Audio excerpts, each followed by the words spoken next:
Yes, we are back. That was a quick one, right? All right. So this would be the hearing for RFK Jr., HHS Secretary. And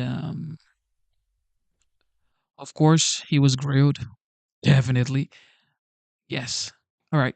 Enjoy the hearing of HHS Secretary RFK Jr.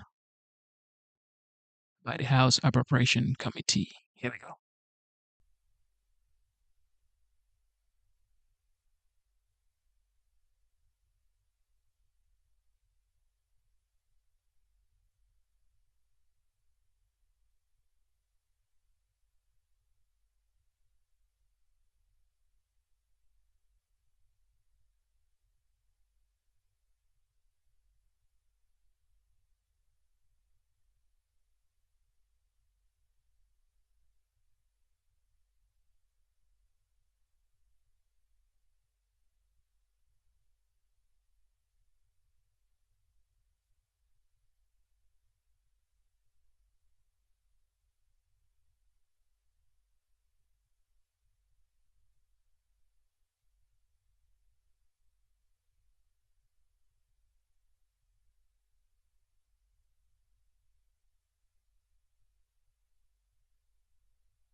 who are pro life. I'm encouraged by President Trump's tremendous success in getting our nation's border under control so quickly and so effectively. The President's success in securing our border directly benefits public health by reducing the incoming flow of illicit drugs like fentanyl, which has fallen by 54% since this time last year. And that's no small thing. Similarly, the President's border actions have significantly reduced the number of unaccompanied minors being trafficked into our country. I look forward to hearing from the Secretary about these efforts as well. Also look forward to learning more about the Secretary's plans to reform and reorganize the Department of Health and Human Services. Over the past 2 years, Secretary Kennedy has spoken eloquently to the American people about the urgent need for health care reform. He continued to make the case for reform as he partnered with President Trump to Make America Healthy Again movement. Last month, the Secretary announced a number of structural reform proposals within the Department of Health and Human Services and its numerous sub-agencies, including the establishment of a new administration for Healthy America. Mr. Secretary, I appreciate the preliminary details of this plan that you have shared with us, and I look forward to hearing more this morning. Congress has also been engaged on the urgent need to reform our health care agencies. Last year, I was pleased to work with our colleagues on the Energy and the Commerce Committee to initiate reform proposals for NIH, or the National Institute of Health. I'm encouraged to see that the administration is building off of this process by making additional reform proposals at the National Institute of Health. I look forward to hearing more details about that, your proposal, and to continue in a dialogue between the department and the Appropriations Committee as we begin the budget process in earnest. Mr. Secretary, I'm sure you know all too well that implementing reforms in Washington is no easy task. However, the President has asked you to take on this weighty challenge, and you have accepted that challenge. We here in Congress want to partner with you, bringing our own experience to the table as elected representatives of our communities. We share your goal to make America healthy again, and we look forward this morning to your testimony here today. And with that, I'd like to turn to our ranking member of the Appropriations Committee, Ms. DeLauro, for any opening remarks that she may have. Ms. DeLauro, you're recognized. Thank you very much, Mr. Chairman, and thank you for holding what is a very critically important hearing on President Trump's disastrous budget request for the Department of Health and Human Services. Secretary Kennedy, good morning to you. We welcome you to the House Appropriations Committee for your first budget hearing. However, I cannot thank you for the Trump administration's budget request to cut funding for important health programs by $33 billion. Quite frankly, I view it as a disgrace. Under your budget proposal, Americans would die of needless and preventable deaths. But before we talk about the request to cut tens of billions of dollars next year, I would like to talk about what is happening right now. The American people are demanding health with a cost of living, but President Trump is not laser focused on the cost of living crisis. He is actually making it worse. He promised to fight for the working class, but instead put Elon Musk and billionaires in charge of the government, and you to destroy everything we know about good public health. Mr. Secretary, the administration is recklessly and unlawfully freezing and stealing congressionally appropriated funds from a wide swath of agencies, programs, and services across the government that serve the American people. And recall that this is a violation of the Constitution. The power of the purse resides with the Congress. It's Article 1, Section 9, Clause 7. Yourself and President Trump and Elon Musk are attacking health programs to pay for tax cuts for billionaires. And by promoting quackery, we are endangering the health of the American people with pseudoscience, fear-mongering, and misinformation. Government should fight for the middle class, the working class, and the vulnerable, not the interests of billionaires like Elon Musk. Instead, with you at the helm, the Trump administration and Republicans in the Congress are destroying the crown jewels of our health system: the National Institutes of Health, the Centers for Disease Control and Prevention, and the Food and Drug Administration. At the NIH, the world's largest funder of life-saving biomedical research, you and Elon Musk have fired or driven out nearly 5,000 personnel, including some of the world's most preeminent scientists, frozen billions of dollars in research to develop cures for cancer, Alzheimer's disease, women's health, and the list goes on. China and Europe are taking advantage of this disaster by recruiting American scientists away from the United States. China wants to overtake us as a global leader in health research and innovation. You and President Trump are aiding and abetting them. 2 weeks ago, I called a hearing on the cuts to CDC, because the Republican majority is refusing to hold this administration accountable for its wanton destruction. As part of your drastic and haphazard purge of CDC, you and Elon Musk eliminated entire divisions without consideration of what is being lost. More than 70% of CDC's funding is provided to state and local jurisdictions. These cuts affect families and communities in every one of our districts. These cuts are dangerous. Dr. Peter Marks, the country's top vaccine regulator at the Food and Drug Administration, helped to develop the COVID vaccines at record speed under the first Trump administration. Dr. Marks was told to resign or be fired. In his resignation letter, Dr. Marks wrote that, and I quote, "It has become clear that truth and transparency are not desired by the Secretary, but rather he wishes subservient confirmation of his misinformation and lies," end quote. Mr. Secretary, Dr. Marks was talking about your misinformation. He was talking about your lies about vaccines.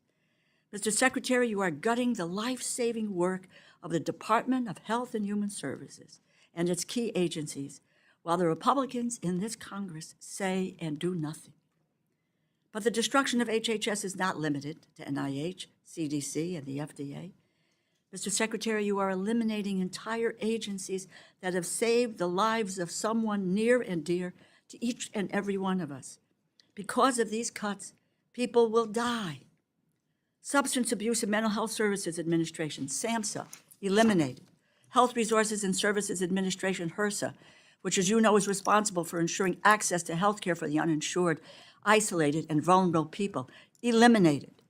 The Administration for Strategic Preparedness and Response, ASPR, which was created to prepare for and respond to public health emergencies, eliminated. The Administration for Community Living, ACL, eliminated, hurting seniors and people with disabilities. You can make the baseless claim that you are simply reorganizing these functions of HHS all you want. It is simply a matter of fact that you cannot cut the department's budget and maintain all of its life-saving programs and services. HHS has closed half of its regional offices, which serve 22 states and 5 territories. 20,000 HHS employees are gone. And Republicans have set the stage to cut Medicaid benefits from people who rely on that program to see a doctor, including roughly half of our nation's children.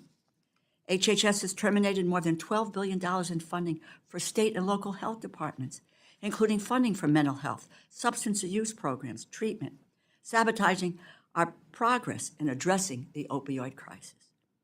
Mr. Secretary, you are eliminating scores of CDC prevention programs, including HIV, tobacco, drowning, asthma, lead poisoning, and gun violence.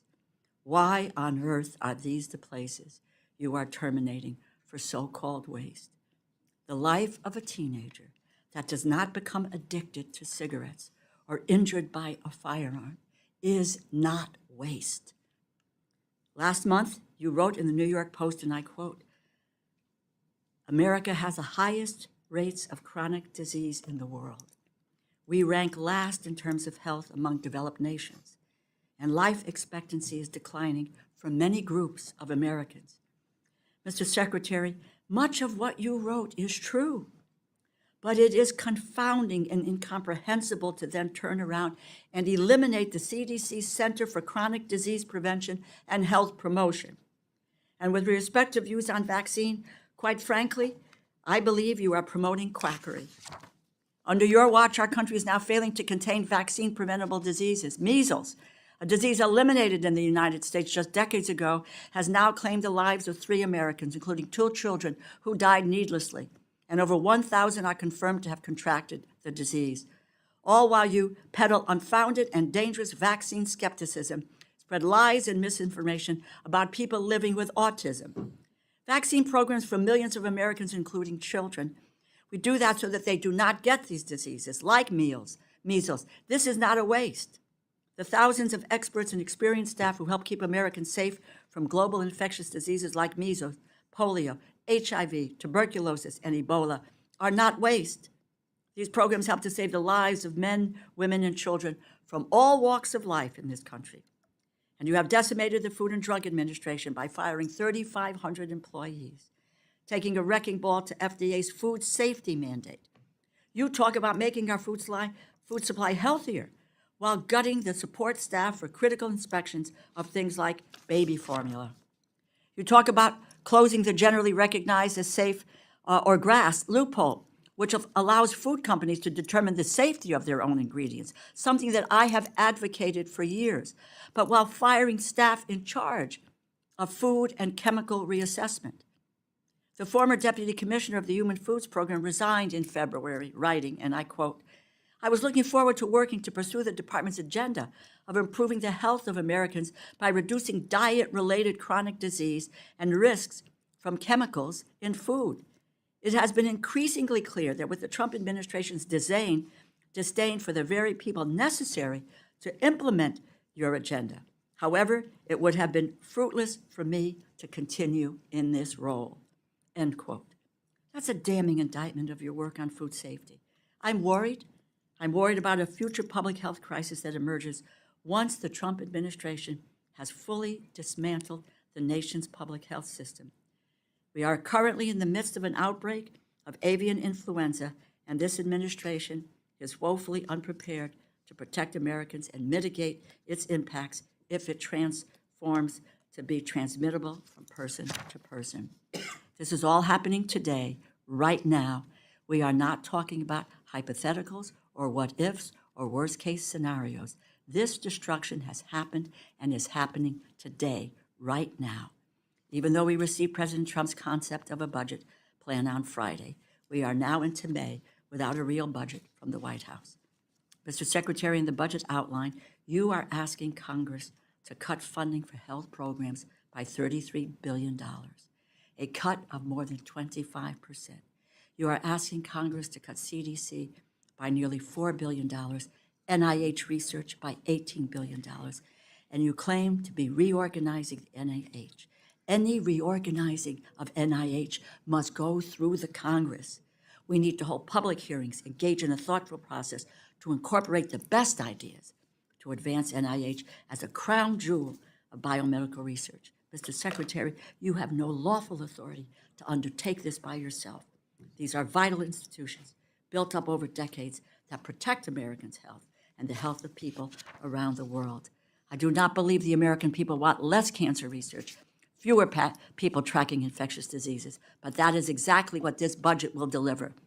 We are in the middle of a cost of living crisis, driven in part by skyrocketing healthcare costs, and you and Elon Musk and President Trump are making it worse. You are wreaking havoc at every level of our most critical health institutions. You are jeopardizing our families' health for the sake of billionaire tax cuts, but we are seeing pushback at every level. The public is outraged at the enormous harms you have wrought. Dozens of courts have put restraining orders on the administration's actions, but the courts can only play defense. Republicans in this Congress could stop the mayhem, the chaos, and the destruction today if they had the courage. But they remain silent, petrified of the president's scorn, revenge, and retaliation. Those of us who serve in elected office, we are blessed, and we have the power to do something. We know what's right, and we know what's wrong, and we understand the harm being wrought on the American people. We need to stand up, not be afraid. This is the time to meet the moment. As a top Democrat on the Appropriations Committee, I will never stop fighting against this dangerous dismantling of health and human services and its agencies, which is jeopardizing the health, the safety, and the well-being of millions of America's families. Thank you. I look forward to your testimony and to the important conversations we will have in this hearing this morning. I yield back, Mr. Chairman. All right, Mr. Secretary, we look forward to your opening remarks. You're now recognized. Of course, your written statement will be included for the record, but you have the floor, and we look forward to your testimony. Thank you, Ranking Member DeLauro and members of the committee. I'm honored to appear before you today to present the Department of Health and Human Services fiscal year 2026 budget. Debilitating disease, contaminated food, toxic environments, addiction, mental health illness affect families across every race, class, and political belief. When my team and I took the helm at HHS, we set out with clear goals. First, we aimed to make America healthy again, with a special focus on the chronic disease epidemic. Second, we committed to delivering more efficient, responsive, and effective services to the over 100 million Americans who rely on Medicare, Medicaid, and other programs. Third, we focused on achieving these goals while cutting costs to taxpayers. We intend to do more, a lot more, with less. The budget I'm presenting today supports these goals and reflects two enduring American values: compassion and responsibility. I invite the committee to unite around these ideals with me. The United States remains the sickest developed nation, and we spend $4.5 trillion annually on health care, 2 to 3 times more per capita than comparable nations. Clearly, something is structurally and systemically wrong with our approach. Furthermore, healthcare costs are steadily increasing at a rate 2% greater than the economy. If we don't staunch this unsustainable hemorrhage, we will ransom our children to bankruptcy, servitude, and disastrous health consequences. Yes, an exploding debt is a social determinant of health. We won't solve this problem by throwing more money at it. We must spend smarter. We will shift funding away from bureaucracy toward direct impact. Some things at HHS will not change. We will preserve legacy programs like Medicare, Medicaid, and Head Start as the foundation of the MAHA agenda. Vulnerable populations, seniors, and veterans deserve consistent access to care, and I will ensure that they receive it. Today, 83 million Americans, urban and rural, lack adequate access to primary care physicians. We will prioritize these families, especially Native Americans and Alaskan communities. We will protect IHS funding, streamline its operations, and give the tribes more autonomy for managing their resources. Let me be clear, we intend to make the Trump HHS not just the most effective, but also the most compassionate in U.S. history. Our official budget statement outlines many priorities, but I will highlight a few. First, we will consolidate programs to better tackle mental health and addiction. These issues now rival chronic disease in their impact. HHS will aggressively combat the opioid crisis, especially the spread of synthetic drugs like fentanyl. We will empower state, local, and tribal leaders to create effective solutions. Second, we will address nutrition, physical activity, and healthy lifestyles. The President's budget requests $94 billion in discretionary funds to support these priorities, including the Administration for a Healthy America. We will emphasize healthy eating and Head Start and ensure the program continues to serve its 750,000 children and parents effectively. Third, we will equip the FDA to expand its food safety efforts through research, regulations, independence, and education to remove harmful chemicals from food and packaging. And we're already doing this more aggressively than any other administration in history. We will fund cutting-edge research at the NIH while cutting risky or non-essential services. That includes ending of gain-of-function experiments and research based upon radical gender ideology. At the CDC, we'll return to its core missions: tracking disease, investigating outbreaks, and sustaining public health infrastructure while cutting waste. And I'll add, in response to your critique about the measles, we are doing a better job at CDC today than any nation in the world at controlling this measles outbreak. I'm happy to elaborate on that afterward. Fifth, we will eliminate DEI funding and redirect resources toward real poverty reduction. We will move beyond lip service to communities of color and take meaningful action to meet their needs. Six, we will strengthen cybersecurity and health IT. The AI revolution has arrived, and we are already using these new technologies to manage healthcare data more efficiently and securely. Finally, we will rebuild public trust, Trust that eroded through years of industry capture, corruption, waste, and misplaced priorities, including by some of the gentlemen that you just mentioned, Ranking Member. We will launch a new era of transparency in public service, creating an honest, science-driven HHS that answers to the President, to Congress, and to the American people. I look forward to working with Congress to pursue this mission together as a bipartisan cause. Let's work side by side to make America healthy again. Thank you, Mr. Chairman, Yes, sir. we have another committee meeting of which I'm the ranking member. I will be back, but I didn't want Mr. Kennedy to think Secretary Kennedy walking out. Duly noted. I welcome your absence, Congressman Hoyer. I'll be back. All right, thank you, Ms. Secretary. I will begin. I mentioned in my open remarks that I appreciate your commitment to upholding the sanctity of human life in your capacity as the Secretary of Health and Human Services. The pro-life community was deeply concerned by numerous actions that was taken during the Biden administration that undermined the right to life and the conscience of rights of pro-life Americans. For example, the Center for Disease Control revealed at the end of the Biden administration that the CDC funded nurses in Mozambique were performing abortions that violated the Helms Act, which prohibits U.S. foreign aid from funding abortions. In addition to that, the Biden administration punished states by denying them Title X funding for refusing to provide abortion counseling in violation of state law. Can you talk to us for a couple of minutes or whatever about steps that you see the department are now taking to protect the right to life and the conscience rights of pro-life medical providers and also medical students?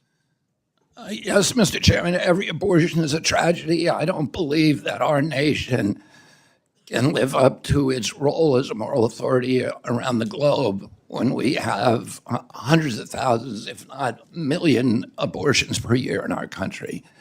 And under President Trump's leadership, I have ended federal funding to the kind of the programs that, overseas programs that fund abortions or counsel abortions.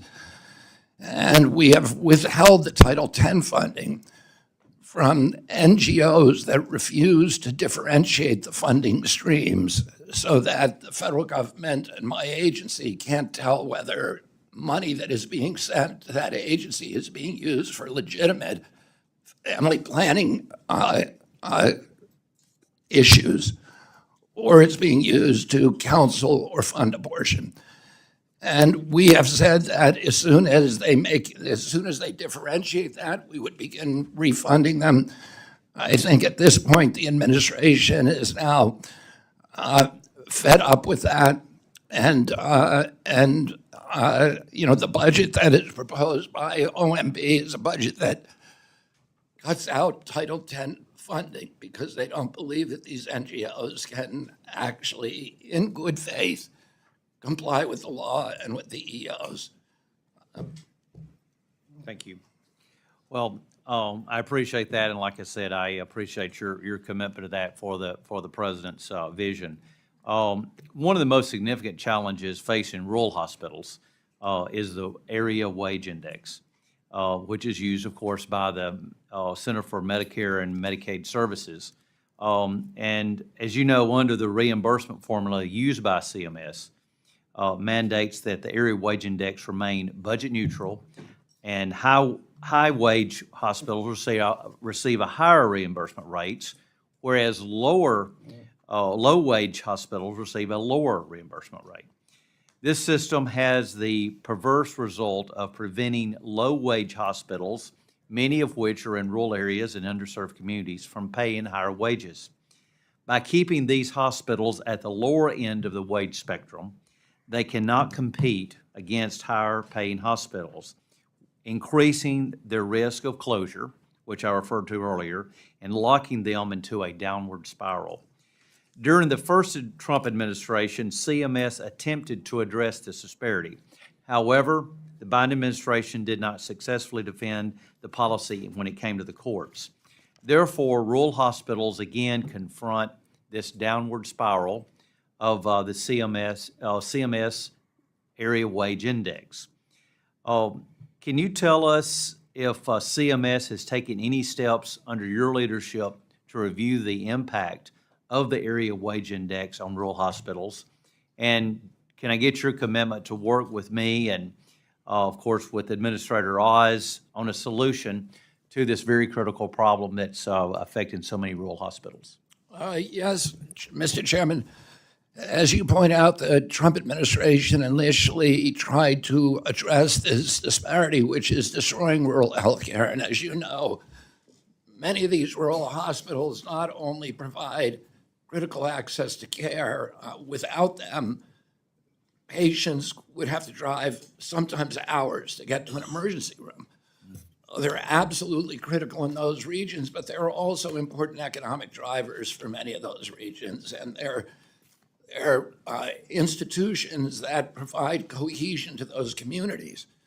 Oh, if we want to preserve rural America as a livable space with dignity, enrichment, prosperity, and good health that they deserve, we need to keep those hospitals in and those treatment institutions in good shape, in good financial. We need to keep them financially viable. The Trump administration, the initial Trump administration, 2016 to 2020, tried to do that. Unfortunately, to redress those disparities. Unfortunately, as you know, as you pointed out, the Biden administration did not robustly respond to a court challenge, and we got a very bad decision from that. That said that my agency has no power to redress this disparity. But I pledge to work with you and with Congress. The change has to be statutory, and we will do our job at providing technical support, including the kind of studies that you just mentioned that show how badly this disparity is wounding rural America. Yeah, well, thank you. And like I said, someone who represents a rural state, it is certainly, I hear about it almost every day or very frequently, so I appreciate your commitment to that. With that, let me recognize the ranking member, Ms. DeLauro. Thank you very much, Mr. Chairman. Let me just one area of correction, which has to do with the measles issue, Mr. Secretary.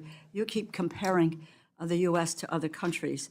You compare us to Europe, but the Europe you are referring to is the WHO European region. That's 53 countries in Europe and in Asia, including those with low vaccination rates like Romania, that has never eliminated measles. If you compare us to Western Europe countries that we often compare ourselves to, like Great Britain, they have seen no measles death this year. Let me move to the NIH. In your testimony, you say you want to quote, and I quote, rescale our biomedical research budget, unquote. Excuse me, but that's BS. You are not rescaling NIH research. You are proposing to cut it by $20 billion. And according to our colleagues in the Senate, NIH has effectively cut research funding by $2.7 billion this year in comparison to the same period last year. That's a cut of 35% during that period. That includes cutting cancer research by 31%. This is the report put out by the Senate, Trump's War on Science, which goes into detail about how we are, in fact, dealing with cutting scientific research. Mr. Secretary, are you freezing or withholding funding that Congress appropriated in 2025 for life-saving NIH research? Let me address your first issue first, because I want to correct you. We have about 1,100 measles cases in this country. The growth rate last year was 15 additional, so we have plateaued. Mexico has roughly the same number with a third of our population, and they got 300 extra cases last week. Canada has more measles, 1,500. They have 1/8 of our population. Western Europe has about 6,000, which is 10 times the number that we have. Well, Oh, you are we can- wrong about well, what you we said can, earlier. we can discuss that, but I think one has to consider whether or not we're dealing with decades of data proving how effective and safe the measles vaccine is. I want to move to that. I want my questions answered on, are you freezing and withholding funding that Congress appropriated in 2025 for life-saving NIH research? We are not withholding any funding for life-saving research. Okay. Do you commit to following the law? Of And course. fully obligating funding that Congress appropriated? We appropriated, it is the law of the land for NIH research, and to obligate those funds by September 30th of this year. Or are you planning to break the law by impounding congressionally appropriated funds? If you appropriate me the funds, I'm going to spend them. We have in the bill. You are cutting the NIH by $18 billion, or you're proposing to cut it by $20 billion. The Congress appropriated those funds. It passed into law. It's part of the 2024 budget, and we are under a continuing resolution that has adopted the 2024 numbers. How then can you justify cutting $20 billion from the biomedical research budget? If you appropriate the money to me, I'm going to spend that We money. have appropriated, Mr. Right, Secretary. then I'm going to spend it. Then you're going to spend, you're not going to cut $20 billion from the NIH. The White House proposal is to do very, very large cuts at NIH. Well, that is contrary But to the if- money if Congress- appropriated. Ranking member, Yes. if Congress appropriates me the money, I'm going to spend the money. You have the power of the purse here. I'm Thank sure you. you know that. Thank you for reiterating that, but I think that I'm not sure the administration really has internalized that, particularly Mr. Vogt hasn't internalized that when he says that we can in fact impound money. The these are- money is there. The 2024 budget includes the funding for the NIH. Will you commit to spending the money that is in 2024 in that budget? As I said, ranking member, if you appropriate the money, I'm going to spend that money. The money has been appropriated. So the answer to that is if you're not willing to accept the funds that have been lawfully voted by members of the House and Senate on the money for the National Institutes of Health. Well, I'm going to hold you to your word that that funding is there. It should be transferred from 24 to 25, and you've cut already $20 billion. Let's get that money back. Let's get that money back. You have an obligation to carry out the law and to implement what the Congress has done. Unbelievable. Unbelievable. Chronic disease and tobacco. Tobacco use is a major contributor to chronic disease and is a leading preventable cause of death in our nation. Each year, killing nearly 500,000 Americans, costing the nation nearly $250 billion in healthcare costs. CDC's tips from former smokers media campaign alone is estimated to have saved more than $7 billion in healthcare costs by helping more than 1 million smokers quit. Why did you eliminate CDC's Office of Smoking and Health, an office that reduces the number of kids using tobacco products, helps order tobacco users to quit, and saves taxpayers dollars? We have, under the reorganization, and I'm going to talk very, very broadly, because as of 4 o'clock yesterday afternoon, we are under a court order not to do any further planning on the reorganization. And I've been advised by my attorneys and not to talk about it. But I will just say broadly, many of the programs that the Democrats are now saying were cut at CDC were not cut at all. Those programs were transferred to the Administration for Healthy America. But I'm not permitted to talk in any more detail because of a court order. I know we're just dealing with words. You transfer it here, there's less money overall for the agency, therefore there's less money for the programs. In both 2024, 2025, Congress, again, power of the purse resides here, appropriated $246 million for CDC's tobacco prevention programs. Do you commit to following the law again, fully obligating those funds so that we can help adults who want to quit using tobacco and prevent teens from becoming addicted? Allow me to answer that by pointing out the absolute cataclysmic disorganization of this agency under your oversight for 40 years. We had 9 separate offices of women's health. When we consolidate them, the Democrats say we're eliminating them. We're not. We're still appropriating the $3.7 billion, but we're not keeping all 9. We had 8 separate offices for minority health. We eliminated 1. We had 27 HIV offices. Okay, let me just, I'm going to interrupt. We had because 59 the behavioral chair is health right. programs. I'm well over time. If you could just get us what has been eliminated, why you're doing it, and the criteria by which the elimination has occurred. That is information that this committee needs in order to be able to do our job in terms of appropriating funds. Thank you And for we your will indulgence. gladly provide that to you, but right now we're under a court order that prohibits us from doing so. Okay, before we go on, I just want to say, we also need to make sure that we bear in mind that the Secretary is here talking about FY '26 funding. So he is committed to that. So I just want to make sure that we're all clear. We're talking about FY '26 on this. Mr. Simpson. Thank you, Mr. Chairman, and thank you, Secretary, for being here, and thanks for taking on what is a huge task. You've done that before in your history, and I look forward to, most of the people I talk to are in favor of MAHA and making America healthy again. I agree with a lot of the things you've said. Some of the things I question, want to see more studies on. And there's probably a couple in there that I might disagree with, but that's okay. Opening this debate of how we can make America healthy again is very important. Let me ask a couple questions. I chair the Interior Committee that funds Indian Health Services, which is in your department. I noticed in your opening statement you want to maintain the level of funding for Indian Health Services to keep the promises that we've made to our Native American, Alaska Natives. That's not just a promise, that's a legal obligation we have with those. Those are treaty rights.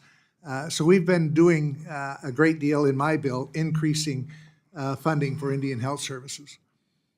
We also did something that we call forward appropriations so that they have appropriated a year in advance, because we found that during shutdowns and those kind of things, they weren't protected like other health organizations were and stuff. Your skinny budget, and I haven't seen your full budget yet. Do you maintain that forward appropriation for Indian Health Services? Yeah, yes, Congressman. I want to point out, I spent 20% of my career working on tribal issues, on representing the tribes in treaty negotiations and litigation against big polluters in the extractive industry and others. I was one of the founding editors of Indian Country Today, which is the largest Indian newspaper in Indian country. And it's been an issue that I've been committed to my whole life. I fought successfully to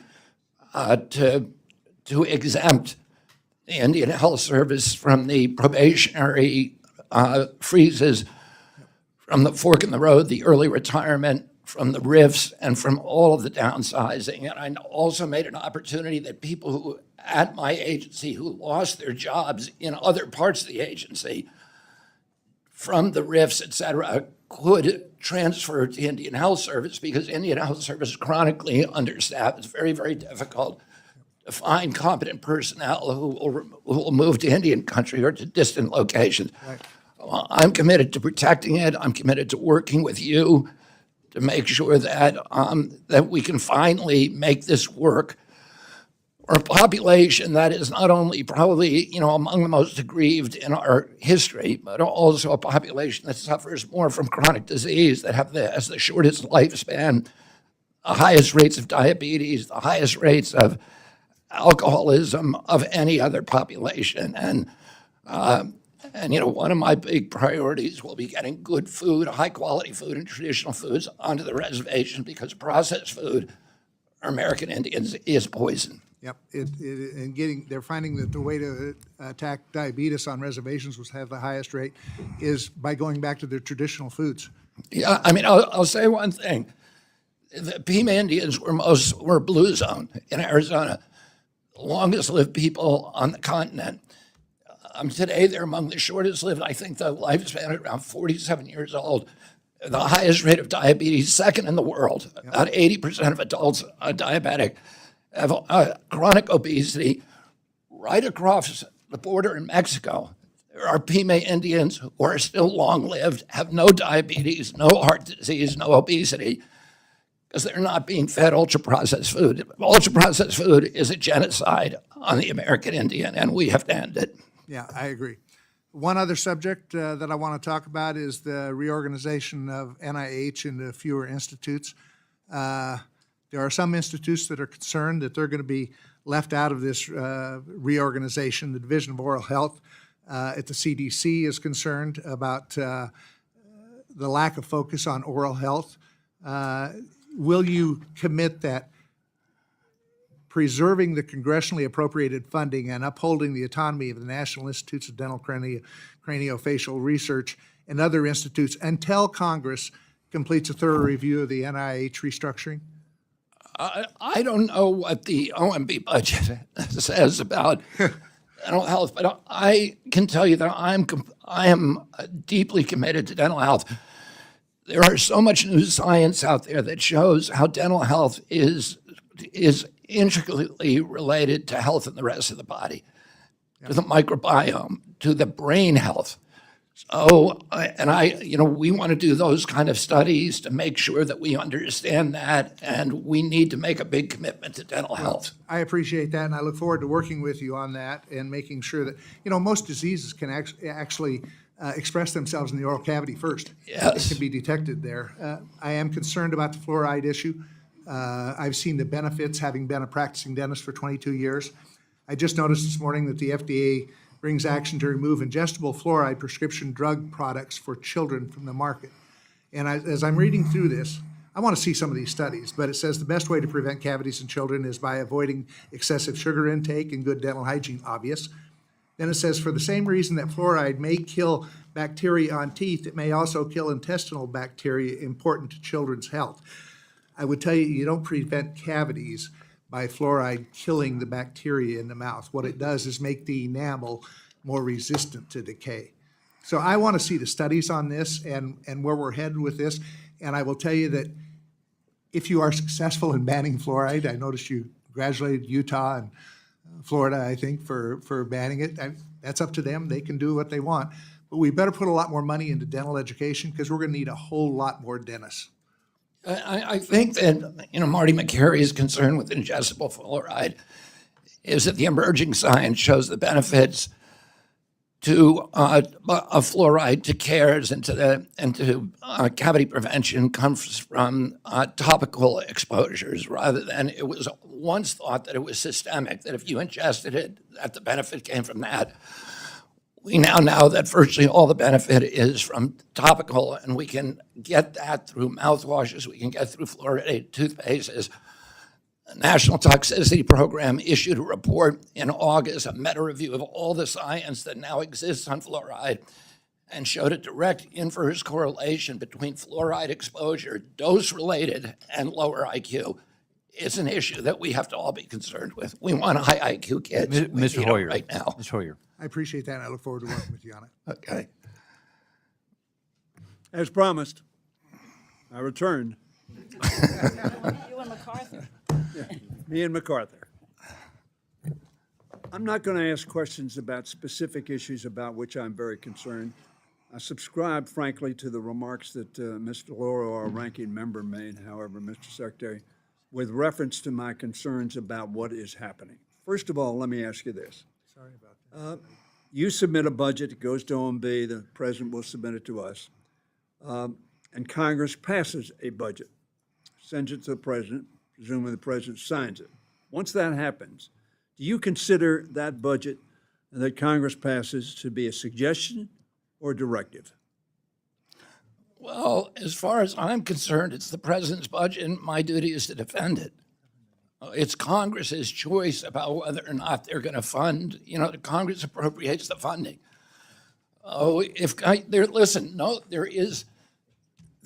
Congressman, there's no agency head that I know of that wants to see his agency gutted or his budget lowered. There's tremendous waste in my agency. You know, it grew by 38% during the Biden administration, and public health went down. Okay, I got 5 minutes. Right, but I just say this. President Trump has a broader vision than me, which is that the $2 trillion we're spending a year that we don't have is landing on our children. That is a health crisis for them. Mr. Secretary, my question to you respectfully was, do you believe it is a suggestion or a mandate? This is a very important issue, which we differ greatly with the administration and with Mr. Musk, that willy-nilly, without Congress's approval, they can remove things, take things away, defund things, fire people. That is not my proposition. I want to know whether it is your proposition. You've answered in the sense that once the budget is adopted, you need to carry it out. Now, whether that was President Trump that signed that budget or President Biden that signed that budget, I presume your premise is the same. Is that correct? I mean, I don't know whether you're asking me a rhetorical question, because I think it's No, it's not a self-evident. rhetorical question. It's whether or not you think once the Congress says we're going to spend X number of dollars on X objective, Y objective, that you will follow that. Yes. Okay, that's the answer I wanted. Incidentally, that happens throughout history.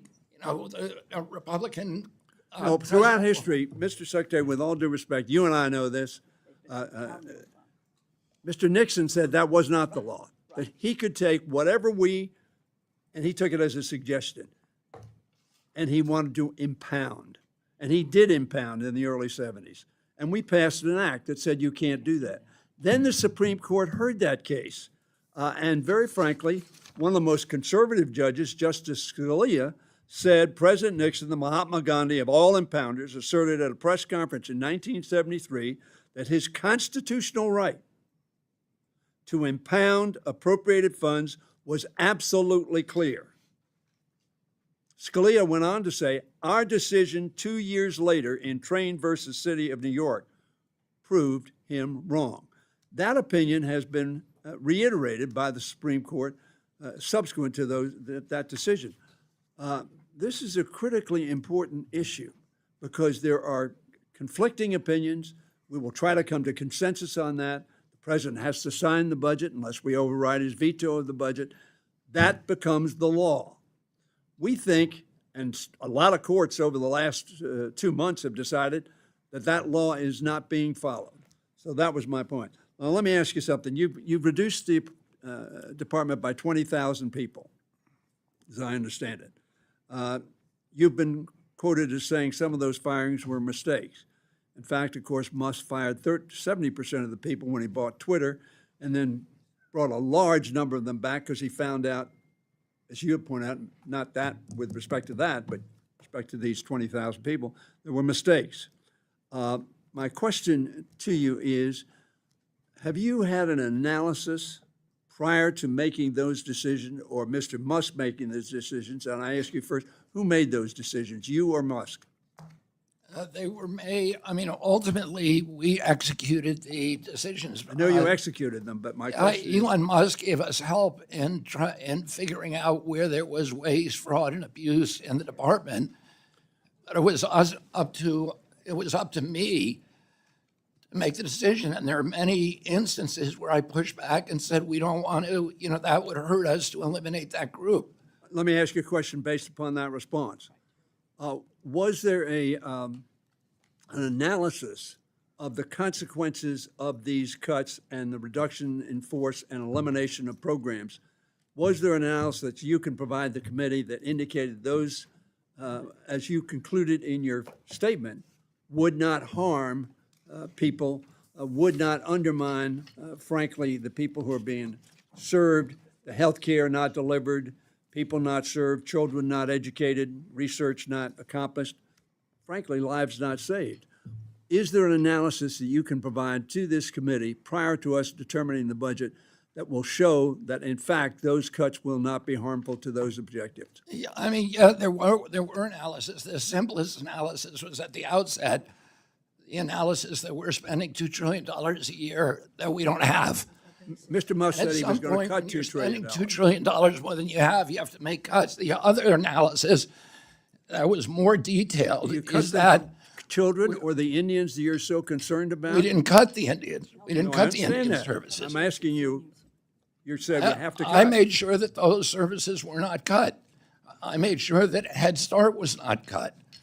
But the cuts that were done were cuts that were to duplication, to redundancy, to streamlining. We increased our workforce 70% in 4 years, so we were going back to the 2019 levels. Mr. Oh, Reagan, and I would ask, Mr. Reagan said he was going to cut waste, fraud, and abuse. He increased the budget deficit by 189%, the highest of any president in history. No analysis. I am, you. we're allotted 5 minutes, and I am trying to be lenient, instead of cutting somebody off in mid-sentence, but if y'all could be respectful to me so that we can sort of wrap up when I start tapping. So anyway, let me recognize Mr. Flashman. Thank you, Mr. Chairman. Mr. Secretary, good morning. I'm Chuck Flashman. I represent the 3rd District of Tennessee. That's East Tennessee, Chattanooga, Oak Ridge. I want to thank you for stepping up in this important role and serving our great president, President Trump, in all of your endeavors. I want to begin with a thank you, because I am going to have some questions later about some other issues, but thanking you for the Center for Medicare and Medicaid Innovation under HHS, what it does with Oak Ridge, which was the birthplace of the Manhattan Project, Oak Ridge National Laboratory in my district. It works to make sure that the Energy Employee Occupational Illness Compensation Program at the Department of Energy is run well, and it is. This keeps our hardworking civilian employees insured and cared for long after their years of service. So that's a profound thank you to you and yours for running that so well. Mr. Secretary, I'm going to talk a little bit about the Food and Drug Administration. That is under my dear colleague and friend Andy Harris's jurisdiction. I chair Energy and Water. But while I have you here, Mr. Secretary, I know the FDA has taken significant steps to ban or phase out synthetic food colorings over the years, and I respect that. The current colors, though, Mr. Secretary, that are used and have been approved by FDA have been deemed safe for many years. Candidly, I represent many snack manufacturers. I'm a big fan of the oatmeal cream pie. In many ways, I have M&Ms in my district. I know you're going to come and visit me in a couple of weeks. We can all have some M&Ms and Little Debbie's together. But on a very serious note, we want to make sure that FDA has done due diligence to ensure the safety of these replacement colors. Will you work with me on that? Because candidly, I think these dyes are safe, they've been approved, but really trying to find substitutes, the costs, we've seen estimates 5 to 10 times try to fix that. Will you work with me on that, sir? absolutely, Congressman. And one of I think, the really important accomplishments that we've done over the past 100 days is we've been working with the food industry, and we found the food industry very, very receptive. We think we have good science that links almost all of these dyes with ADHD, with neurological injury, with cancer.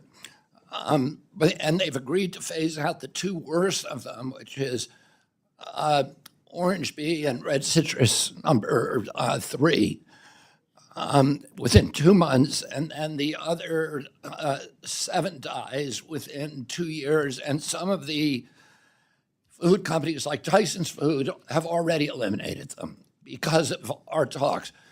They asked us to do one thing. They said, can we try to fast track the vegetable dye substitutes that we need? And we have fast tracked those, and we've already got them approved.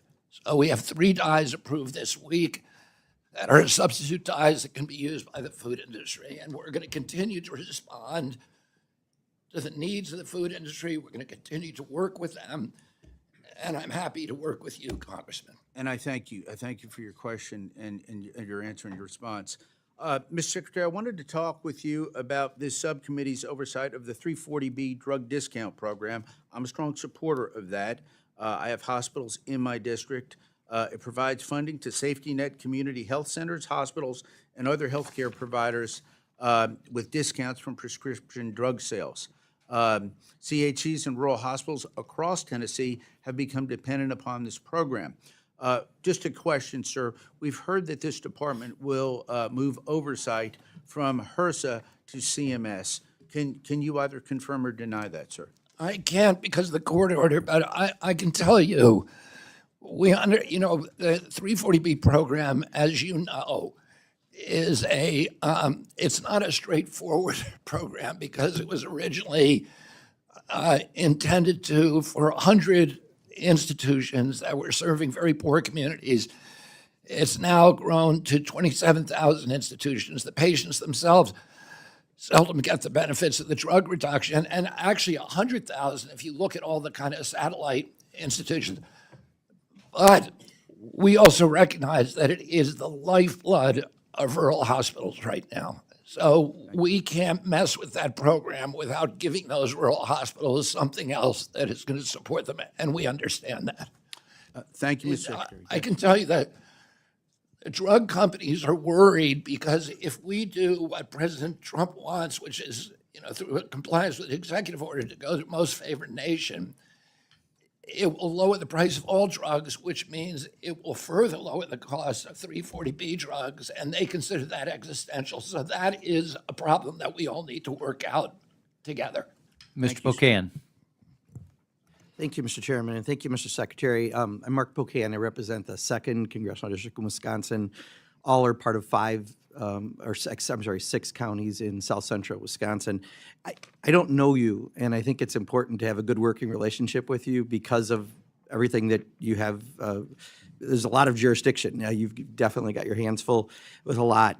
Some things I think we agree on, and some things I'm not sure if we do. So I'm really trying to explore a little bit of that. I think some things that we agree on, and you brought it up, you want to have a special focus on chronic disease, correct?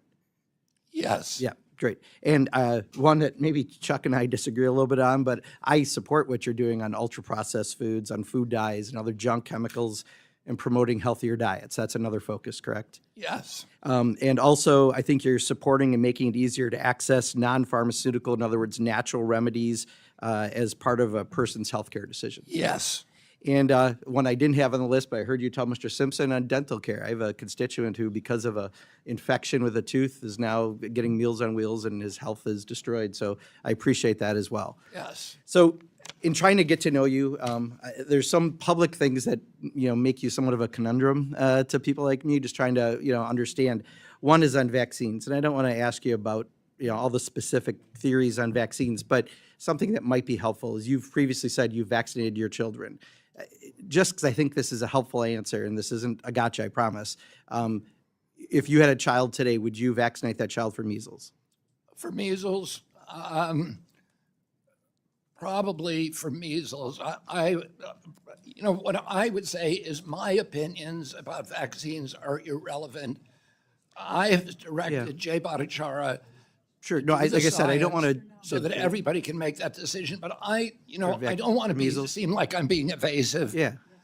But I don't think people should be taking medical advice from me. Right. No, I got that. And I'm not asking you to give them medical advice, but would you vaccinate your child for measles? I think if I answer that question directly, that it will seem like I'm giving advice to other people, and I don't want to be doing that. I want people to make but up that's their kind of own. your jurisdiction because CDC does give advice, right? I'm not trying to do it as a gotcha. I was just kind of. What I think what we're going to try to do is to lay out the pros and cons, the risks and benefits accurately as we understand them with replicable studies. Can you talk about chickenpox? Would you vaccinate your child against chickenpox? I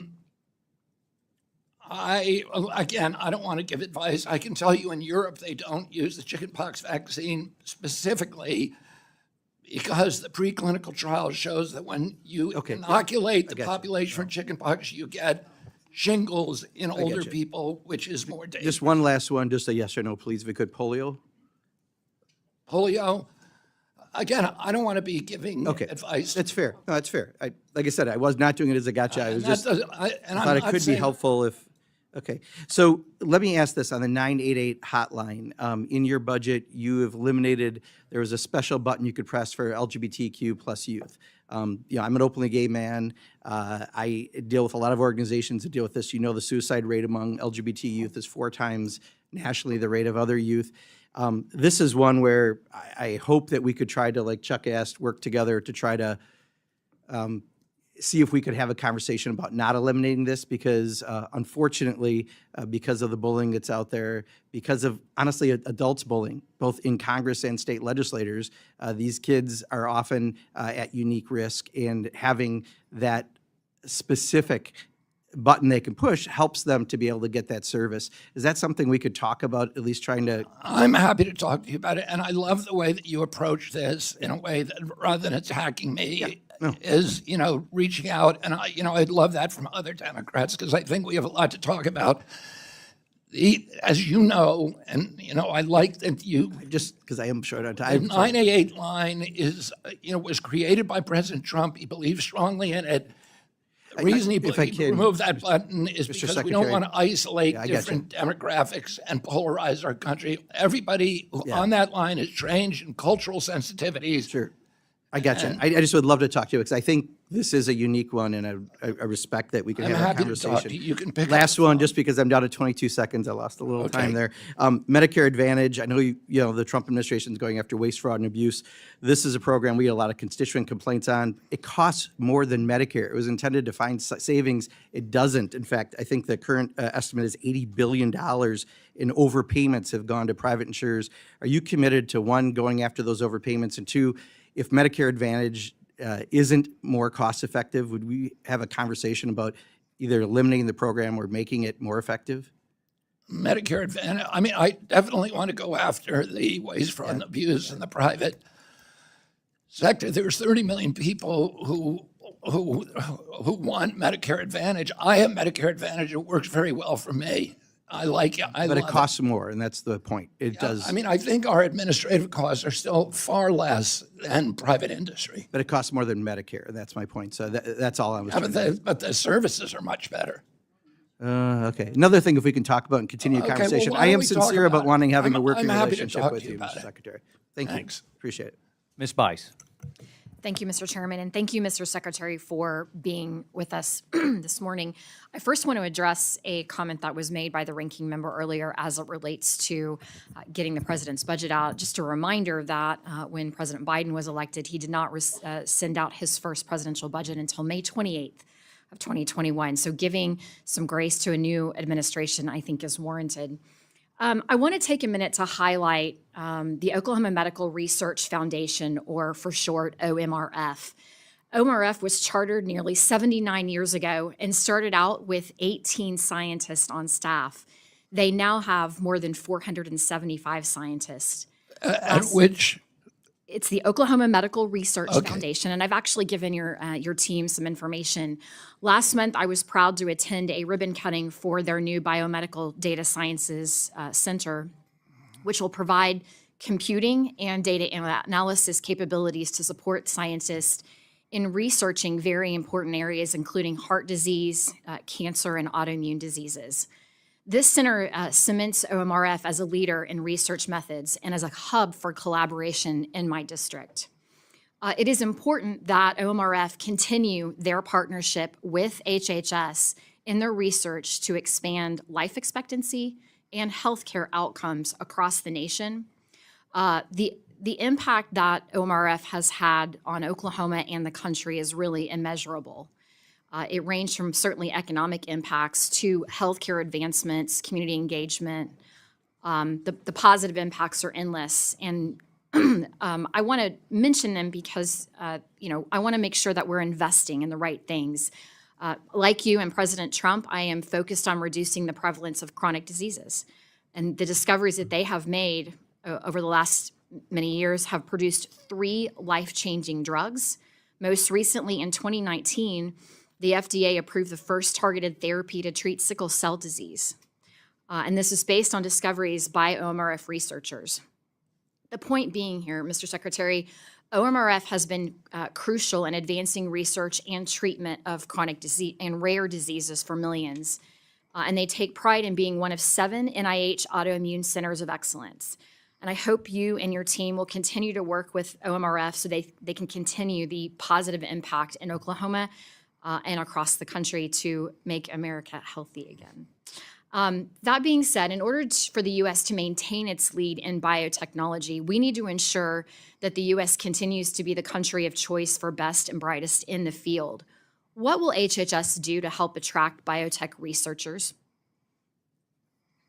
Well, we spend already, at this juncture, 70% of the research funding in the world on biotech and biomedical research is coming from my agency. And we understand that it's our aspiration that the United States remain the hub of biotechnology around the globe. We need to change some of the FDA policies to make it, to give a faster track for biotechnologies to get approved. We're working on that now. We're trying to reform phase 3 studies, for example, which are the longest, the most expensive to do a lot of those functions by AI. We're phasing out most animal studies at NIH and FDA, which again is a very expensive part of the process. And because we can accomplish a lot of those goals on safety and efficacy with AI technologies. We brought the best AI developers in the country into HHS. Nothing like this has ever happened before. People walking away from billion-dollar concerns to come and work for us, to transform our agency into a central hub for AI on the globe. And a lot of that, those changes are designed to make it easier and faster to get, biotechnology to market. Perfect. Can you talk a little bit about the changes at NIH in particular? I know that there's been a lot of conversation around that. Certainly streamlining is part of that. But can you talk a little bit more about what your vision is for NIH moving forward? Well, NIH, when I was a kid, NIH was the premier gold standard scientific institution in the world. Over the years, it was captured by industry and by, I think, a kind of ossification that happened at NIH. Because of the longevity of some of the leadership there.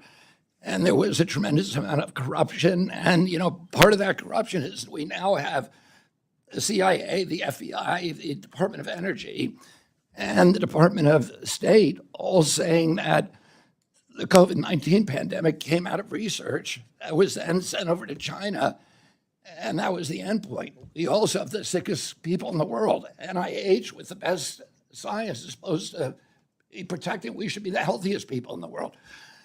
We're switching the trajectory so that we're going to really focus narrowly on chronic disease, ending the chronic disease epidemic, and then we're going to make sure that the science cannot be corrupted. That every scientific study is replicated, that the raw data for those studies is published, that the peer review for those studies is published. And we're going to focus on making sure that we get to younger scientists rather than the old boys network. And I could talk to you about scientific corruption all day long, about horror stories that we know have happened within NIH. One of those, probably the worst, is the amyloid plaque scandal. For 20 years, because of utter corruption and fraud, we were directing Alzheimer's research to one hypothesis, and any other hypothesis was shut down. We should have the cure for Alzheimer's today. We don't have it purely because of corruption at NIH. Ms. Frankel. We are going to have it quickly. Ms. Thank you, Frankel. Mr. Secretary. Thank you, Mr. Chair. Thank you. Welcome, Mr. Secretary. Before I ask my questions, I just want to make this statement. Draconian abortion restrictions are killing and maiming women, and that is a tragedy. You don't need to respond to that. I want to thank you for being here. I'm going to try to ask my questions as kindly as possible. Do not take them personally. In the past, I've believed... I won't take your kindness personally. Okay, well, whatever. They say if you can't take a joke, don't go into politics. So let me start by saying in the past, I have believed very strongly in the mission of the Department of Health and Human Services, Funding this department should be one of our highest priorities because if it's run correctly, it has the power to save lives, advance life-changing research, and protect the health and well-being of our families, especially our most vulnerable, our children, our seniors. But to be straightforward, as my colleagues know, in other words, my, I am deeply wary of giving $1 to this administration under the current leadership, especially because it seems to be a disregard of science and, most importantly, ignoring the body of government that appropriates funding. That's us, the Congress. In just a few short months, we've seen a level of chaos and destruction. I compare it to a tornado hitting a populated community. Without the consent of Congress, which appropriated funds with Elon Musk's chainsaw, medical research has been gutted, clinical trials have been halted, billions of research grants have been yanked without warning, preventative health programs, those that keep people healthy and out of hospitals, have been slashed to the bone. And I'm from Florida, where we have one of the largest senior populations in the country, and I'm particularly alarmed. Alzheimer's, cancer, heart disease, these are not abstract concerns. Research has been stopped. These are everyday fears of millions of Americans, including my own constituents. And so we've seen the firing of thousands of scientists and other professionals. All this to give tax breaks to our healthiest or wealthiest citizens, who are also probably our healthiest citizens. And to me, that is unconscionable and dumb. So this should not be a partisan issue, really, because it doesn't matter what political party you are. People want to and should be healthy, but the Trump administration, ideological dismantling of Republican infrastructure must go in a different direction for me to vote for your budget. Now I have a few questions for you. I think you said that the decision for all these cuts was done by a varied amount of people. Were any of the cuts made before you were sworn into office? Were you handed? Do you remember that? Were people fired before you was? All right. Well, what did you say? I think so, but I can't tell you. Okay. Let me ask you this: was any member of Congress or anyone on this committee consulted before the cuts were made? And could you tell me who you talked to here?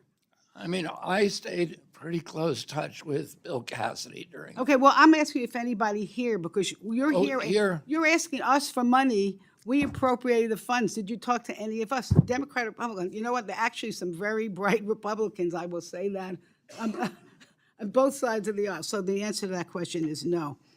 So your decisions, were they based on merit or generated by an algorithm? Did somebody get Elon Musk's computer and say, okay, just make 20% cuts? Do you know if that I mean, I disagree with your entire characterization. It was like the recitation of a narrative that, everybody knows out there, and it's the Democratic Party narrative. I'm just asking you a question. But it's just not true. We weren't cutting thousands of scientists. All right, we weren't cutting clinical trial. I mean, everything you said was essentially dishonest. All right, that's my And point. don't take that personally. So don't take it personally. Mr. Secretary, how many employees have been let go so far? Excuse me? How many employees have been let go so far from your? About 10,000 left, took the fork in the road, about 10,000 more. And how many are on administrative leave now, waiting to be fired in June? Well, that would be the second 10,000. Okay, and are they currently being paid? Yes. Yeah, so they're being paid to do nothing. Well, there's a lot of them are supposed to be coming in still. But they're coming in to do nothing because they're not allowed to work. Oh, no, we want them working. Are you empowered to reverse these decisions? Yes. You are, okay. And how was the 15% indirect research cost cap decided? 15%.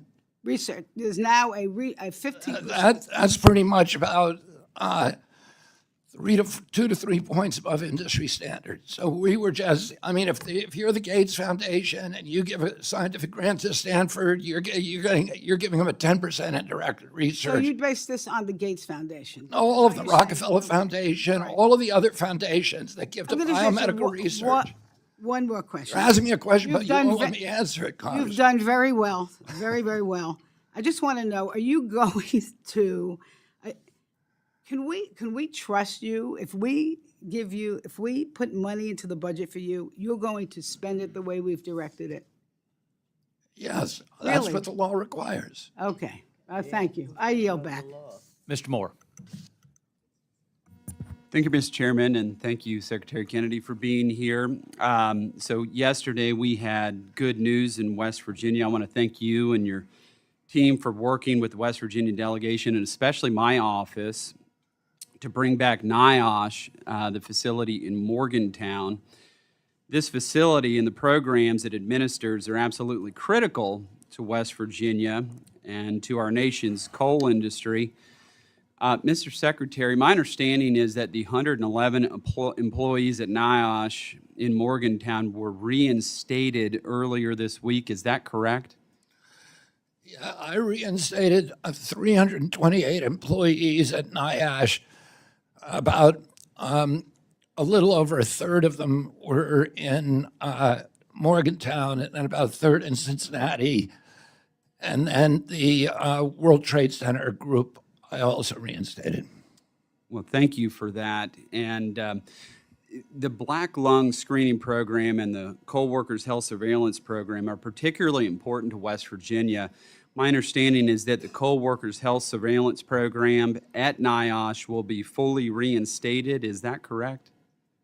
Yes, the program will continue to function with continuity. That's great. And thank you for that very much. And Mr. Secretary, it's my understanding that the programs for occupational safety and testing, like the respirator testing programs, will also be fully operational again. Is that accurate? Yes, that's accurate. Very good. Well, thank you so much for working with my office on that. As I stated, it's critically important to our coal miners and their safety and the work that they're doing, which is hazardous but very important to our country. And lastly, I do want to, and see, I'm not going to take a lot of time here, Mr. Chairman. So I do want to thank you for visiting my children's school, their Catholic school there in Martinsburg, West Virginia, with our governor recently. My daughter was there on stage with you, one of my kids, and we had a great announcement there as it relates to food dyes. And thank you for being there and being supportive of us, and also just your generational service to this country. I'd be remiss if I didn't mention my close family friend who passed away just a few years ago, who was your father's campaign manager in the state of West Virginia when he was running for president, who obviously left a huge impact on our state. Thank you for all the work you're doing to make America healthy again. We obviously need the help in West Virginia, and thank you for all the support that you've come into the state, helped us support these programs that we're trying to bring back our folks to a healthy lifestyle and path. Thank you so very much for everything you're doing for this country and for West Virginia. Thank you, Congressman. I've spent a lot of my career in West Virginia, and my family has deep roots there. My uncle, President Kennedy, would not have been president had it not been for the people of West Virginia. And that primary was the most critical primary, and Wisconsin was the second one in 1960. And he always reminded us of that. And I don't think any member of my family has ever forgotten it. It's a joy for me to be able to spend time in your state. Well, thank you so much for that. There's a lot of great books written, by the way, on that primary in West Virginia. So thank you so very much, Mr. Secretary. Ms. Watson-Coleman? Thank you, Chairman. Mr. Secretary, few things enrage me more than the racist attacks I see this administration carrying out by embarking on an ignorant crusade to rid the government of any programs that are working to improve the lives of Black Americans. The administration has moved to ban the words Black, race, bias, minority, oppression, prejudice, discrimination, disparity, and racism. Any grant application on federal programs that include these words had them immediately stripped. It is painfully clear to me that in doing this administration that you work with and work for is attempting to legitimize racial discrimination, and that, sir, is a moral disgrace. It is not woke to improve the health and well-being of Black people who are disparingly impacted by just about every health issue.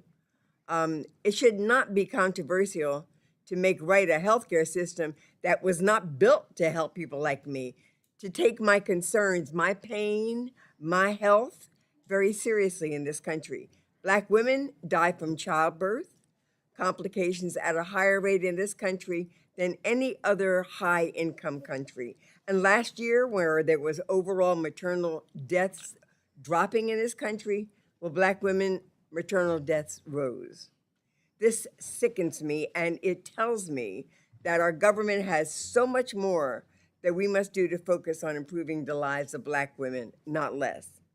Your decision and justifications are damning and troubling, particularly for destructive impacts your choices and benefits will have on poor minority people.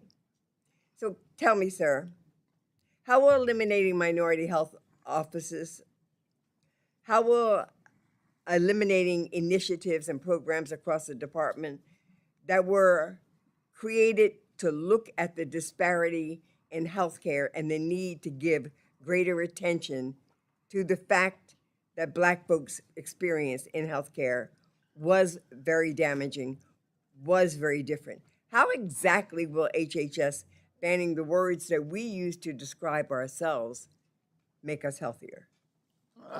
Congressman, President Trump's vision of this country is the same as Martin Luther King's, that we should have a colorblind administration. President Trump is deeply concerned about the maternal health crisis and the fact that Black mothers are more likely to die in childbirth, 2.6 times, 260% more likely to die. Excuse me, sir, let me claim my time because I don't need this rhetoric about Donald Trump and the lie that he cares about me and Black people. What I want to know is the proposals. I'm claiming my time, sir, reclaiming it.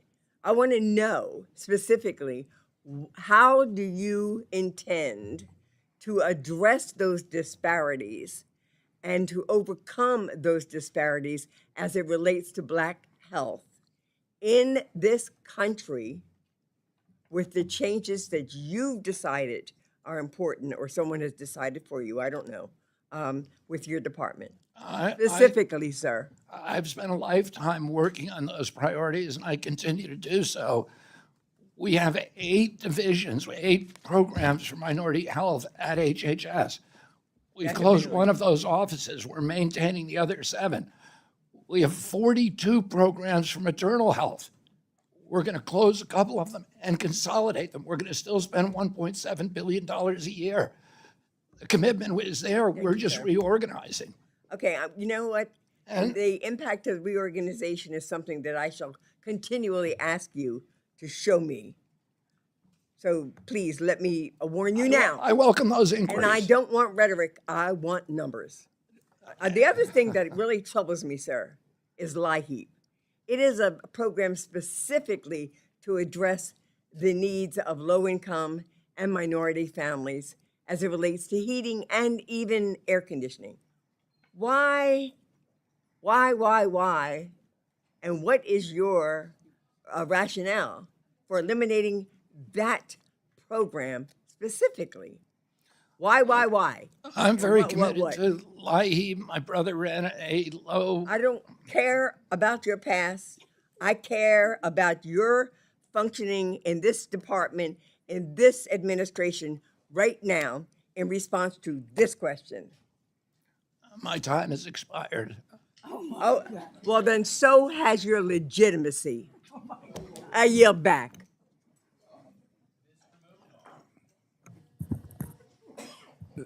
Mr. Secretary, thank you for being with us. And I don't know if you want to follow up on any of that, but I'd be happy to. okay, feel free. As I was saying, I'm very conscious of the importance of LIHEAP to poor people all across this country. My brother ran a low-cost nonprofit fuel company for most of his life that provides low-cost fuel to people in New England. I've had many people come up to me and said my life was saved because of that.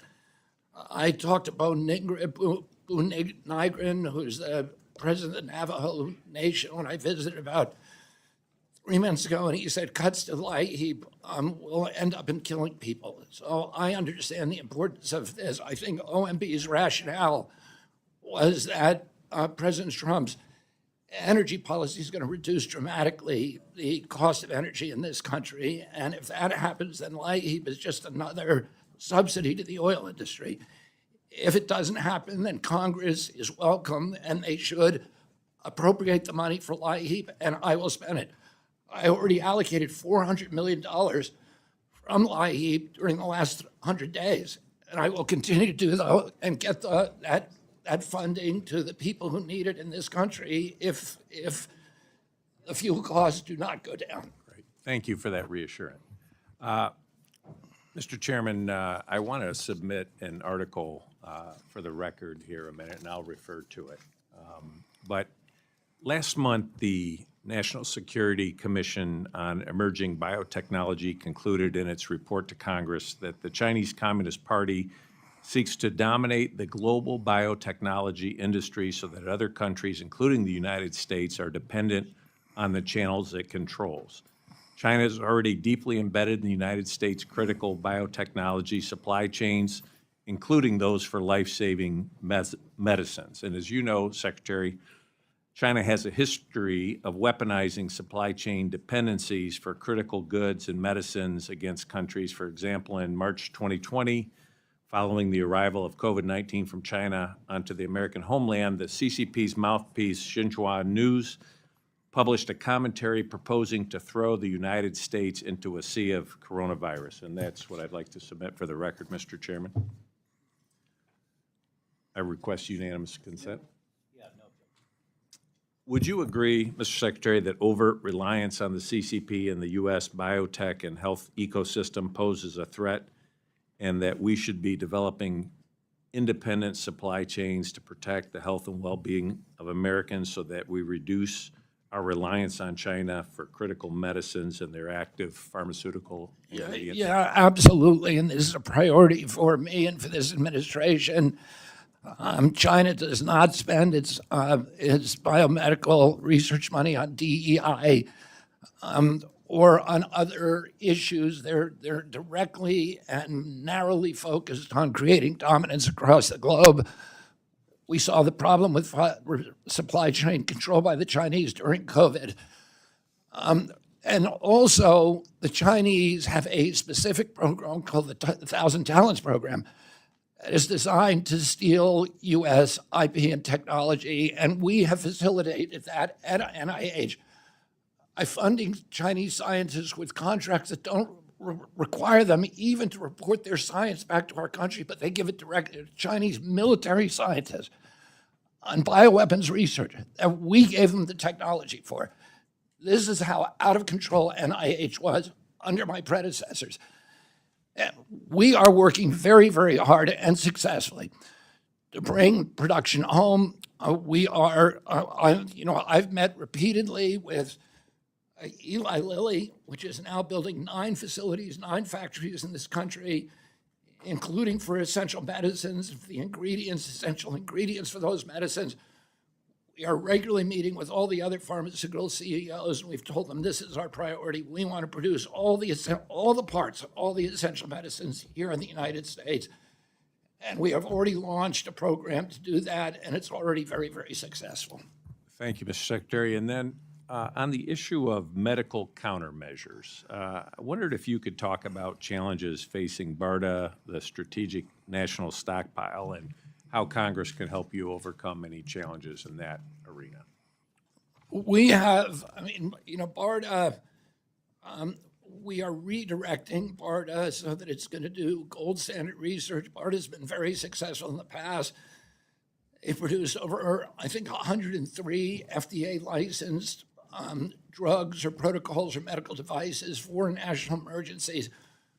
We run the national stockpile, which has $17 billion worth of supplies. Some of those supplies are misaligned, and we need to do a better job, and we're going to do that at NIH to make sure we are prepared for all emergencies, including radiological, chemical, and biological emergencies. And I would love to work with you, Congressman, on helping us to achieve those goals. Wonderful. And then finally, a couple of things. One is I want to compliment you on your commitment to public service and the way you've responded with grace towards people who have opposed some of your political views, including some of your family members, and I've kind of followed that. I want to really highlight the fact that your Make America Healthy Again has really put this in the spotlight, and these chronic diseases, and especially starting with children. And nutrition, healthy lifestyles. I know our community health centers in my district, which is a rural district, want to work with you on those goals. What can we do to promote this with young children, healthy lunches, all sorts of areas where local communities can partner with you in this effort? We are about to reissue the dietary guidelines, and we're going to do it very quickly. We have until January, but we're going to do it. I think we'll have it done even before August. And we took the Biden guidelines, which were 453 pages long and were clearly written by industry, that are incomprehensible, driven by the same industry capture and those kind of carnal impulses that put Fruit Loops at the top of the food pyramid.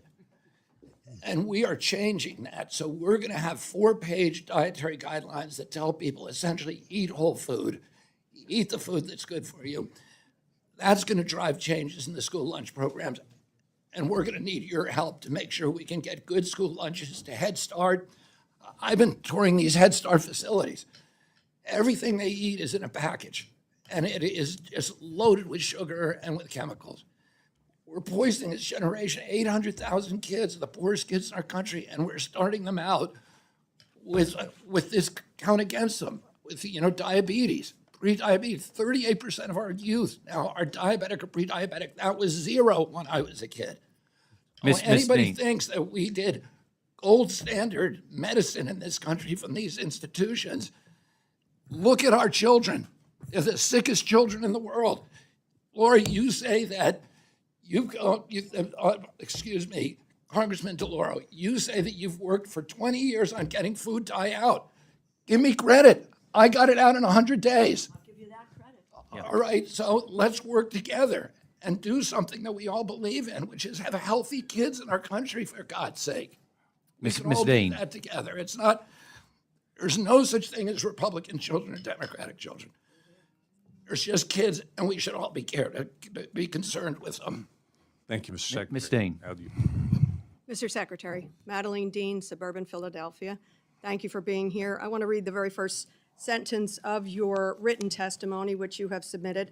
The mission of the Department of Health and Human Services, HHS, is to enhance and protect the health and well-being of the American people.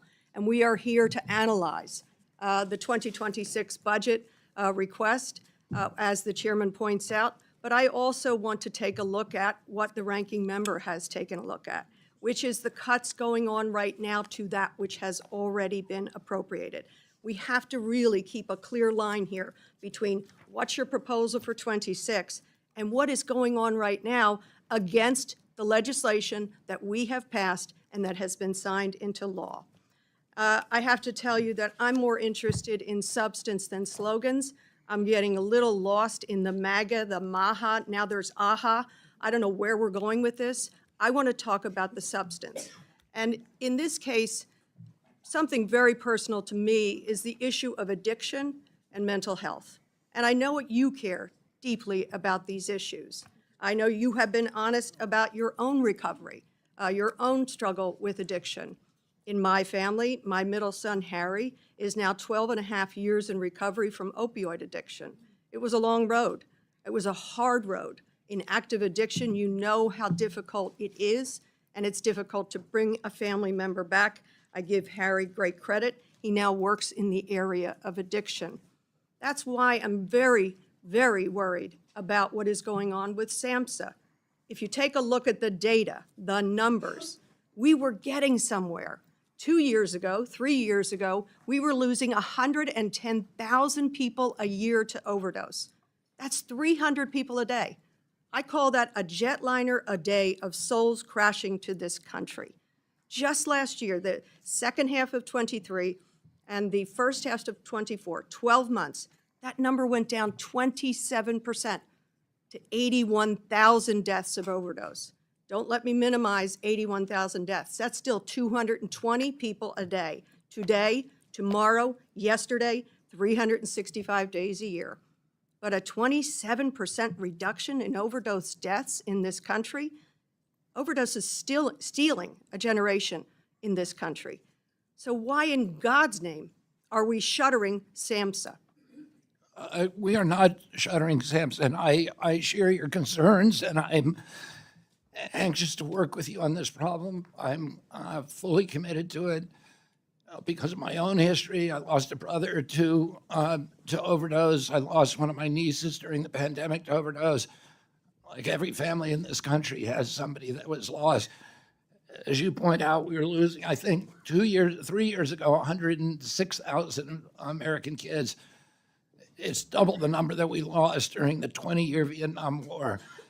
And we ought to be applying the Why same the cuts to resources. SAMHSA? And why are you shifting? We are not you've already shuttering cut. SAMHSA. We are still running 500 addiction centers. You've already cut SAMHSA, and the budget proposal is to shutter it and shift it to an AHA program, which I don't know what AHA means. To shift it to the Administration for Healthy America. We're shifting a lot of the chronic disease programs out of CDC into a center that will address chronic And you and I disease. agree that addiction is overdose is a public health epidemic in this country. Yes. Then why would we, when we are finally seeing some success, bury that success, put it in an AHA program, which, by the way, logically doesn't make any sense. We have to now rehire people and figure out what their roles will be within AHA. Why wouldn't we analyze the data that shows we just saved 20+ thousand lives in the course of 1 year?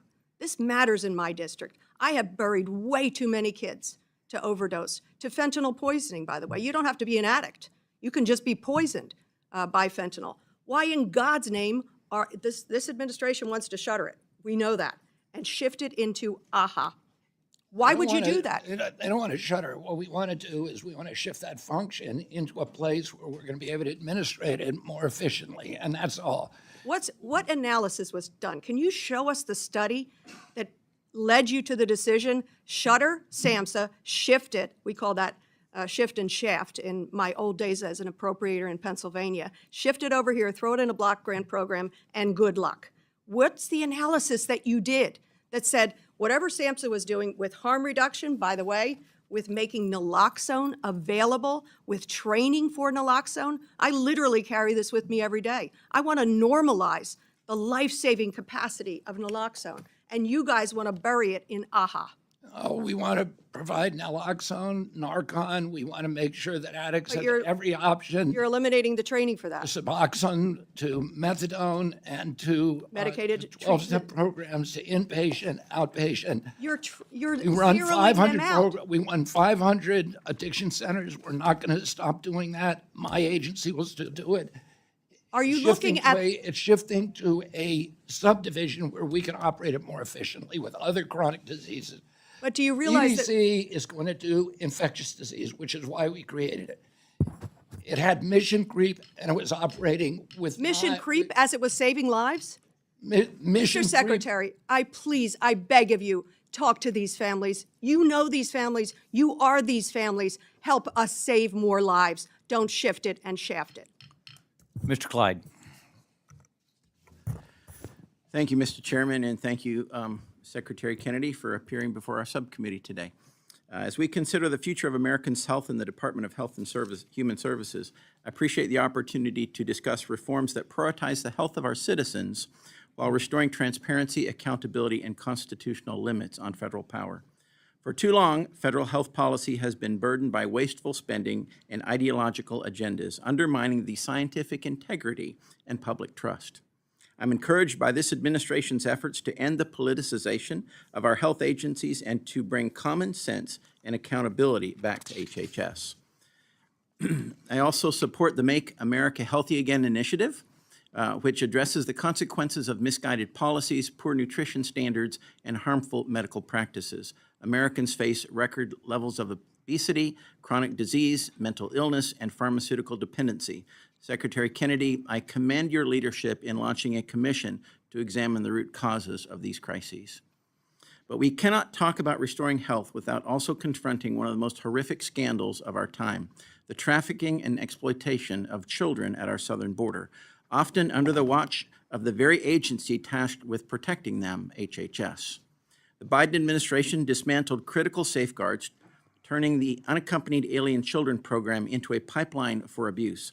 These are not bureaucratic oversights. They are instances of state-enabled child trafficking, and they must end. I support the President's budget proposal to eliminate welfare benefits for illegal aliens and refocus the UAC program on its core mission, and that is protecting vulnerable children from trafficking, labor exploitation, and abuse. No taxpayer dollar should fund these horrors, and yet the Biden administration made the federal government the final link in the chain of child trafficking. So I want to ensure the money that we spend on health policy is guided by constitutional principles, rigorous science, and the interests of the American people.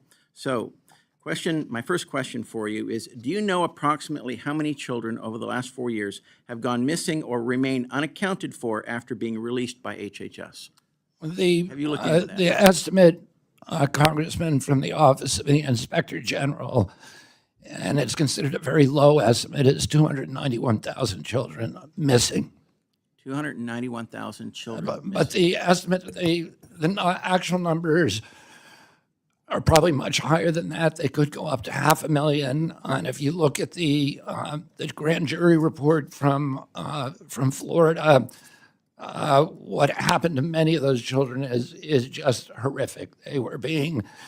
My predecessor was deliberately employing a policy of speed over safety. So they waived all of the identification requirements for sponsors. Sponsors were not required to show valid identification. They were never fingerprinted, so we didn't know if they had criminal records. There was no DNA testing, so their claims that they were taking a family member were dubious at best. Yeah, they were dubious. And we in Cleveland, according to the grand jury testimony and the grand jury findings in Florida, there are so many episodes. One of them is a man in Cleveland who picked up a 16-year-old girl claiming to be her brother, raped her, impregnated her, put her in a home where she was being regularly raped of all men, and then got a 16-year-old boy who disappeared and went back 2 other times for other children. This was happening again and again. One agency placed 592 children with 120 sponsors. 400 children were shipped to a town where there's a meatpacking plant in Kansas. 400 children who, they had to come and claim that the sponsors had to claim that those children lived in that town. And we've seen the fake ID where you have one guy who is photoshopped in with a whole bunch of different children, and he's showing up and picking up at these kids one at a time. The Biden administration knew about it. They saw the same pictures we did, and they did nothing. There's 160,000 help complaints that were never investigated. I've launched now a criminal task force.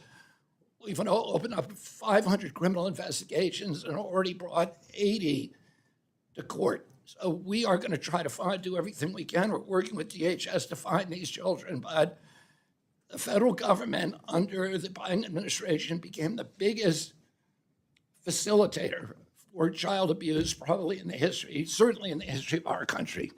Well, thank you. I was going to ask you, how are you going to hold these contractors and officials accountable, but I think you answered that question already. We're already doing fingerprinting on every sponsor. We're doing DNA testing on every sponsor. We're doing income testing on every sponsor, and we're doing valid ID testing. Nobody gets a kid without showing that they are a family member. Thank you, and I see my time has expired, so I yield back. Thank you for that excellent work. Thank you, Mr. Clyde. Mr. Harder. Thank you so much. Secretary Kennedy, I'd like to start by talking about your personal story. You've talked openly about your battle with addiction, and I want to thank you for being so open about talking about your road to recovery. As you know, addiction is a real crisis. Tens of thousands of Americans died this year from overdoses. My community knows this all too well, and all of us have been to far too many funerals. So, Secretary Kennedy, I'd like to start by just grounding us in the reality of what treatment like that actually looks like. As I understand it, you were 15 up until when you entered into an inpatient rehab facility. You credit the care you received there as a turning point. Do you have a sense of approximately how much money your family spent on your addiction treatment?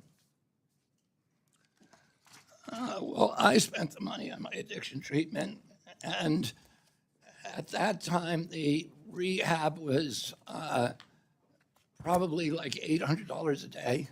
I think today they're much higher than that, many of them. Yeah, I think that's right. My understanding is that the private rehab facility, like the one that you went to, would cost in today's dollar for that same treatment over $286,000 out of pocket, just for addiction treatment that I think we can all agree, Republican and Democrat, is absolutely necessary to make sure that we're keeping our communities safe. I bring this up because There are, Congressman, there are many really gold star rehabs that do it for a tiny fraction, like $20,000 to $40,000 a month. there you go. I bring this up because in my community, the average salary is $40,000. So most folks in my community can't even afford $20,000 or $40,000 per month. And most of the folks in our area rely on public clinics that are mostly financed through Medicaid. About half of my district is on Medicaid. And the recent budget that is being discussed in the House right now would leave 50,000 people in my community without health insurance. So, Secretary Kennedy, my question for you is, why do you think that a community like mine doesn't deserve access to that same basic health care provided by Medicaid that you benefited from? I do believe they are. I do believe, and that is the design of the Medicaid program. So do you disagree with the cuts that are being proposed for Medicaid right now? Oh, the cuts to, this is I don't know if you understand this or whether you're just mouthing, the Democratic talking points. The cuts to Medicaid are for fraud, waste, and abuse, and I'll tell you what that means. It means that because of DOGE, we were able to determine, and it's about 8 million people who would be affected. Because of DOGE, we were able to determine that there are 1 million people who are claiming Medicaid from multiple states. That's illegal. It's theft. You're not allowed to do that. There are another 1 million people who are collecting both under Obamacare and Mr. Secretary, that has nothing to do with the budget that's These are actually the only being cuts that are proposed being in the made. House. These are the only cuts that are being made to Medicaid. That's not true. Yes, it is. There are another 1 million illegal aliens. We announced a law yesterday, a rule yesterday, we're not going to pay illegal aliens anymore. And guess what Gavin Newsom did this morning? He said we're going to take all the illegal aliens off the California Medicaid rolls because the feds aren't paying for them anymore. So the compassion ends. Secretary, let when he me had to write focus the you check. on the actual numbers of the last budget group, that's being the proposed. final Secretary, I regain my time. I think what you are saying is final absolutely inaccurate in terms of the 13 million Americans that will lose access to health care. Let me tell you, the folks in my district are not actually getting Medicaid in another state. They can't travel to get it in another state. The clinics that are providing that life-saving let me care tell you the are the last resort for Let me folks tell in you our the area. last category. Last category is adults who are able-bodied, who refuse to look for a job, to volunteer, to get a job, or to show that they are or to take a part-time job. I agree with my time. That is those are the absolutely only- not true. The vast majority of folks in a community like mine who are on Medicaid are working. They want to work. People want to be able to make sure that Then they have they're in no danger of losing their Medicaid. That's just not true. We've seen in Yes, it time is. after time, including in Arkansas and Florida and other states, that when you put This is a new more program. red tape, yes, but we've seen this chapter before. When you put more red tape in front of people actually getting that life-saving care, you're going to prevent people from accessing health insurance and being able to go see a doctor. Medicaid is for poor children. It's for for mothers, and it's for the disabled. It is. And It was- 13 million of those people are going to lose health insurance if this budget becomes law. They're already losing their health insurance because of all the able-bodied people who are not looking for jobs on Medicaid. Secretary, I'll just close by saying this. I hope that you remember the grace that was given to you during your darkest days. And I recommend that you come to a district like mine and stare at a single mom who has young kids, who's at risk of losing her health insurance because Where of is more your red district, tape. Congressman? Stockton, California. Come on out. We'd love to have you. And I hope that you can actually explain why this program is going to make her life healthier and help with the actual outcomes that we're talking about, because I think that's a hard case to make.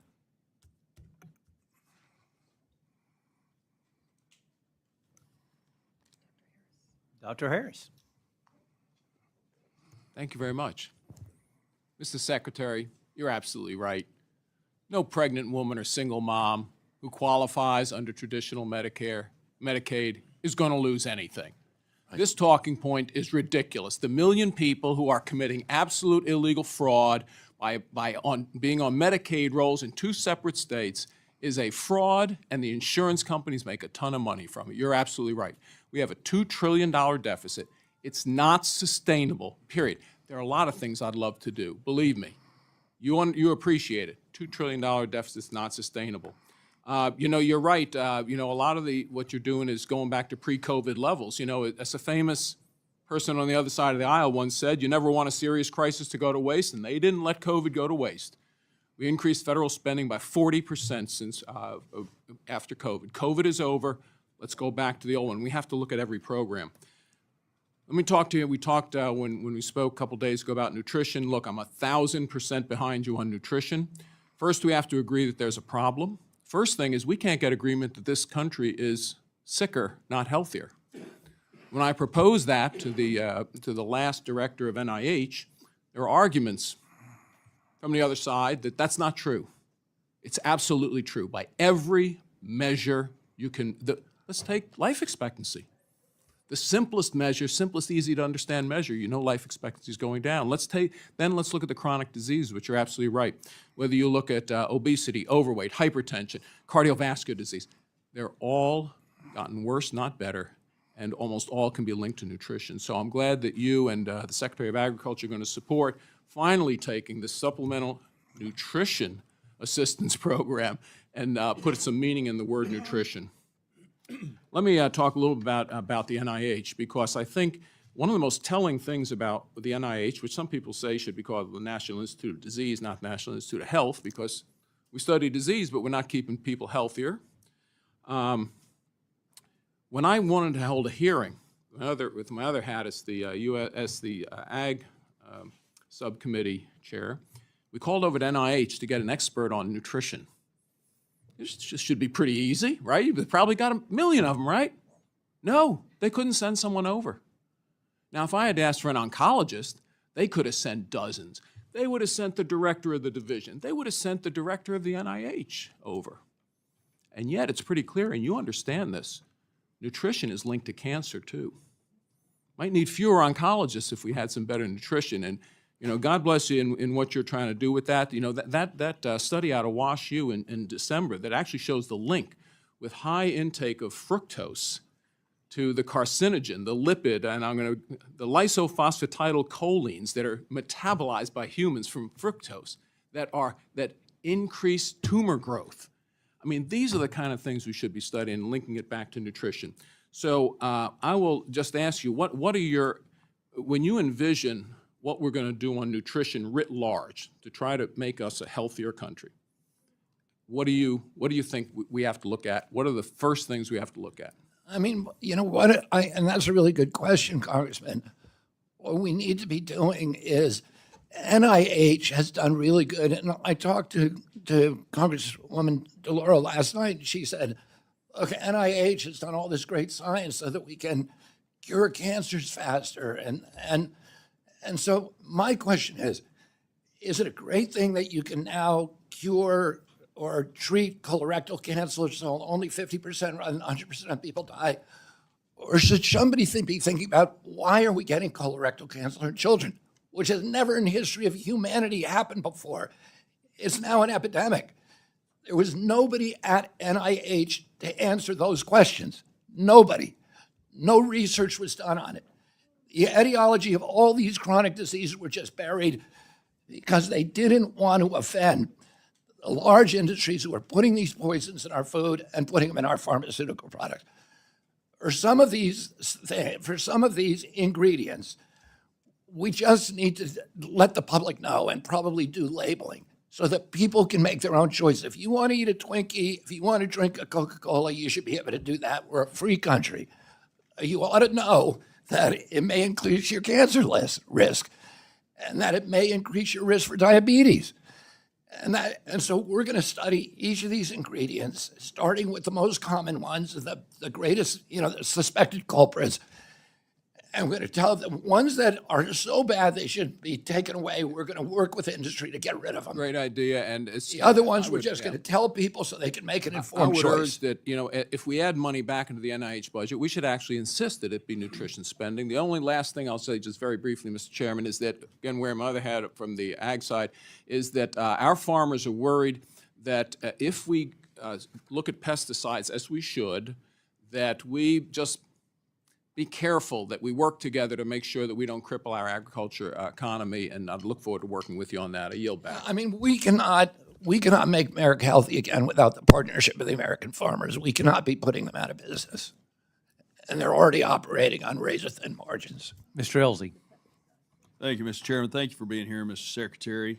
I was a 20-year Navy veteran, and I'm both a warrior and a father, so I'm also a protector. And 4 years ago, I went down to the border of Texas when the mass wave of humanity came in from South and Central America, and went down with the Texas Department of Public Safety and stood right on the edge of the water at the river there, and I watched a coyote bring a family, a so-called family, across the water. I was powerless to do anything, although, for my own self-protection, I was armed and certainly wanted to take action on this man that was trafficking in human beings. His family came across, at least I thought it was a family, man and wife and 2 children. One of the kids didn't get out of the boat. And the Border Patrol, or the Texas DPS trooper says, "You forgot one." Now, why was this happening? It was because they were allowing families to come in undocumented if they brought someone in under the age of 8. I'm not going to relitigate the last 4 years. It's irrelevant at this point. All we've got now is 300 children, 300,000 children that we know of, probably double that because you can't count ones that you don't encounter, missing in the United States of America. And evil exists in the world. And it exists in the realm of human trafficking and child sex trade, and they're in this country. And so that was the Department of HHS, that was their responsibility to make sure that the sponsors were vetted. They didn't do so. We've addressed what you're doing now. What is out there? What capabilities do you have in coordination with other agencies to try to find these kids? We don't actually have at HHS enforcement capability. What we're doing is unprecedented, which is we're doing data sharing, and we have a war room where we are doing everything we can to locate these children, and then when we get close to locating them, we turn that information over to ICE and to DHS, and they have the capacity, enforcement capacity, to actually find them. But we work together with them, and we've got an extraordinary team in our war room in my building at HHS that is working 10-hour days to track down every single one of these kids and try to bring them back. A lot of them, it's going to be very, very difficult. It sure is. I'm glad you're doing that because, you can't just forget them. We've got a lot of big issues facing child health, but the idea that some of these kids just got handed over to people that we don't know and have they disappeared. And I remember being down on the border. I don't know what these folks did with this little girl. I have an idea, but I know we were finding them dead in ditches. And so I'm glad that HHS is working with other agencies to do that. And as it's Police Week, I guarantee everybody on this mall this week is willing to help out in any way they can to find these kids. And I'd just like to follow up with, I've watched, and you talked about lunches and how kids aren't being fed very well in processed foods. And I remember growing up in Perryton, Texas, and my favorite people in school, because I hated school, was the lunch ladies. And they made the best food ever, and it was home-cooked meals. And I knew it was healthy because they weren't giving us sugary stuff. They were giving us home-cooked meals. And I went to lunch with my son a couple years ago, and everything they had was highly processed, frozen, and then heated up. And it was inedible. And so I would love to see the federal government get out of making sure that everybody eats the same thing, because we talked about the tribes too. Tribes can't eat the same thing everybody else does. So I want to go back to local control on figuring out what is best for the local kids in those schools, and then they cook those meals and get the federal government out of determining what's good and what's edible and what's not. So Yeah. I appreciate you. 100% on board. I mean, we have a research capacity at FDA to give categories of food, and, very simple, basic, don't eat anything that comes in a package, don't eat anything that's, with chemicals on it that you can't read, don't eat anything with more than 3 ingredients in it. And sending that out and letting people solve the issue of what exactly makes sense in their locality. Yes, sir. Thank you for your time. I yield back. Ms. Litlow. Thank you, Mr. Chairman, and thank you so much, Secretary Kennedy, for being here with us today.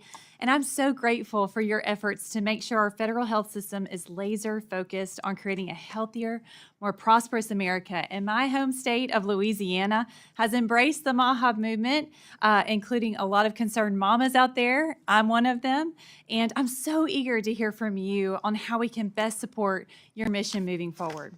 And I'd love to talk about how we can work together to improve women's health research. As a woman, a mother, a member of Congress, I am deeply concerned about the longstanding gaps in research and care that affects women's health. I hear from women daily about how a simple blood test or routine screening could have prevented debilitating cancers, stillbirths, preventable diseases, and the high price tag that comes with the treatments for these diseases.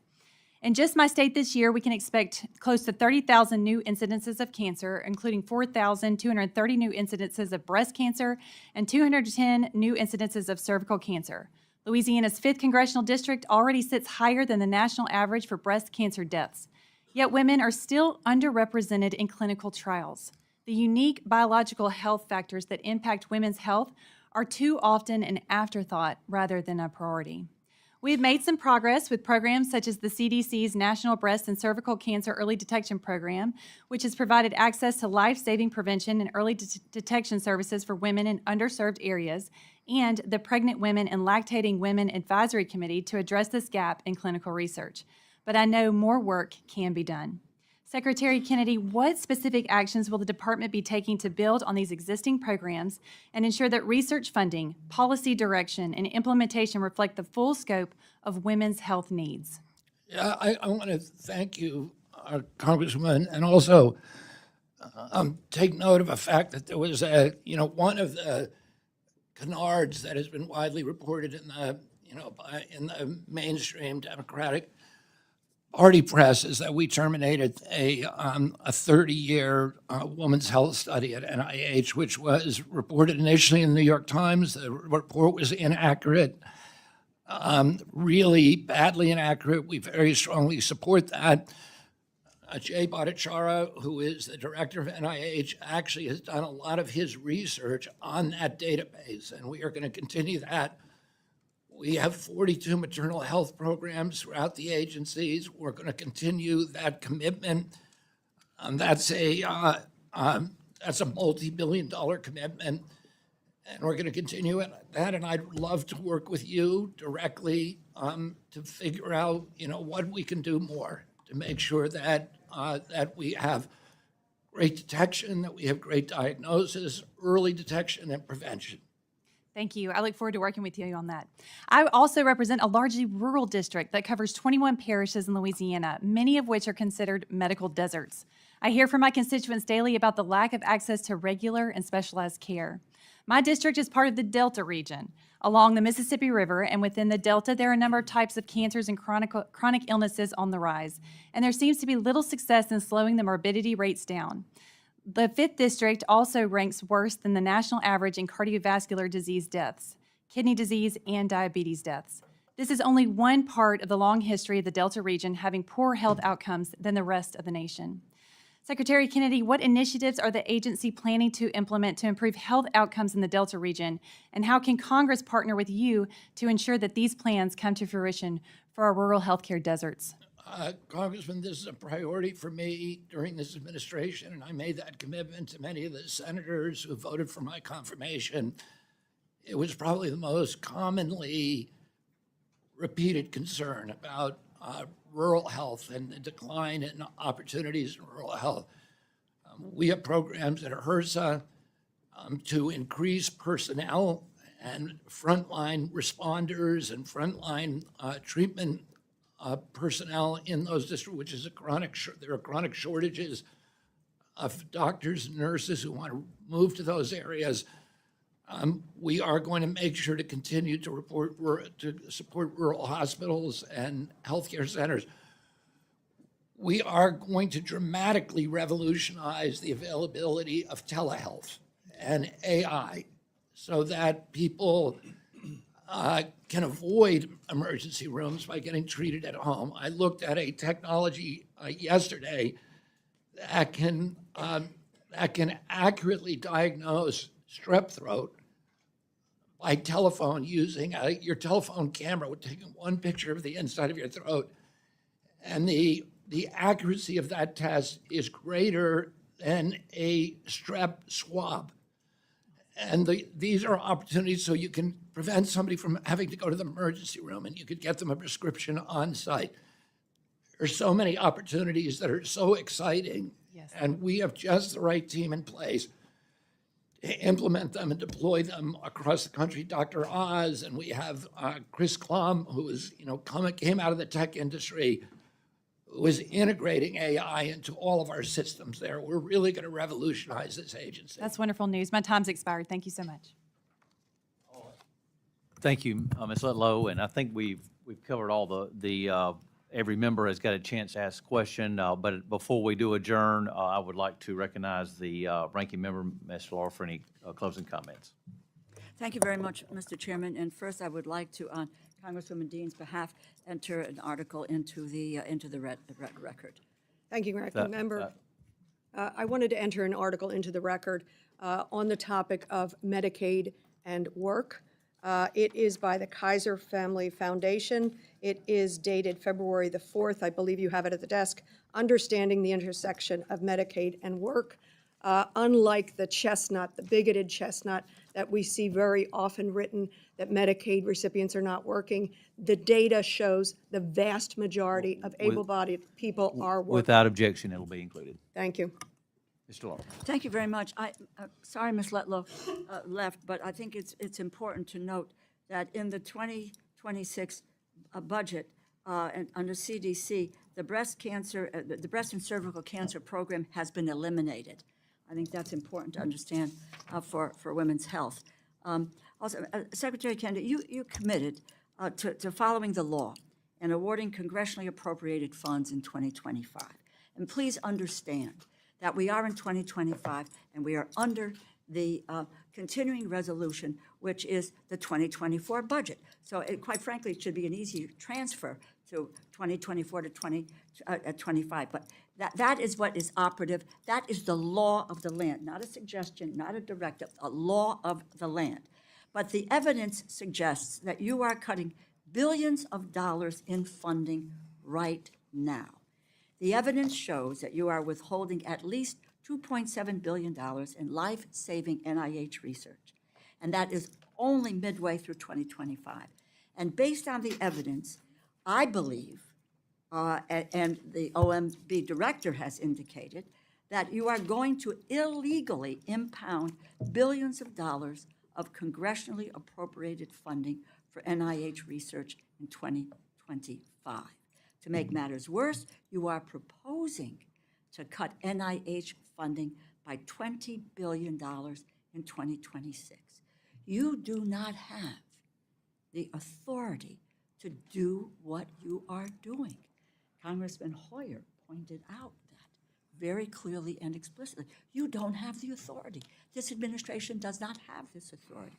You're reorganizing of the NIH. You don't have the authority. That is in the jurisdiction of the United States Congress. You want to eliminate 5 agencies. You want to create a new agency once again. I don't mean to be repetitive, but I do mean to be repetitive. You do not have the authority to do any of that. A couple of other areas I think are important.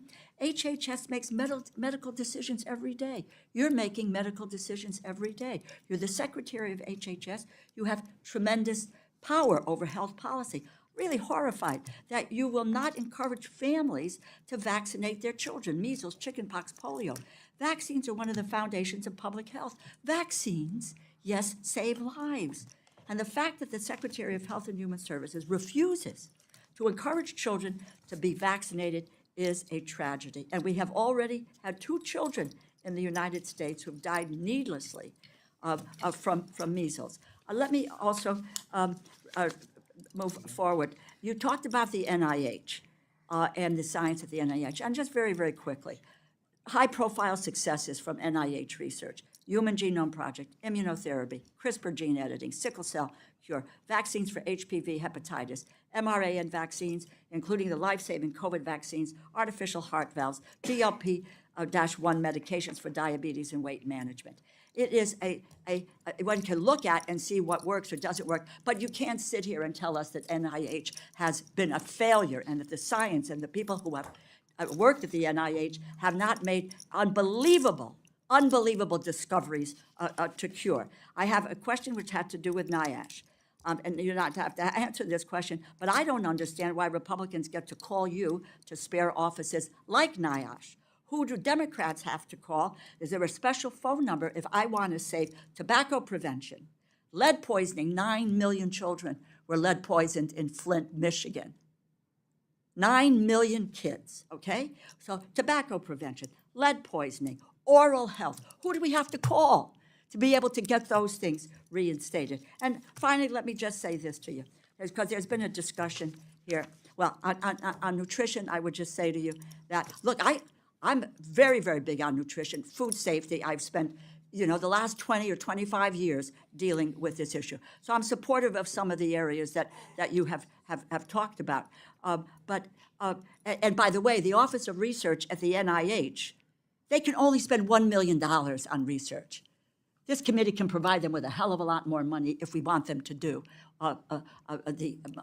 more on research. And a side issue on Medicaid with regard to young children, it is children, disabled, low-wage workers, and seniors who are the beneficiaries of Medicaid. And that would appear to be really on the chopping block, Mr. Chairman. I have just one more comment to make to you.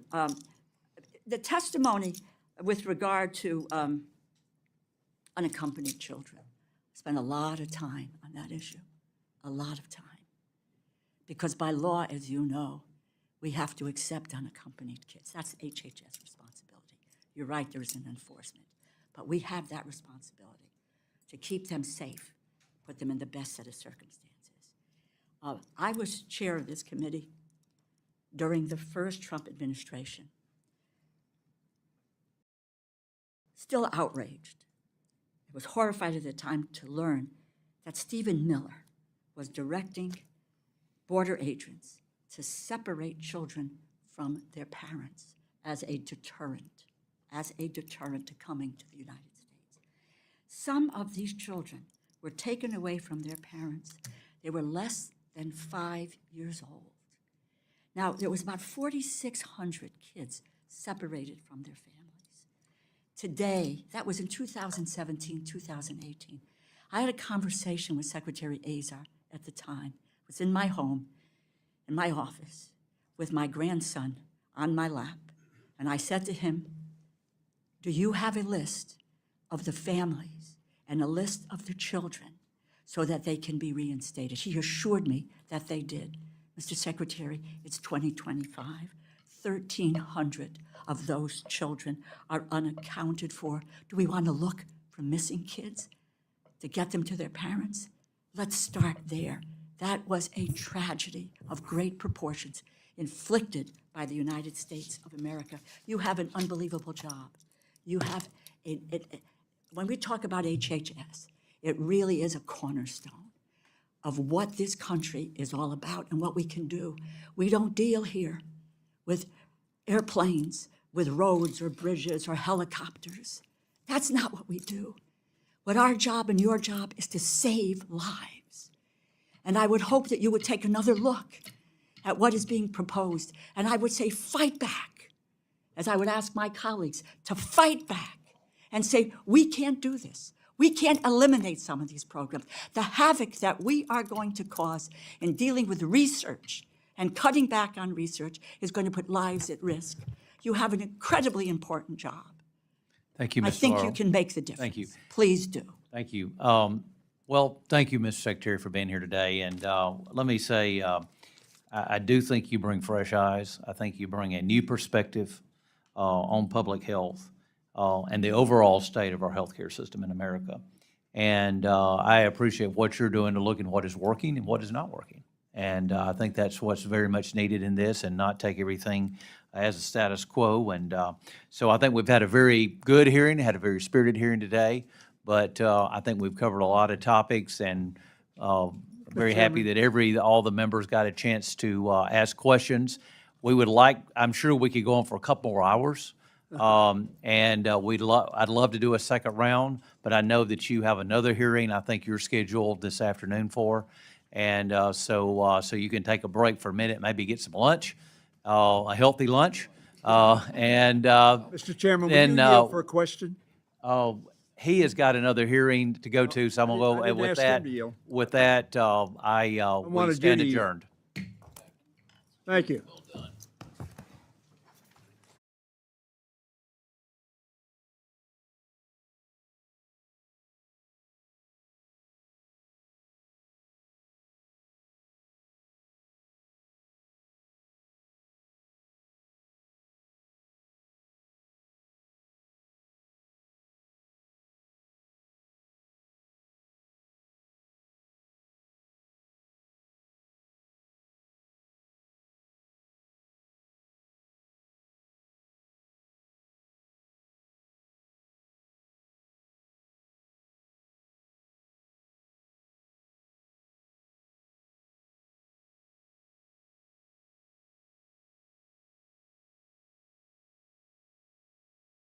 All right.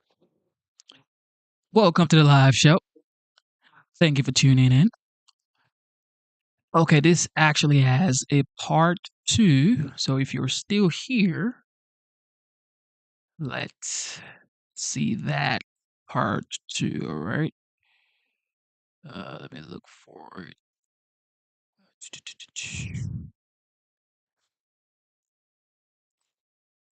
Okay.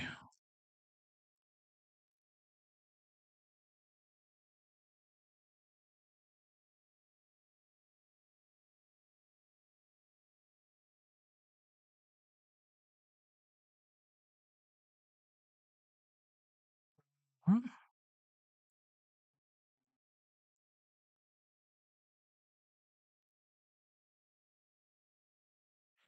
All right, here we go.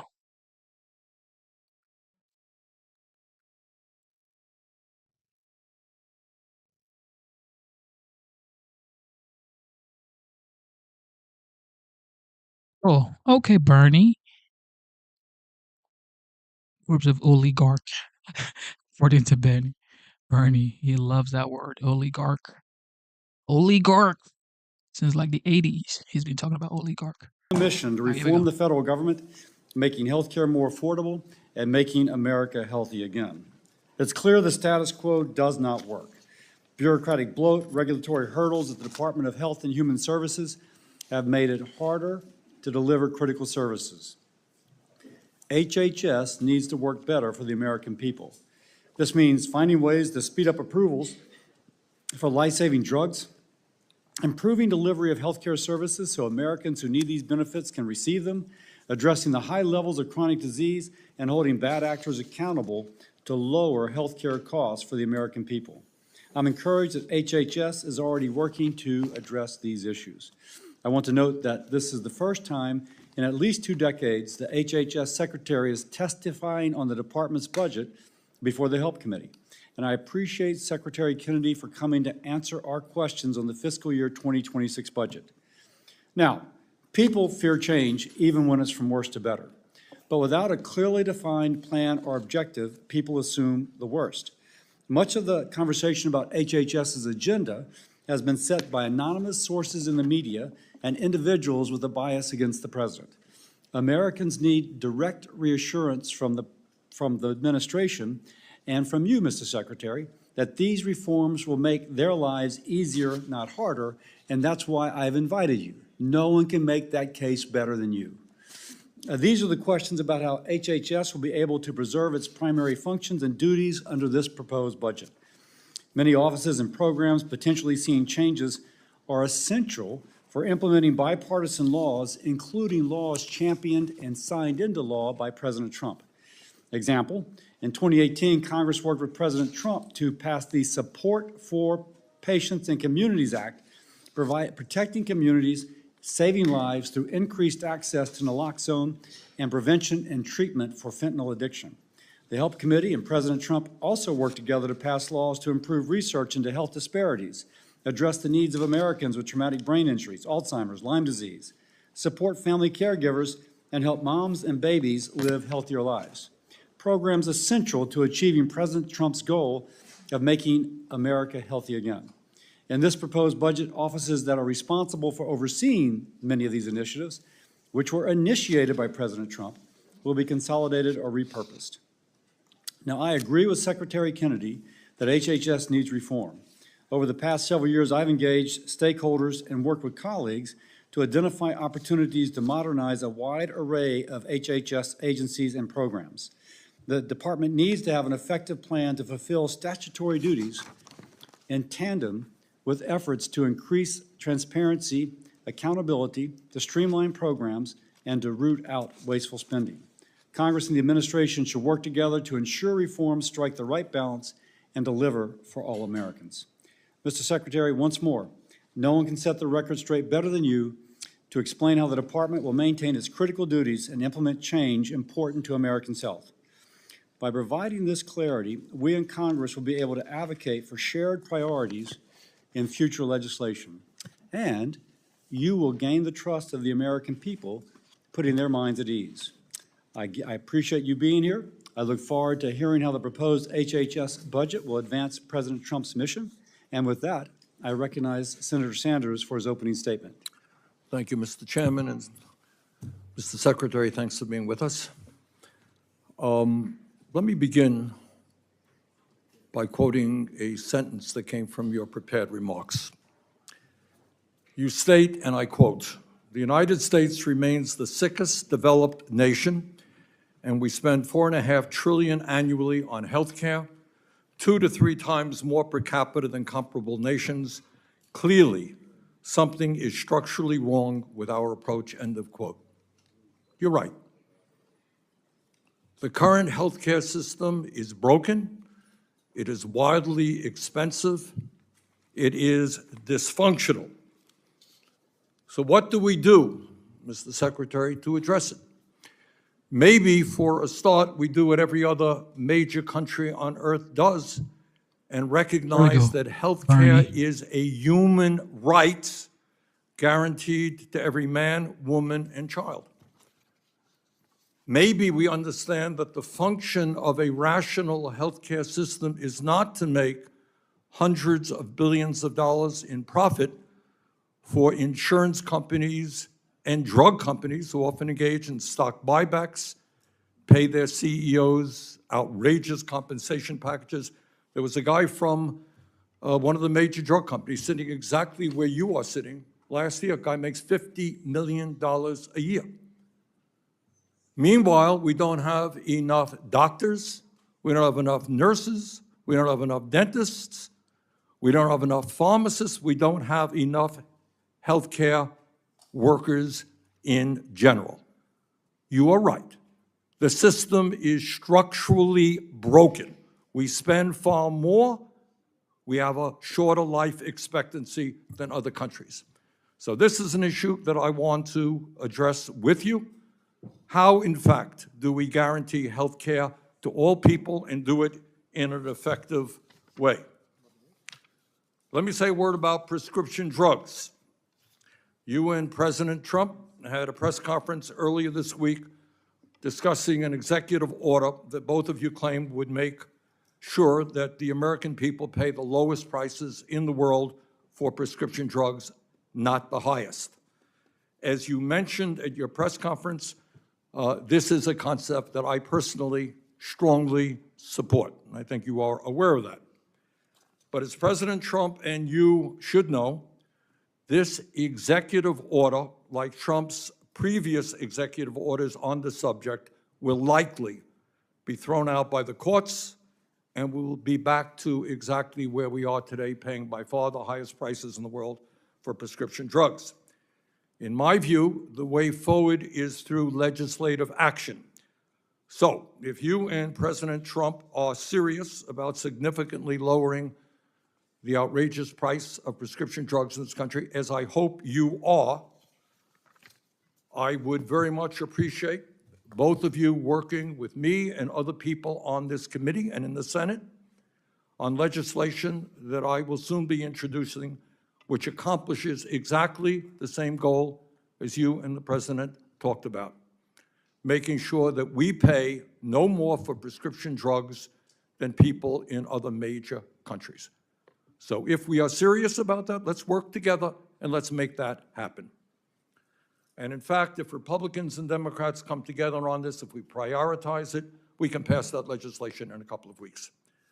Thirdly, Secretary Kennedy, all of us want to make the government more efficient and cost-effective, and few would deny that there is too much bureaucracy.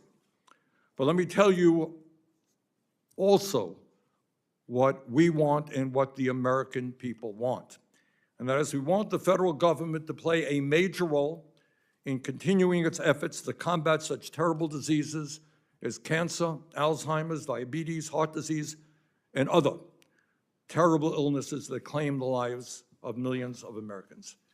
In that regard, I must tell you that I have heard from citizens, patients, and doctors in Vermont and all over this country who are deeply concerned that under the leadership of you and Mr. Musk, the Trump administration has terminated at least $13.5 billion in health care funding, including more than 1,600 grants to conduct vital research into cancer prevention, Alzheimer's, diabetes, and cardiovascular disease, among many other medical research investments. In the first 3 months of this year, the National Institute of Health has been effectively cut by $2.7 billion, a 35% cut, reversing over a decade of investment in medical research. Under your leadership, cancer research has been slashed by 31%. Further, Secretary Kennedy, under your leadership, you have undermined the vital role vaccines play in preventing disease during the single largest measles outbreak in 25 years, which has led to over 1,000 cases of measles, over 125 hospitalizations, and 3 deaths. And let me say a word about USAID. Elon Musk, the richest man on earth, who has led the effort to cut health and nutrition programs for the poorest people on earth, has absurdly suggested that no one, quote unquote, no one, has died from the massive cuts to USAID. Mr. Musk is 100% wrong. According to independent researchers, nearly 200,000 people have already died throughout the world as a result of the massive cuts in funding to prevent malaria, tuberculosis, HIV, malnutrition, and other serious diseases. Further, as a result of the elimination of U.S. funding for a global vaccine program, it has been estimated that over 1 million children will die because of the cuts that will save taxpayers very, very little money. So let me just conclude by saying this. The United States of America is the wealthiest country on earth. We should have the best healthcare system in the world, not one of the worst. Given our purchasing power, we should be paying the lowest prices on earth for prescription drugs, not the highest. Instead of giving hundreds of billions of dollars in tax breaks to the richest people in this country, we should be proudly investing in coming up with cures for cancer, Alzheimer's disease, diabetes, and other terrible illnesses. That is what we should be doing. But I am afraid that in too many ways, we are doing exactly the opposite. Thank you, Mr. Chairman. Thank you, Senator Sanders. I'll now introduce the witness. We're joined today by the Honorable Robert F. Kennedy, Jr., the 26th Secretary of the United States Department of Health and Human Services. In his role as Secretary, Mr. Kennedy is responsible for overseeing the nation's civilian federal health agencies, which serve over 150 million Americans. We look forward to hearing from you today. Secretary Kennedy, again, thank you for joining us.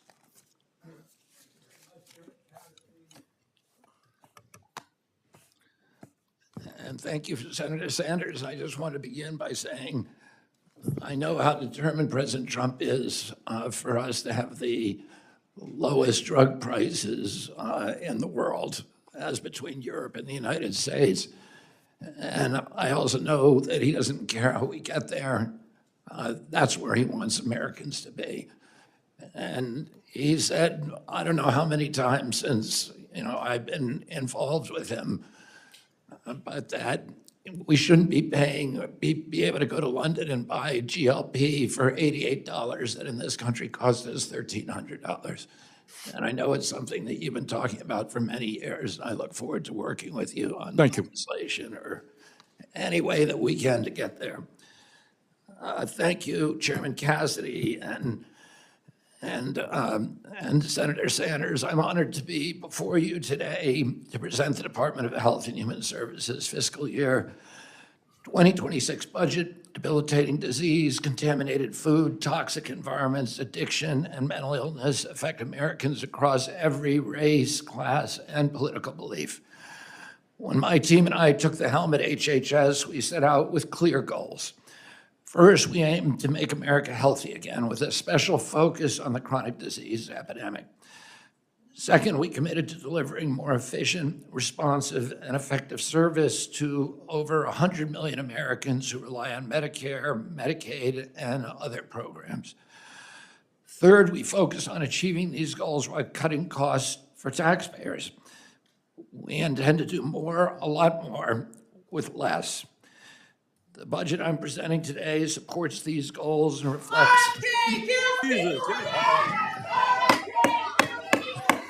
Whoa, whoa, whoa, whoa. The witness will suspend. The committee will come to order. Capitol Police are asked to remove the individuals from the hearing room. Members of the audience are reminded disruptions will not be tolerated.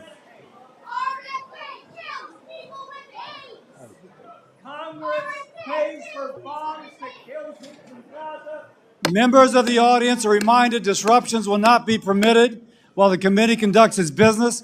Capitol Police are asked to remove the individuals from the hearing room.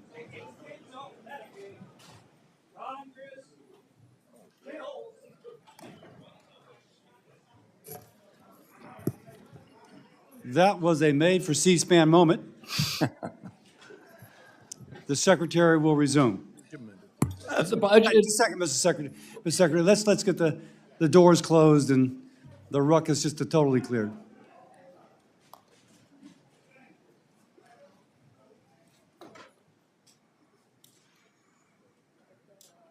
Got it.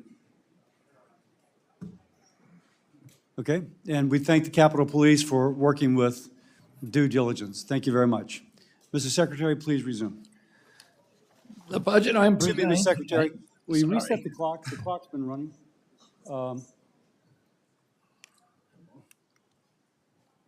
Whatever it would be.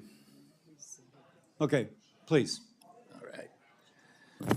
The budget I'm presenting today supports those goals and reflects two enduring American values: compassion and responsibility.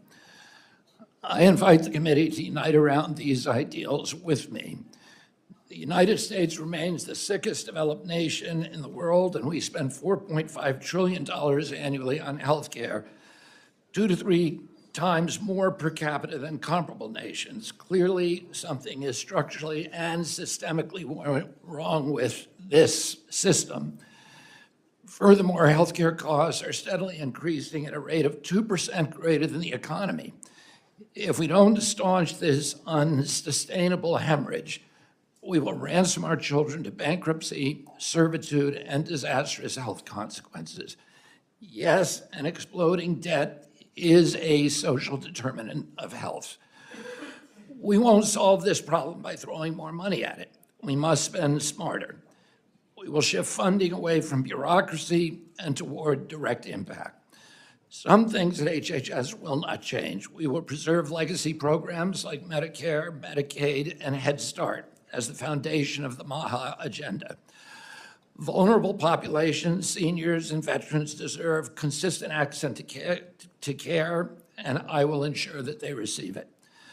Today, 83 million Americans, urban and rural, lack adequate access to primary care physicians. We will prioritize these families, especially Native American and Alaskan communities. We will protect IHS funding, streamline its operations, and give the tribes more autonomy in managing their resources. Let me be clear, we intend to make the Trump HHS not just the most effective, but also the most compassionate in U.S. history. Our official budget statement outlines many priorities, but I want to highlight a few. First, we will consolidate programs to better tackle mental health and addiction. These issues now rival chronic disease in their impact. HHS will aggressively combat the opioid crisis, especially the spread of synthetic drugs like fentanyl. We will empower state, local, and tribal leaders to create effective solutions. Second, we will address nutrition, physical activity, and healthy lifestyles. The President's budget requests $94 billion in discretionary funds to support these priorities, including the Administration for a Healthy America. We will emphasize healthy eating and Head Start and ensure the program continues to serve its 750,000 children and parents effectively. Third, we will equip FDA to expand its food safety efforts through research, regulation, inspection, and education to remove harmful chemicals from food and packaging. Fourth, we will fund cutting-edge research at NIH while cutting risky or non-essential studies. That includes ending gain-of-function experiments and research based upon radical gender ideologies. At the CDC, we will return to core missions, tracking disease, investigating outbreaks, and sustaining public health infrastructure while cutting waste. Fifth, we will eliminate DEI funding and redirect resources toward real poverty reduction. We will move beyond lip service to communities of color and take meaningful action to meet their needs. Six, we will strengthen cybersecurity and health IT. The AI revolution has arrived, and we are already using new technology to manage health data more efficiently and securely. Finally, we will rebuild public trust, a trust that eroded through years of industry capture, corruption, waste, and misplaced priorities. We will launch a new era of transparency in public service, creating an honest, science-driven HHS that answers to the President, to Congress, and to the American people. I look forward to working with Congress to pursue this mission together as a bipartisan cause. Let's work side by side to make America healthy again. Thank you. Thank you, Mr. Secretary. I'll start with questions. Mr. Secretary, I appreciate that NIH wants to recalibrate its research portfolio to address conditions not previously attended to sufficiently. Nutrition, conditions such as arise after viral infection like myalgic encephalomyelitis or chronic fatigue syndrome. But this is happening in tandem with reports that HHS is closing the Office for Long COVID Research and Practice. And I talk to people for whom long COVID is seriously impacting their life. So to what extent will HHS continue to support research, data collection, and other programs focused on understanding ongoing health impacts of long COVID?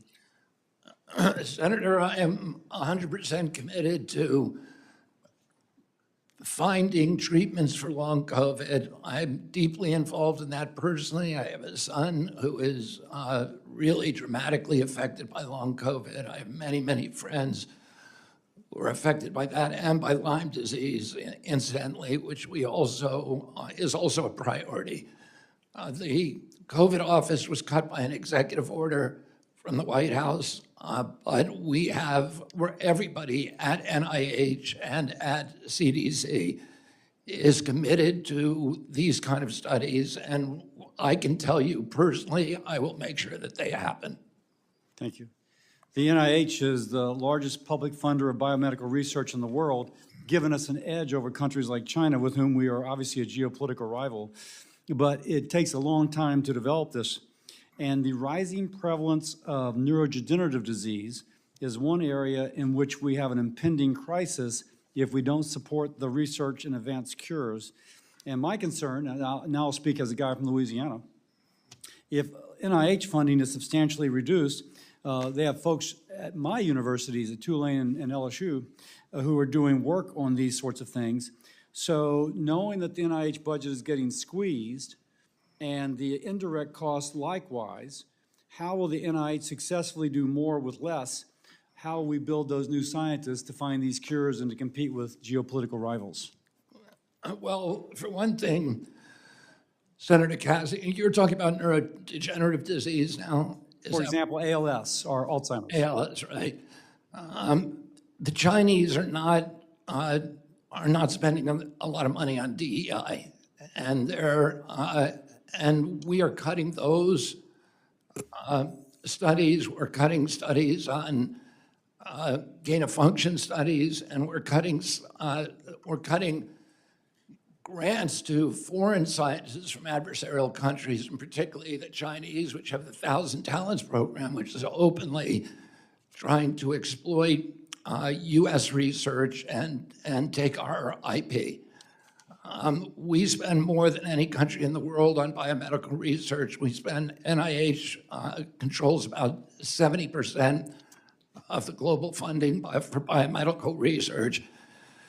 The cuts we have made to date are administrative cuts. As far as I know, we have not fired any working scientists.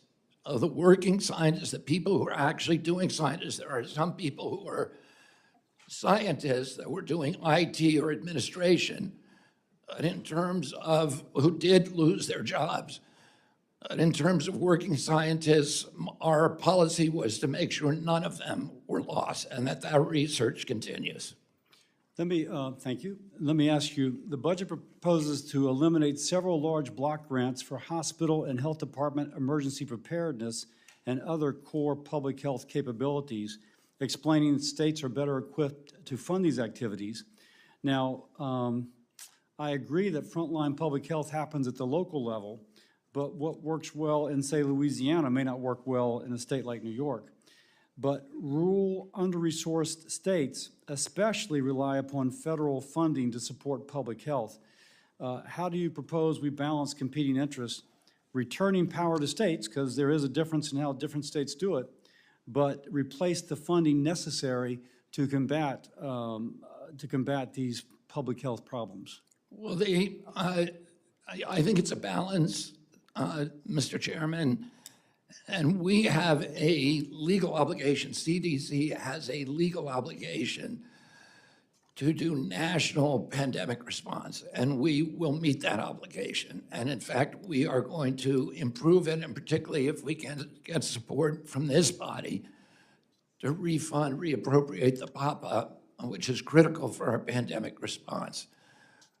But there are some functions that are local in nature, and in those cases, we will be supporting local infrastructure to respond. They know better than we know, and we saw this during some of the hurricane response with, Governor DeSantis' response, which was really Florida localized. There was no deaths and very little destruction to a hurricane that was as bad as the one that followed that relied on federal response and was really a catastrophe for the state. So I think Experience shows that the localities can often do better with some functions, particularly with the hospitals and infrastructure.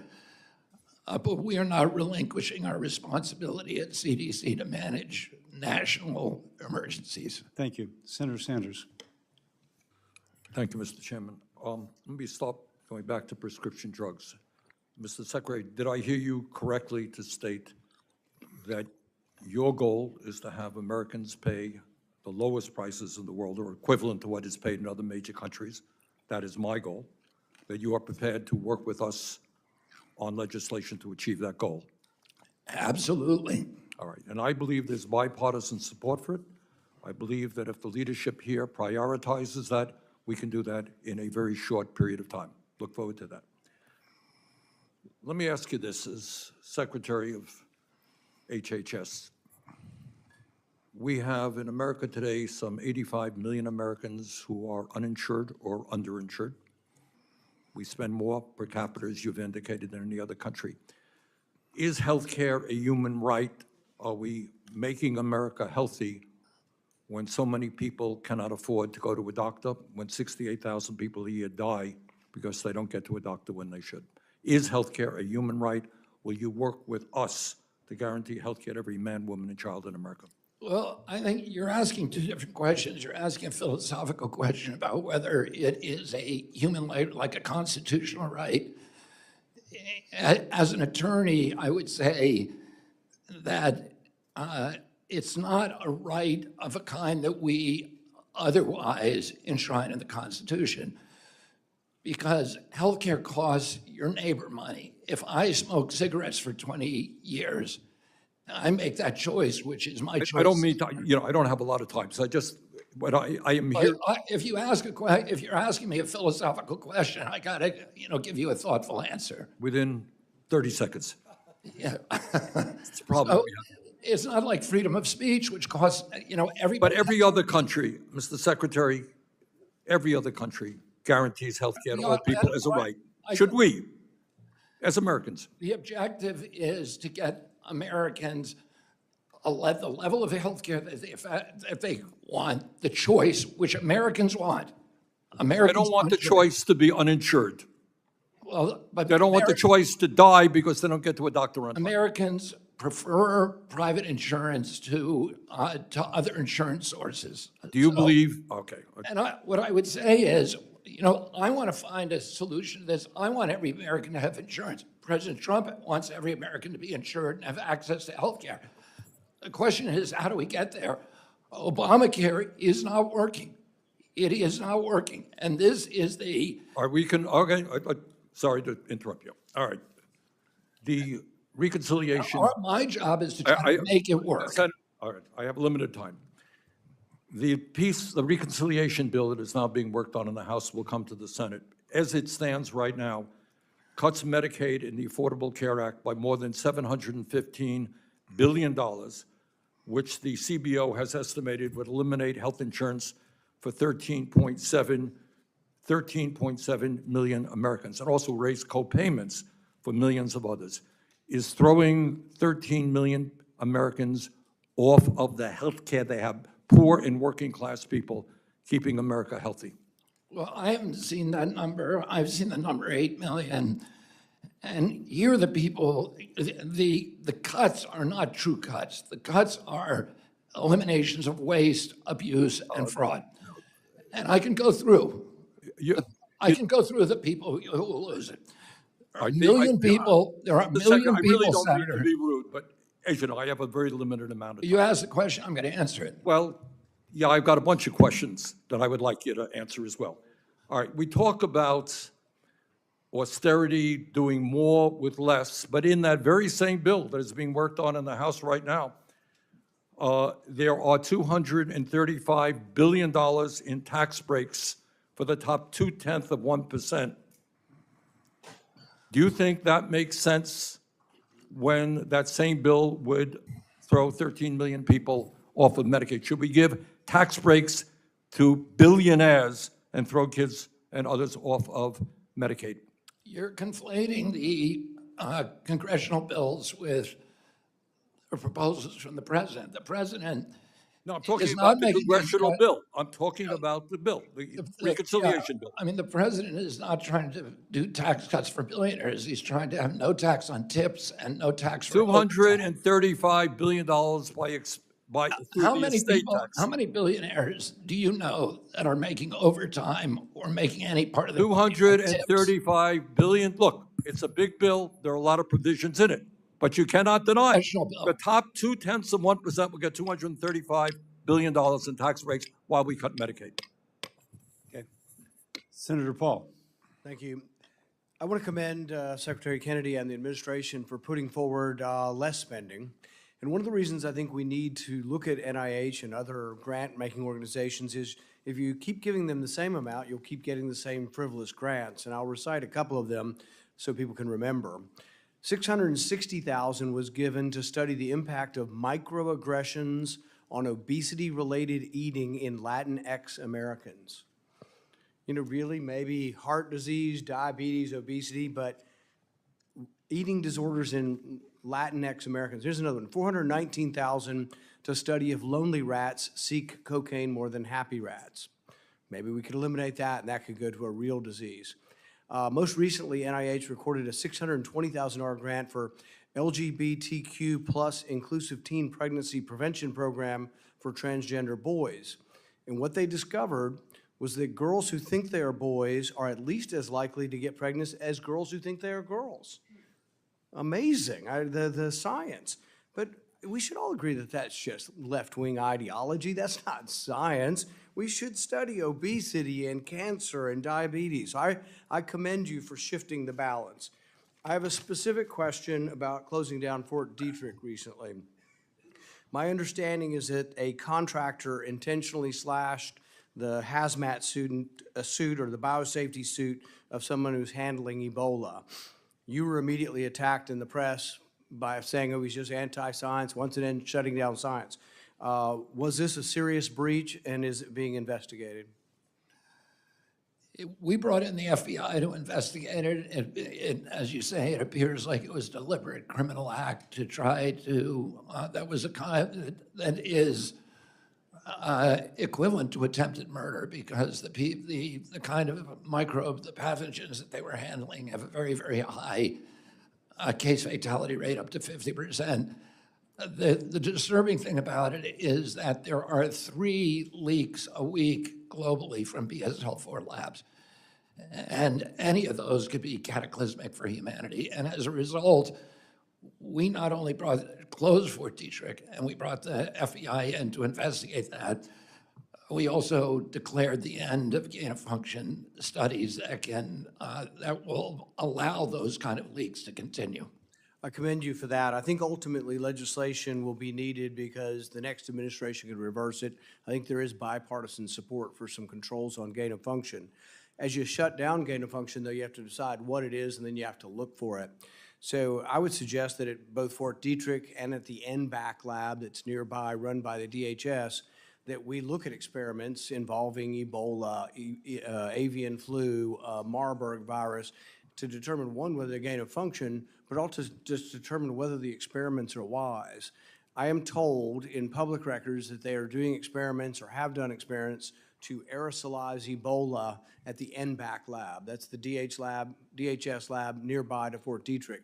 My hope is that when you investigate whether to do gain of function or what is gain of function, what is being done, that you'll compile that and at least give us a report in Congress. We're going to ask for it.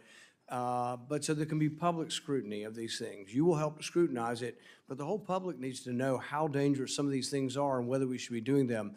The idea of aerosolizing Ebola, I think, is, or training Ebola to be aerosolized is incredibly dangerous, probably goes against the Biological Weapons Convention. And I'd like to hear a little bit about whether or not, as you investigate this, you plan on bringing information back to Congress or to the public. Yeah, we're going to be absolutely transparent. I have a trip planned to Fort Detrick with Kristi Noem, who's the director of DHS, and with Jay Bhattacharya and other people in my agency who are experts on bioweapons, who are experts on gain-of-function research, and we are going to be absolutely transparent. we've also proposed a methodology for regulating and for determining what is dangerous gain of function and what is legitimate scientific investigation, and how to bring the public into that debate, which I think, as you point out, is absolutely critical. That is where we messed up last time. And as you know, we have some of the Democrats here who are, talking about the great science from NIH, but now we have major agencies, intelligence agencies, the CIA, the FBI, the DOE, and the State Department have all agreed that NIH research almost certainly led to the pandemic, the COVID pandemic. So that's not the kind of the result that we should be allowing or enabling, and we're going to end that now. If possible, the trip to Fort Detrick and to NBAC, we'd like to be included or invited on that trip if possible. Absolutely. Thank you, Mr. Chairman. Mr. Secretary, one of my constituents, her name's Natalie Phelps. She's a mom of 2 from Bainbridge Island in Washington State. She has been fighting aggressive stage 4 colorectal cancer for nearly 5 years now. Her best hope now is a clinical trial she's participating in at the NIH Clinical Center. She flew out to NIH a few weeks ago for her first appointment, and her care team there wanted her to come back in 4 weeks to start treatment. But because of the thoughtless mass firing of thousands of critical employees across NIH and HHS that you carried out, Natalie's doctors at that clinical center have told her they have no choice but to delay her treatment by an additional 4 weeks. Now, an extra 4 weeks may not sound like a long time, but I will tell you, for stage 4 cancer patients like Natalie, this could mean the difference between life and death. Secretary Kennedy, how many staff have been cut from the NIH's clinical center? I want a specific number. I can't tell you that now, Senator Murray. What I can tell you is that if you contact my office tomorrow, I'll look specifically into that. Well, that is not acceptable. I want an answer back by that. She deserves it. I do it. She doesn't have much time. She deserves an answer back. Wouldn't you rather get her into that clinical trial as fast as you can? Absolutely. All right, so if you contact my office tomorrow, this is if that happened. You are here to defend your budget. I'm here to ask you questions about the impact of that. Well, you asked me about a specific case that I want to help with. I don't think anybody, but there are. I don't think that should happen to anybody. Okay, well, what have you, and I mean you personally, done to assess how those staff cuts are impacting patient care? She is one of many. What have you done to assess that? I provided the guidelines that said we shouldn't, that no clinical trials should be affected by the cuts. I have, Matt Mamoli. Mr. Secretary, I just have a short amount of time. They are impacting clinical trials. You asked me a question. Do you want me to answer it? I want to tell you, you need to know this. You're here to defend the NIH budget, which Senator, do you want me to answer your question? Well, I want to. You want me to answer your question, Senator? Tell you that Natalie is sitting there waiting for treatment. I'm offering to help her, but you don't care. Mr. You Secretary, don't care about Natalie. I've offered to help Natalie. I am asking you a question, and it is critical. You are here to defend cutting NIH by half. Do you genuinely believe that that won't result in more stories like Natalie's? I think the cuts that are now proposed by NIH are going to hurt. I think that President Trump, listen, there's no agency head in the government like myself that wants to see their budget cut. And I asked you, have you personally assessed what this is doing to patients? And I am telling you, one story of one person, it is impacting life or death situation. I think it's. You want me to answer your question, Senator? Well, you did. Oh, I have not. You have not allowed me to answer it. Well, I will just say that it is my job to be a voice for people like Natalie and countless other patients who are like her. So you've got to fix this. I want to know, and I want a personal update on Natalie's case, and you offered that. Please give that to me in the next 24 hours, and I expect details and transparency about the state of NIH clinical care. You contact my office, Senator, and I I think you will could do contact everything my in my office as well. power to try to get Natalie into that. I got 1 minute left, and I want to ask you about the NIOSH cuts. I am really alarmed by your decision to essentially eliminate the National Institutes for Occupational Safety and Health. You've already fired nearly 90% of the staff. That includes the staff in my state at the Spokane Research Lab. Those are experts. They do essential work to protect miners and firefighters and farm workers, people who work in dangerous conditions. I am told that after a backlash, you are reinstating some of those, mainly in the West Virginia office, but nobody in the Western United States.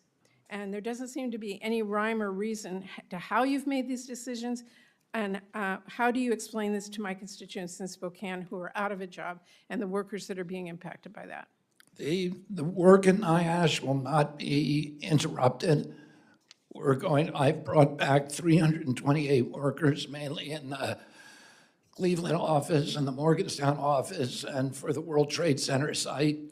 And that work will continue. The work on mine safety will continue. The epicenter of that work has been Cleveland and it's been Morgantown. We understand it's a critically important function, and I did not want to see it end. Mr. Chairman, I would just say you can't fire 90% of the people and assume the work gets done. Senator Collins. Thank you, Mr. Chairman. Mr. Secretary, nearly 7 million Americans are living with Alzheimer's disease, and caring for people with this devastating chronic disease costs us some $360 billion a year. I am the author of a law that's known as the BOLD Act. It takes a public health approach to Alzheimer's. It educates providers, promotes earlier diagnosis, it helps caregivers, and it also promotes lifestyle changes. I have worked very hard to make sure that HHS has the resources to carry out this law, which was just recently extended. I'm concerned that the reductions in force of approximately 10,000 staff across HHS will completely undermine this act. And this act, in many ways, is very consistent with your approach of looking at public health issues for chronic diseases. For example, the Healthy Aging Branch administers the BOLD Act for Alzheimer's. It has lost all of its staff. So how can you ensure that the CDC continues to implement the BOLD Act and the Alzheimer's programs under it when all of the staff responsible for that administration have either been placed on administrative leave or let go? I don't know enough about that program, but I know that under that division has been folded into the Agency for Healthy America. And a lot of the reports that whole divisions have been liquidated were just wrong. They were divisions that were being reassigned under the reorg. Now, I'm under a constraint here because at 4 o'clock yesterday afternoon, we were told that a federal judge granted a TRO in our case on the reorg. And my attorneys have asked me not to talk about any details of the reorg today. But on that budget line, I will work with you. I'm committed. Alzheimer's is run in my family. As you know my cousin Maria Shriver, who's deeply involved in it. The NIH had a very, very checkered history on studying Alzheimer's because of the amyloid plaque scandal. And we have an opportunity now to do really good science and find a cure very quickly, and also find out, equally importantly, why so many people are getting Alzheimer's in this generation. I want to make that happen. I want to work with you, Senator, to make sure that that happens and that those programs continue. Thank you. I chaired recently the first Appropriations Committee hearing of the year, and we focused on biomedical research and how important it is that America not lose its global edge in innovation that's producing life-saving and life-enhancing discoveries. As among the many issues that we covered, as you might expect, the hearing explored the 15% arbitrary one-size-fits-all percent cap that NIH has imposed on indirect but still research-related costs for its grants. What we heard is that this cap will mean less basic research, fewer clinical trials, and that it will also cause our scientists and researchers to leave the United States and go to other countries. I believe strongly that this proposed cap is poorly thought out, that it's harmful, and I know that it violates current law because since 2018, we've included in the appropriations bill specific language that prevents NIH from imposing such a cap. So I know the system needs to be looked at, but are you reviewing how NIH's approach of this one-size-fits-all 15% cap on indirect costs would affect laboratories, whether they're private, nonprofit labs, or whether they're in universities, as far as doing crucial biomedical research? Yeah, Senator, we are, and you and I have talked about this issue. And I think the impetus for the cap was that there were a lot of private universities with giant endowments like Stanford and Harvard that were getting indirect payments of 78%. What that means, if you get $1 million grant, NIH then has to pay you an extra $780,000 for administrative costs, and a lot of those costs weren't even going to anything to do with science. They were going to, the university budget. And in order to curb that abuse, we adopted a 15%, which is the industry standard. That's what the Gates Foundation or any other foundation would pay. But I understand the University of Maine, University of Alabama, many other universities, state universities, were not abusing it. We lost about $9 billion a year in those kind of costs. And so we have a plan for how to address issues like what's happening at the University of Maine. I'm being gavelled out, so I will talk to you privately about that. Thank you. Senator Ball. Thank you, Mr. Chairman. Secretary Kennedy, you run a department that touches the lives of almost every American. Yet for this budget hearing, these are the 6 pages that we have gotten in terms of your budget request. We are also 7.5 months into this fiscal year, and yet you are not telling the American public anything about how you are spending the billions in taxpayer dollars right now. You had to submit an operating plan to the Congress, and this is just a sample page, but 530 programs simply have asterisks. Secretary Kennedy, this isn't about your hiding information from me. This is about your hiding information from the American public. And if you're going to cut cancer research or gut mental health support, at least stand by your work and explain it to the American people. Now, Secretary Kennedy, I want to start with what I hope is an easy question for you.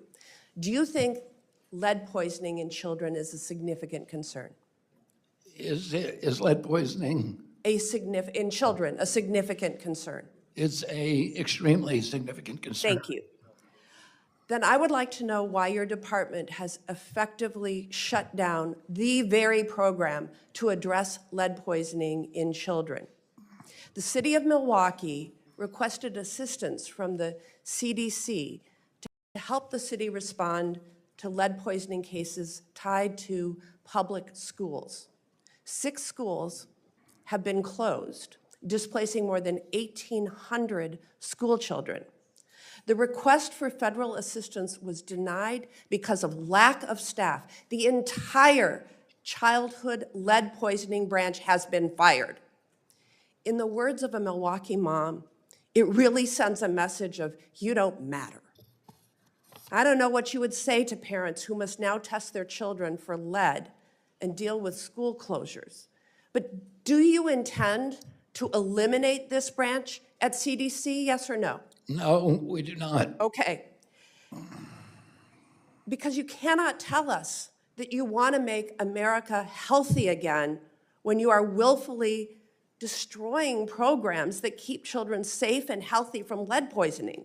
Congress dedicated $51 million in funding for this particular program. But when a community asks for help to prevent lifelong complications for children, and there is no one there to pick up the phone, and it's not because this program is ineffective, it's because you fired the entire team whose job it is to support communities like Milwaukee. If that money has been appropriated, we will spend that money. If it's been appropriated to Milwaukee, we will spend it in Milwaukee. I've spent a lot of time in Milwaukee It's to working on provide that issue. expert, and the entire staff has been fired. Secretary Kennedy, I did note in your opening testimony, although we wouldn't know it from the skinny budget that we have, that you plan on funding the Head Start program. But I want to tell you about the ramifications of what has happened to date with regard to Head Start. I've heard from families across the state, people who are terrified about the uncertainty and instability surrounding Head Start. Just 1 week into President Trump's administration, Head Start programs in Wisconsin suddenly couldn't access their grant funding. It forced one Head Start in Waukesha, Wisconsin to temporarily close, leaving 250 families without care. Over the last 4 months, HHS has provided roughly $1 billion less to Head Start programs across the country than during the same period last year. The delays in funding have exacerbated uncertainty for programs needing to make payroll. And in some instances, like the one I cited in Waukesha, programs have had to shut their doors until the payments came through. Now, I don't know what you would say to a parent who is unable to drop their child off at preschool because you failed to get already appropriated money out the door. Or maybe I should ask you, what would you say to a parent who shows up for child care or for Head Start and the doors are closed? I would be very sad if somebody shut up. I fought very, very hard to make sure that there would be What no is cuts. causing the delays in As Head I Start said, funding?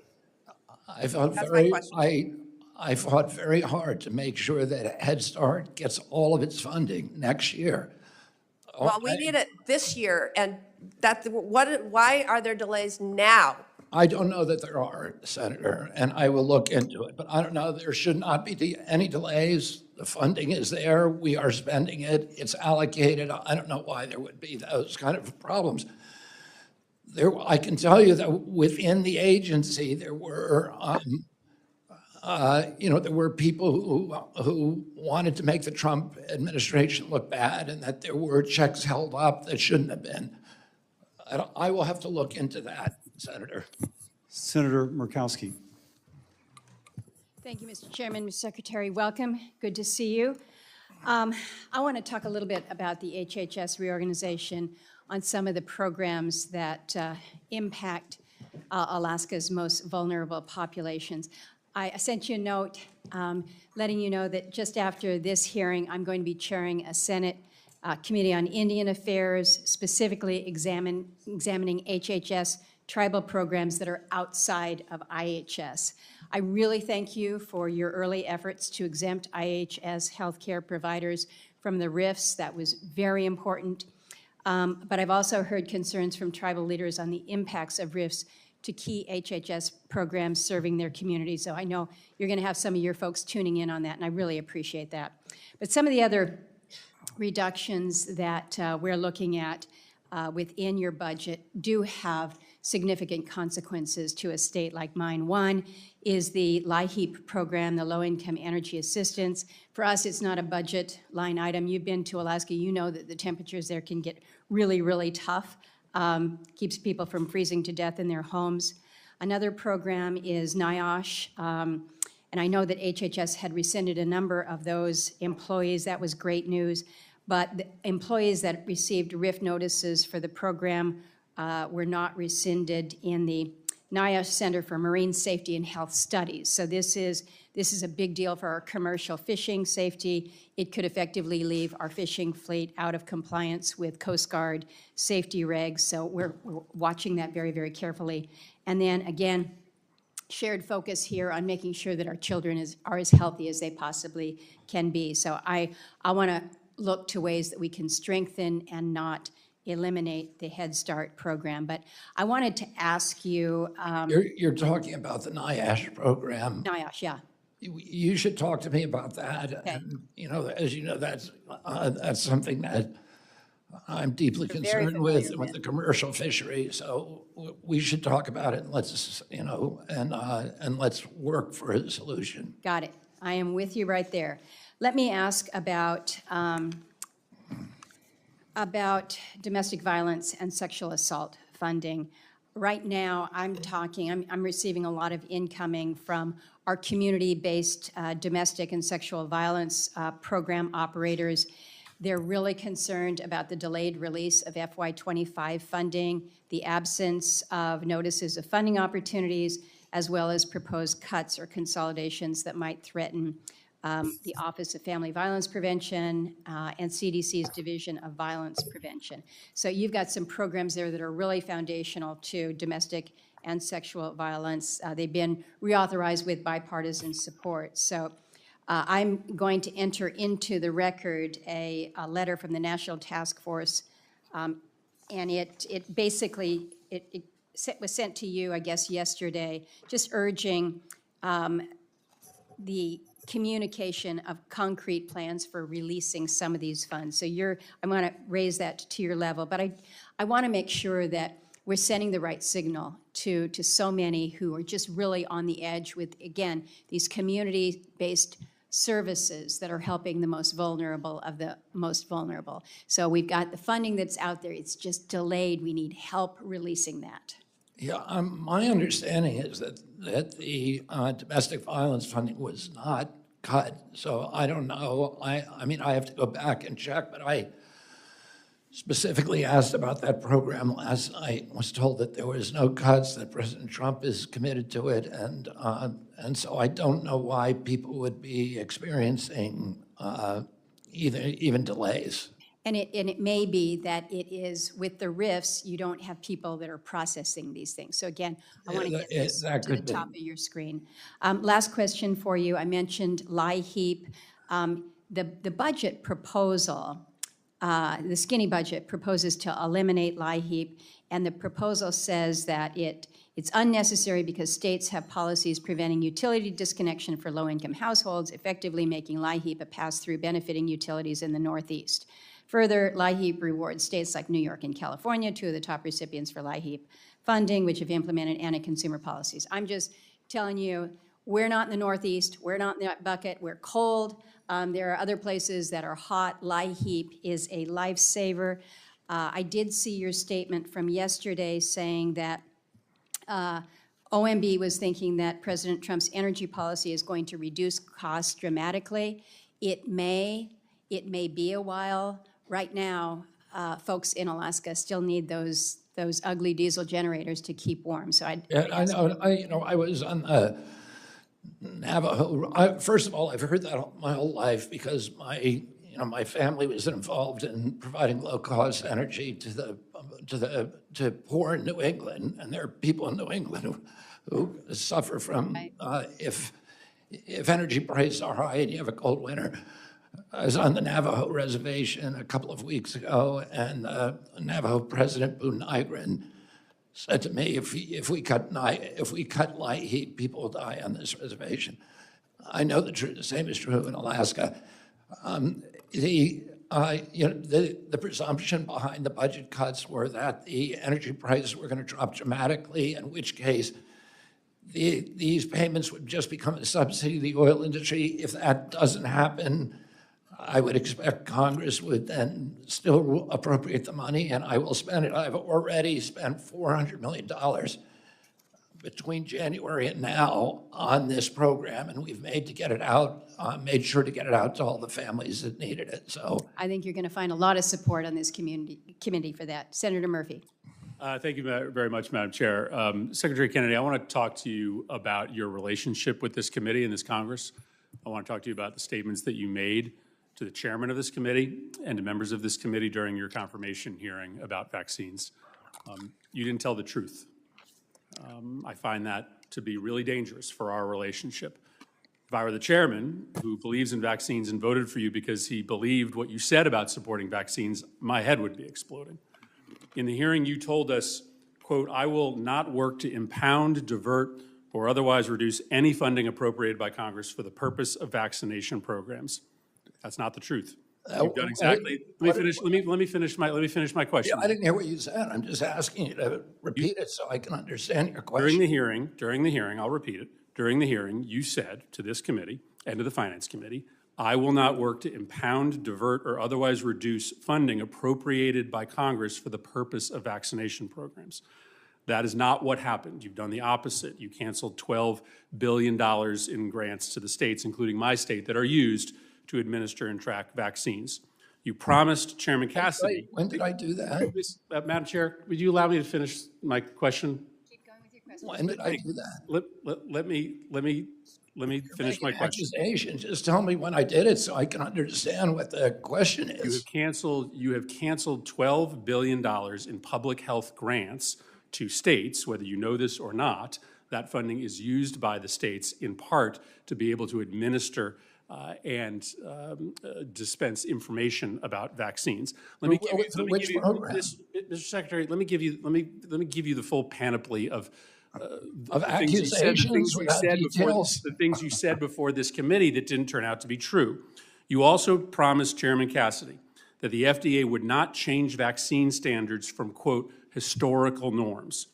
But what happened as soon as you were sworn in? You announced new standards for vaccine approvals that you proudly referred to in your own press release as a radical departure from current practice. And experts say that that departure will delay approvals. You also said, specific to the measles vaccine, that you support the measles vaccine. But you have consistently been undermining the measles vaccine. You told the public that the vaccine wanes very quickly. You went on the Dr. Phil show and said that the measles vaccine was never fully tested for safety. You said there's fetal debris in the measles vaccine. And this morning— All true. This morning in Do front of— you want me to lie to the public? That's not— none of that is— Of course it's true. Of course it's true, Senator. Senator, begging your progress, you do not know what you're talking about. For the record— Let's have a little bit of order so that you can get Madam your Chair, question and we can get I didn't ask for a response yet. I understand I'd like that. to lay out the predicate of my question before I'm interrupted by the witness. He should Go have some ahead. respect for this committee. Go ahead. Just this morning in front of the House of Representatives, you also said that you, in fact, would not recommend that kids get vaccinated for measles. You said you would just lay out the pros and cons. Okay, so this is the summation of everything that you have said to compromise people's faith in the measles vaccine in particular is contrary to what you said before this committee. You said you support the measles vaccine, but then you have laid out a set of facts that are contested, and I will submit information for the record from experts who contest what you've said about the vaccine, and the result is to undermine faith in the vaccine. It's kind of like saying, listen, I think you should swim in that lake, but, you know, the lake is probably toxic, and there's probably a ton of snakes and alligators in that lake, but I think you should swim in it. Nobody's going to swim in that lake if that's what you say. And so I want you to acknowledge that when you say you support the measles vaccine and then go out and repeatedly undermine the vaccine, with information that is contested by public health experts, that is not supporting the vaccine. And so I guess I have two simple questions for you. One is, can you clarify what you said in the House this morning? Are you or are you not recommending that families get their children vaccinated, or are you just giving people the pros and cons?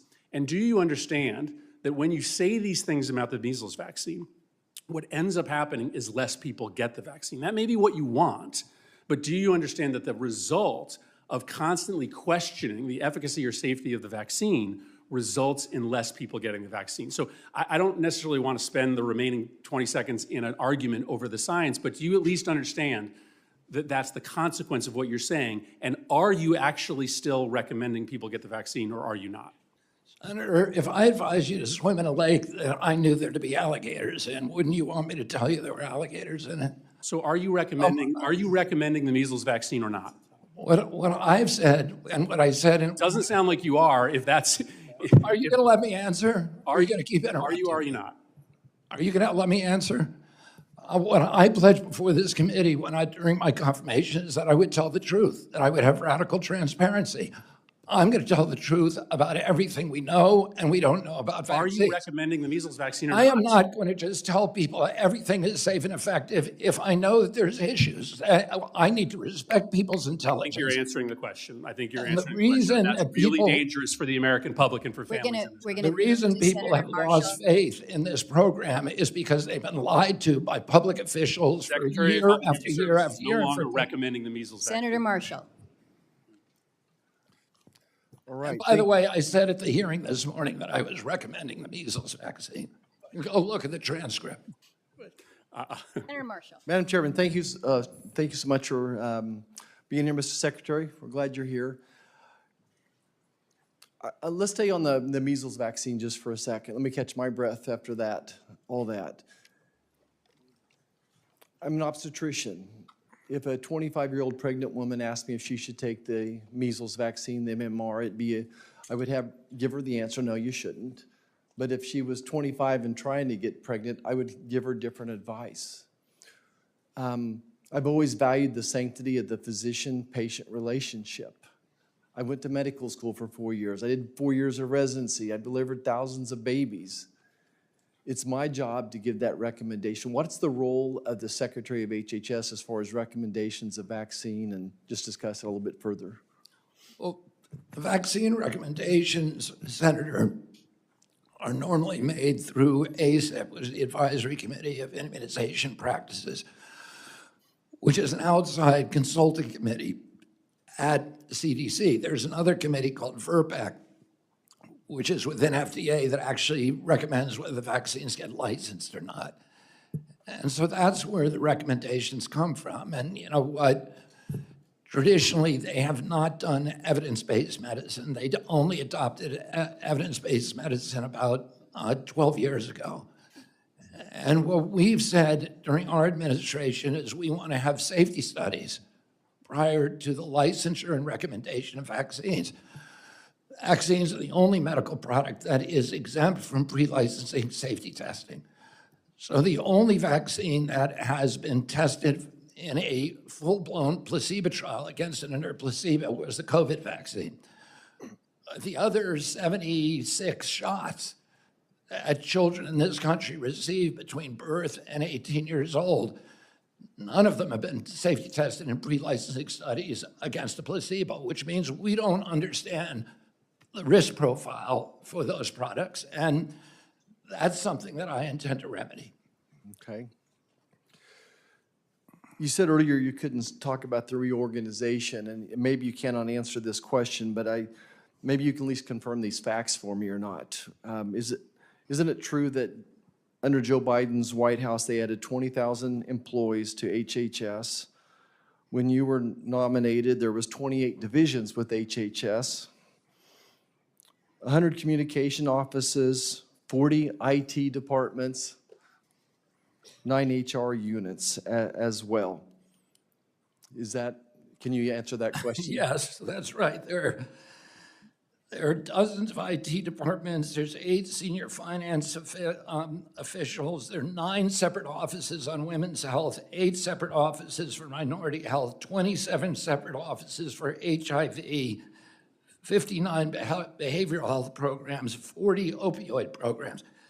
What we're trying to do is consolidate, streamline, eliminate the redundancies, eliminate all those administrative costs for each one of those little departments, consolidate them, and make them make sense and make them accountable to the American people. And I don't, I suppose all those IT systems communicate with each other. You all are on one IT There's system. 40, as you pointed out, there's 40 procurement departments with 4 separate computer systems that don't talk to each other.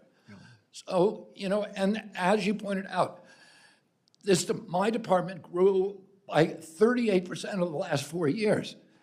I would say that's great if Americans got healthier, but they didn't. They got worse. So what we're trying to do is go back to the pre-COVID levels and to start making the department function as it would if in a rational universe.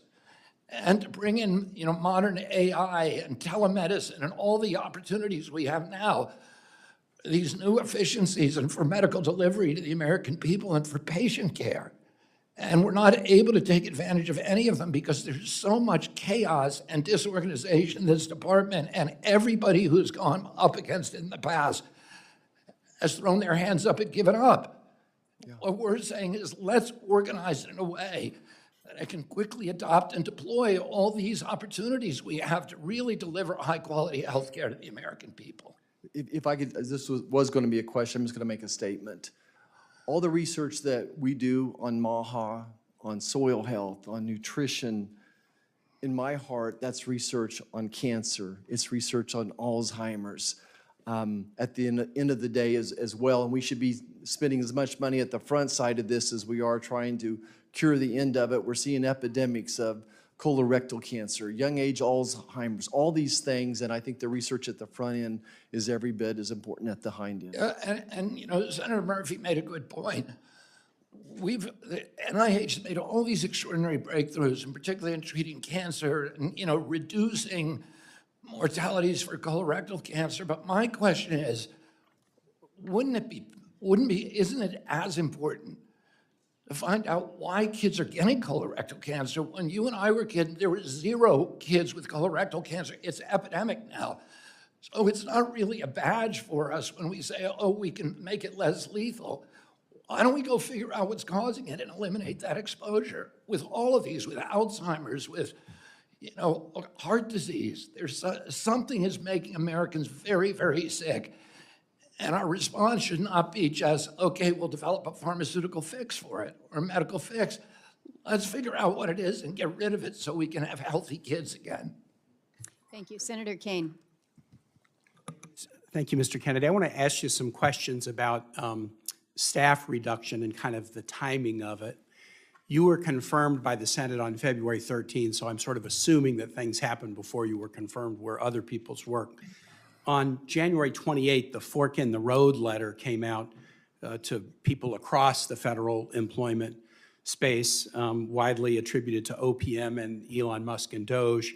But that was before you were confirmed, so you had nothing to do with the fork in the road letter, correct? Correct. Okay. You were confirmed on February 13.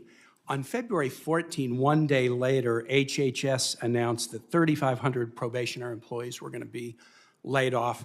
I know you're a hard worker, but am I right to assume that in the one day between your confirmation and the next day, you weren't the primary decision maker about laying off probationary employees at HHS? I was aware of it, and I could have blocked it. Yeah, you were aware of it, so you weren't the primary decision maker. Was that a decision that was made like OPM or Doge? And because it wasn't just HHS, it was all federal agencies who would lay off probationers. Do you know where that decision was? I had my full upper staff in place before I got there. Right, but did they make the decision, or was it White House and Doge to lay off probationary employees? They made the decision. My staff made the decision, Okay. although Doge came in and Doge gave us information that we wouldn't otherwise have had access to. Okay. Next, we go to April 1st. I can also say this. No, all I asked was if you made it, and you answered the question, and I appreciate it. April 1, HHS RIFs 10,000 employees effective June 2. Now, by this point, you had been secretary for about 6 weeks. A few days after that announcement, HHS staff briefed our staff, the Senate help staff, and basically, just here's some highlights. In that 10,000 RIFs, 467 staff at the Administration for Children and Families, 2,473 at the Centers for Disease Control, 322 at CMS, 400 at HRSA, 1,312 at National Institutes of Health, 197 at SAMHSA, 2,519 at the Food and Drug Administration. By now, you've been secretary for 6 weeks, so this was RIFs, not the forks, but you were involved in the decision about these 10,000 RIFs, correct? Yes. And in tandem with your leadership team, correct? Yes. And as I said before, I pushed back on certain ones and canceled certain ones. Yeah. I think yesterday, it may have been earlier today, you confirmed that 20,000 employees have been let go, 10,000 at HHS, 10,000 RIFed and 10,000 forked. Do you know how many of the 20,000 were veterans? No, I do not. That is a fact that's very easy to determine from someone's personnel file. So I'm going to ask that question for the record. We are finding across the government that veterans are disproportionately being let go, A, because they're a higher percentage of the federal workforce, and B, they're a dramatically higher percentage of probationary employees because they leave military service after 10 or 25 years, and then they're probationary new employees when they join the civilian service. So I want to find the answer to that question. Where does the rubber meet the road on 20,000 RIFs and layoffs and forks? In people not getting cancer trials, and I appreciate your willingness to help Senator Murray's constituent, in state grants being canceled, in Virginia losing $425 million in funding to the Virginia Department of Health. But here's a small example. All of our offices do casework. All of them do casework. And we get requests from constituents all the time. CMS is the largest agency in the federal government. Its budget is nearly twice the size of the Pentagon. And people who depend on Medicaid, Medicare, and the SCHIP program really, really depend on it. And it's the most consistent in the top 3 or 4 in terms of constituent requests to my office. Answer this question about Medicare or Medicaid or the SCHIP program. In every administration I've served with, Obama, Trump 1, Biden, I get answers to questions on behalf of constituents. I may not get them as fast as I like, and sometimes I like the answer and sometimes I don't. But let me show you what CMS is now doing to answer constituent questions. I've omitted the name of the constituent, and I've omitted the name of my staffer. This was very recent.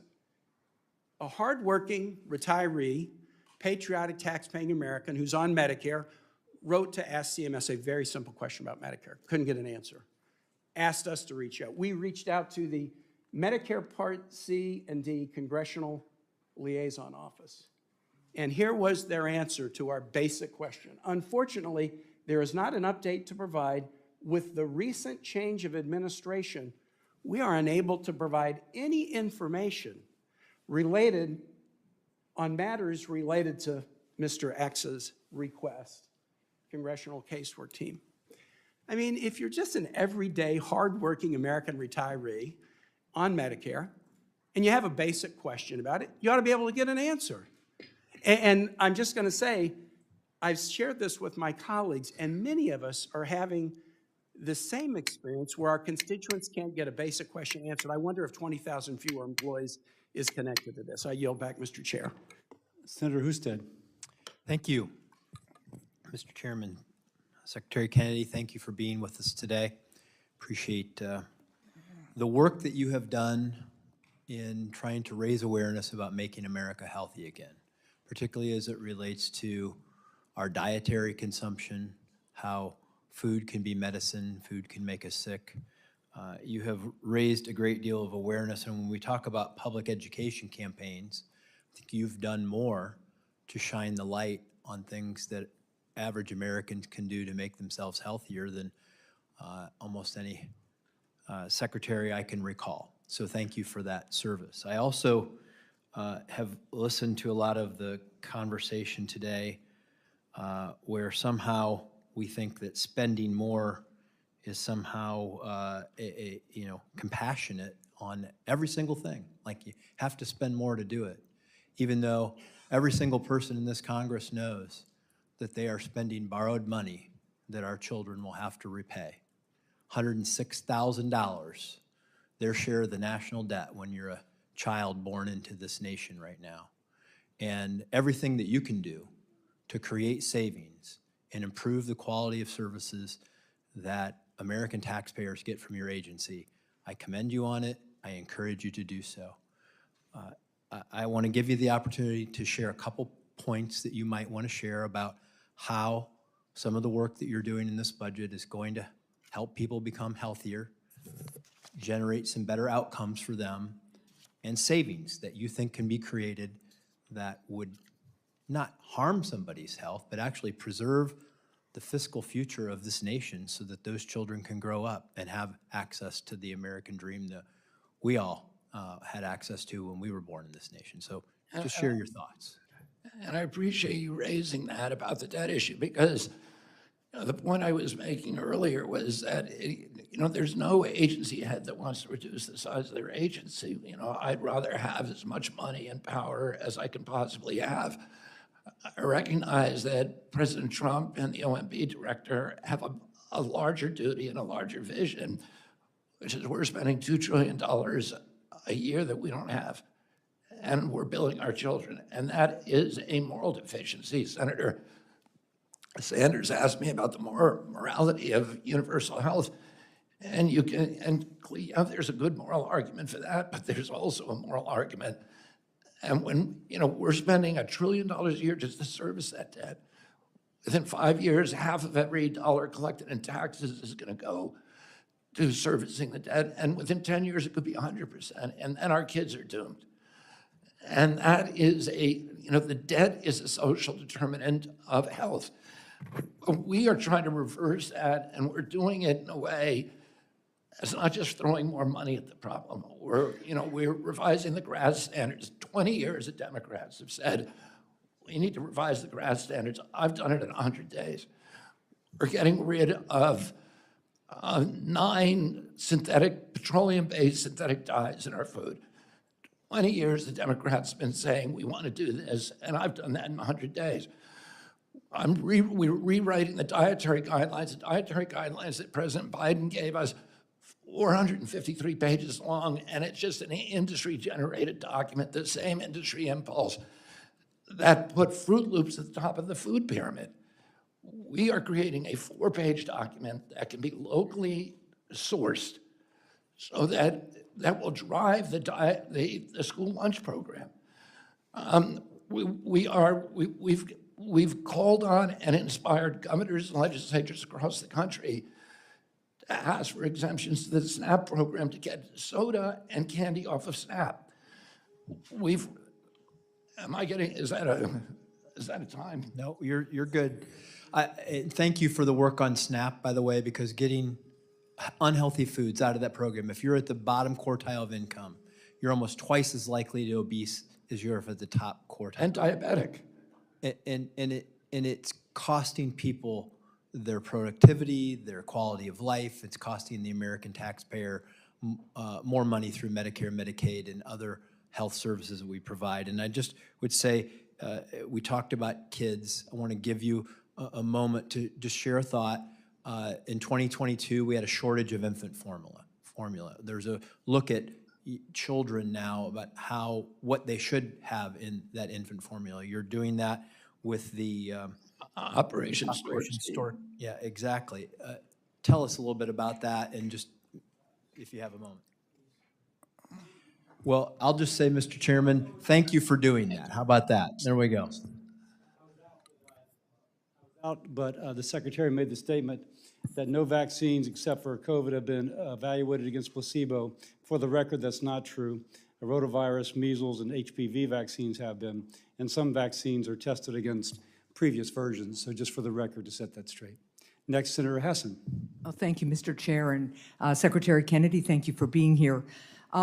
I'd like to start by talking about the current measles outbreak, which I know is a concern for all of us here today.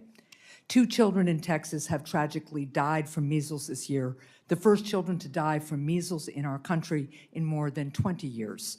Measles is almost completely preventable with the measles vaccine. As you know, it's critical that families hear directly and clearly from healthcare leaders about how they can best protect their children. So, Mr. Secretary, I'd like to give you an opportunity to say clearly here today to any parents who are watching that the best way to protect their children from measles is to vaccinate them. Yeah, I've said that the best way to stop the spread of measles is through vaccination. But I would say this: we have handled this measles outbreak. We get a measles outbreak every year. We've handled this measles outbreak better than any other nation. What I was interested in, I'm just, you can say, what I asked you to do was to say straight to the camera, as you did on social media, that it is your position that the best way for parents to prevent their kids from getting measles is to vaccinate them. And that is your statement And today. I said Is that too. right? All right, well, that is great, thank you. Now, you lead the nation's health department, so let me ask you a couple of questions. Do you think HHS should employ anyone who has endangered the health of children? No. You hired David Geyer to lead autism research at HHS, an individual who fraudulently posed as a doctor and gave dangerous medications and medical tests to children with autism. According to the state of Maryland's investigation, David Geyer, who has no medical license or training, gave hormone blocker injections to children with autism who were as young as 8 years old, which the Maryland Board of Medicine said poses a substantial risk of harm. Secretary Kennedy, yes or no, will you fire David Geyer? First of all, what you're saying is not true. And we did not hire David Geyer to manage autism research at HHS. So what is his job? What is his job then? You just said some very defamatory things about a person who, by the way. So let me just be clear for the record. Those charges, Senator, I am going to correct the record on this. Let me tell you what the record says, and then I will hear from you. Last week, when Mr. O'Neill was here in his confirmation hearing, I submitted for the record the charge that the state of Maryland laid out. Now, if you'd like also for me to submit to the record with unanimous consent today the findings of the state of Maryland, which fined him $10,000 for practicing medicine without a license. He does not have a medical license, and for providing and instructing and giving children hormone blockers. That is what the finding of the Maryland Department, the state of Maryland, its medical licensing board was. And I'll submit that for the record, I hope with unanimous consent. I'm assuming that you don't know what I'm about to tell you, or you wouldn't say something that was so dishonest. You may or may not know that David Geyer sued the American. I do know that. I do know that. That doesn't change the findings, nor does it change the experience of the parents who testified. That finding was reversed by court, and he was awarded $5 million. That is not true. Now let me ask. So I just want confirmation. David Geyer is still at HHS. I wrote you a letter about this a month ago, and you have not responded. Well, I apologize for that. That's our bad, and I will respond. But David Geyer is not managing autism research. So what is his job? What is his job at HHS? This is somebody who gave parents the impression that he was a doctor and gave hormone blockers to children as young as 8, telling them that hormone blockers would somehow magically help their kids with autism. His father His father is a doctor, but he is not. And his father was not in the room and did not, and he faked his father's signature according to the State Board of Medicine. And that ruling was overturned by a court. So what you're saying is just wrong. It's just a lie. And they were actually, the court said that the Maryland Board of Physicians was guilty of actual malice in fabricating those charges against David Geyer. Well, we will pursue this. And I will submit for the record. So do you want to know why we brought David Geyer in? Sure. Because it wasn't to run autism research. In 2002, the CDC runs a vaccine safety data link, which is supposed to be the vaccine information for the biggest HMOs that are supposed to allow CDC to have a surveillance system for vaccine injury. It's a backstop system. The CDC will not let any physicians in there to look at it or any scientists, independent scientists. He's neither a scientist nor a physician. Right. Congress ordered CDC to open it to the Geyers. So they are the only scientists who have ever been in there. But again, Mr. Geyer is not a scientist. Thank you. Independent scientists. Okay, Senator Heston's time's expired, but before we move on, did you have a unanimous consent request that I heard in there, Senator? Thank you, Senator Hawley, I did. A unanimous consent request for the printout of the website that shows Dr. Geyer is not Dr. Geyer, that's his father, Mr. Geyer, is employed, and also a unanimous consent request for the finding from the Board of Licensing in Maryland. Without objection to both of those. And now, Mr. Kennedy, before we get to my time, do you want, if you'd like to finish your response, go ahead, and then I'll recognize myself. David Geyer is the only living independent scientist who's seen the VSD inside. There's been a lot of monkey business with the VSD, including allegations of fraud. And he was hired by an independent contractor not as an HHS employee, but by an independent contractor to look at the documents that we were getting to the VSD to see if they conformed with what he saw between 2002 and 2016. And that's the only reason that he was brought in, to see if there's so much information that has disappeared from that database. The only way we could find out what information disappeared was because he was the one guy who saw it. And just let the record show he's not a scientist. Thank you very much. All right. Secretary Kennedy, different subject, on a different subject. You and I have talked before, when you've been before this committee, and you and I have talked in person a number of times about mifepristone. I just want to follow up with you because since the last time you were before the committee and the last time you and I spoke, there's been a major study by the Ethics and Public Policy Center of 865,727 prescribed cases of mifepristone abortions, chemical abortions, between 2017 and 2023. Have you seen this study? Are you familiar with this? Do you know what I'm talking about? Yes, I am. You will remember then that this data shows the biggest study on mifepristone done, I think, ever, and it showed that nearly 11% of women experience very serious adverse health effects, to include sepsis, hemorrhaging, infection, of course, emergency room visits.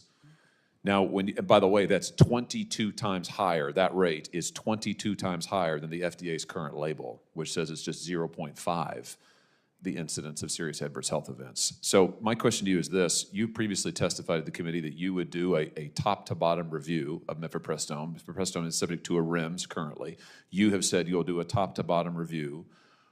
Do you continue to stand by that, and don't you think that this new data shows that the need to do a review is in fact very pressing? I think the new data, first of all, it validates the CAS study, which is previously probably the most comprehensive data that we've seen on it, and it's alarming, and clearly it indicates that at very least the label should be changed. I've asked Marty McCary, who's the director of FDA, to do a complete review and to report back. Good. Do you have any sense of timeline, Mr. I Secretary? do not. It will be a top priority, though, for you. Is that safe to say?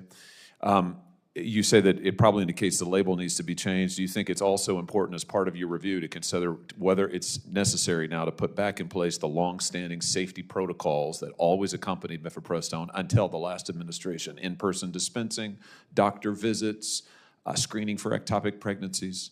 I know that Marty McCary will make a recommendation. I feel that the policy changes will ultimately go through the White House, through President Trump. But you'll make a recommendation based on the data? Yes. Good. On a different subject, talking about the advertising that is routinely done by pharmaceutical companies, you have been a longtime critic of direct-to-consumer pharmaceutical advertising.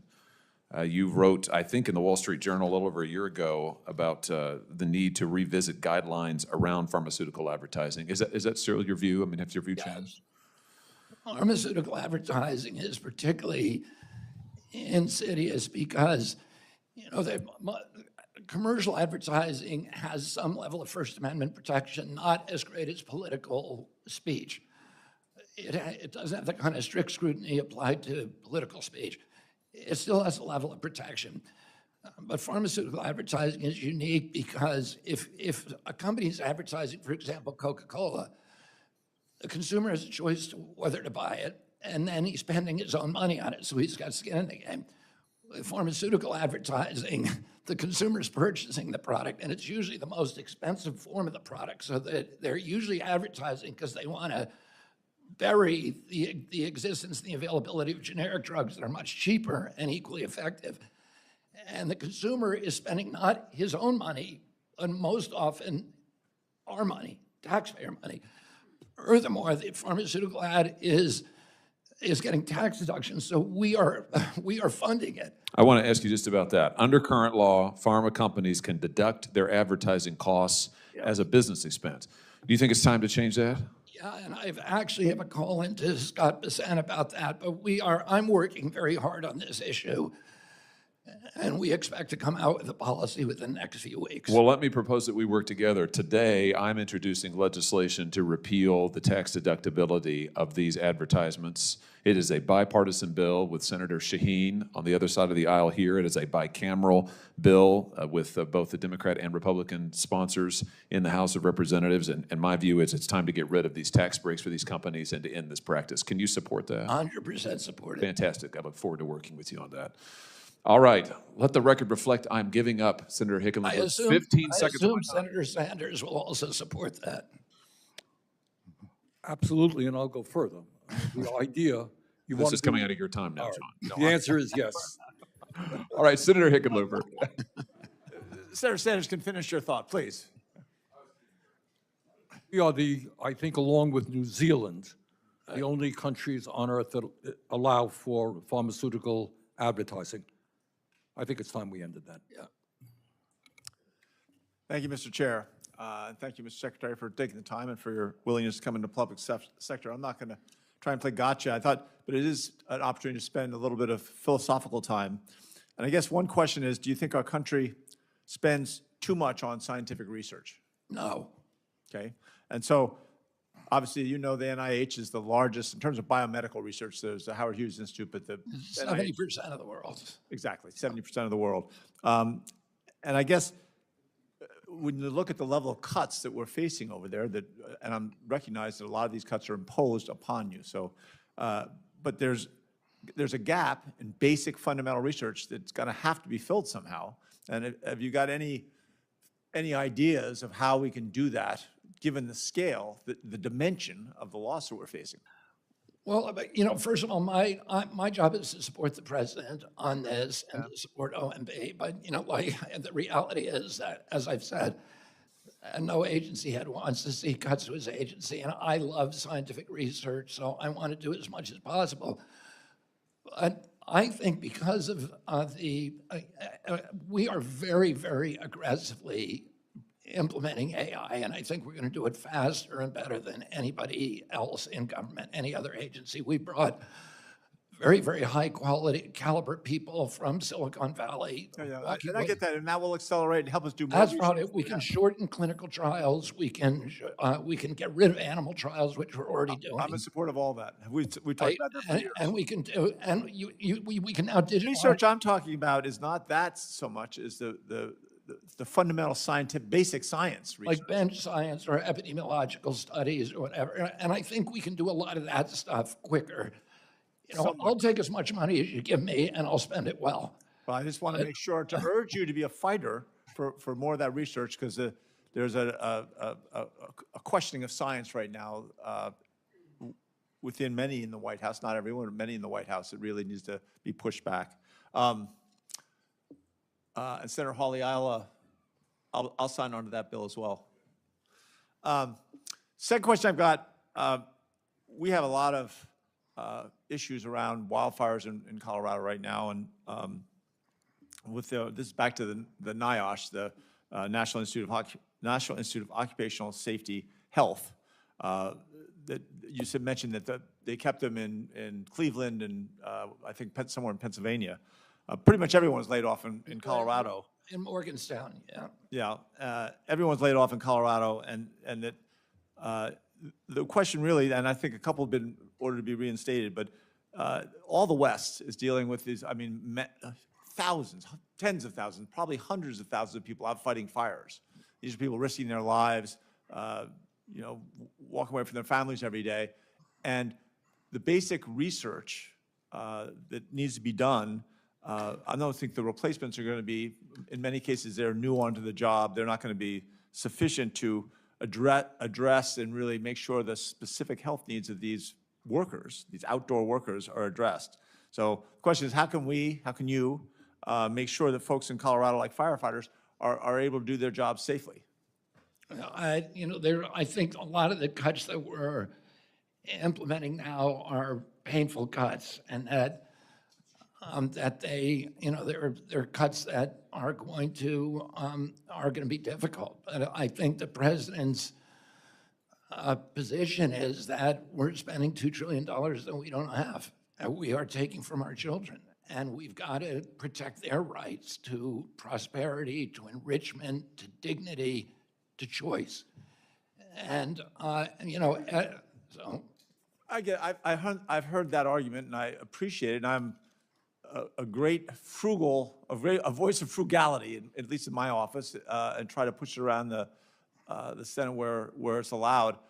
But we're looking at a budget that's going to increase the deficit by who knows how much, $4 to $5 trillion, to take things like this that we know are successful, and not just for Colorado, but for almost every Western state, essential. And you're saving such a small amount of money for something that's so important.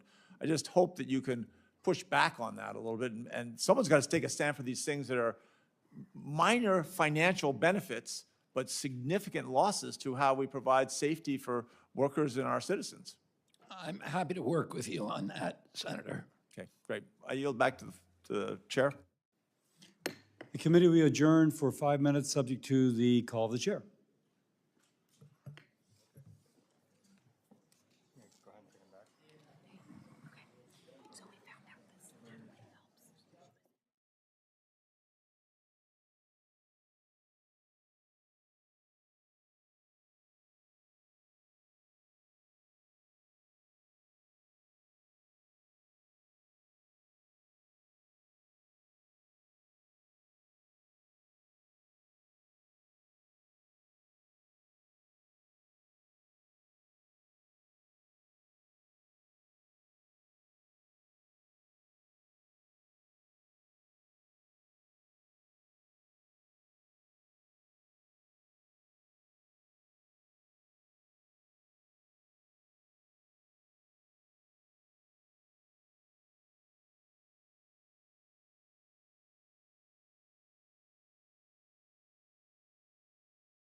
NIH had been trying to get her into another clinical trial, but none of our clinical trials were shut down because of the RIF.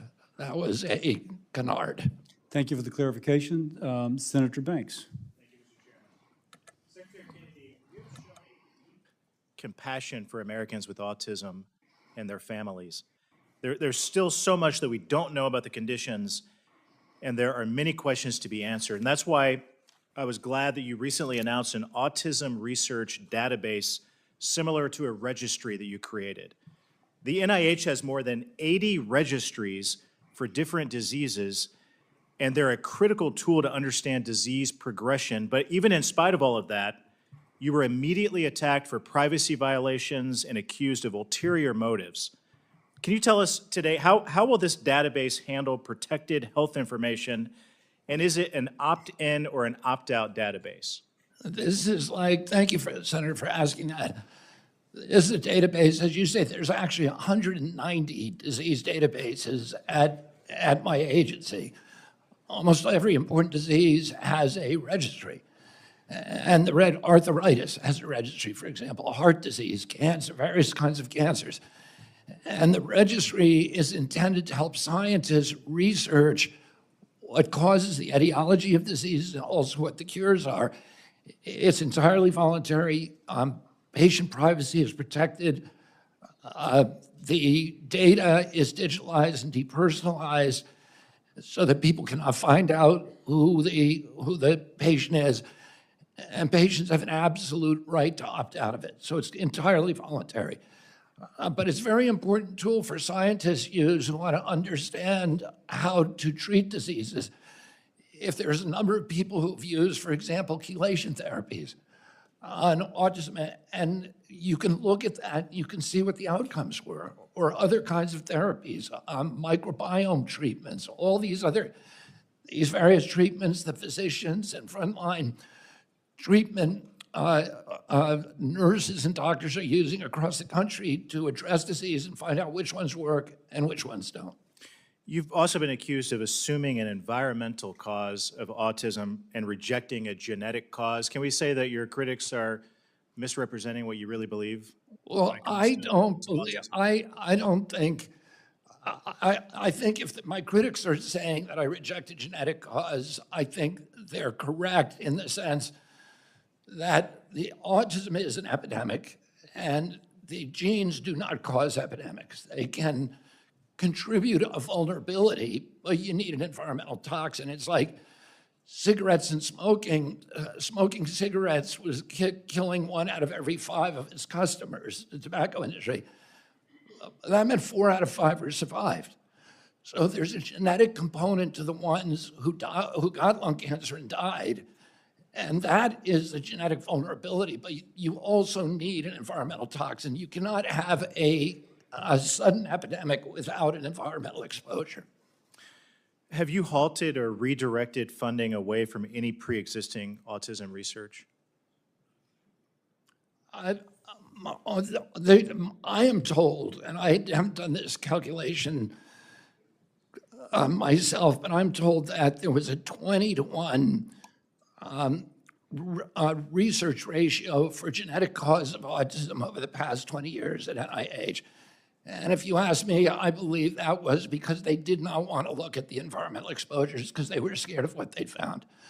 So I don't think we should be funding that genetic work anymore. I think we know a lot about the genes that provide vulnerabilities, high testosterone, low glutathione, the MTHFR gene, the genes that control methylation. All of these are involved, and we know that.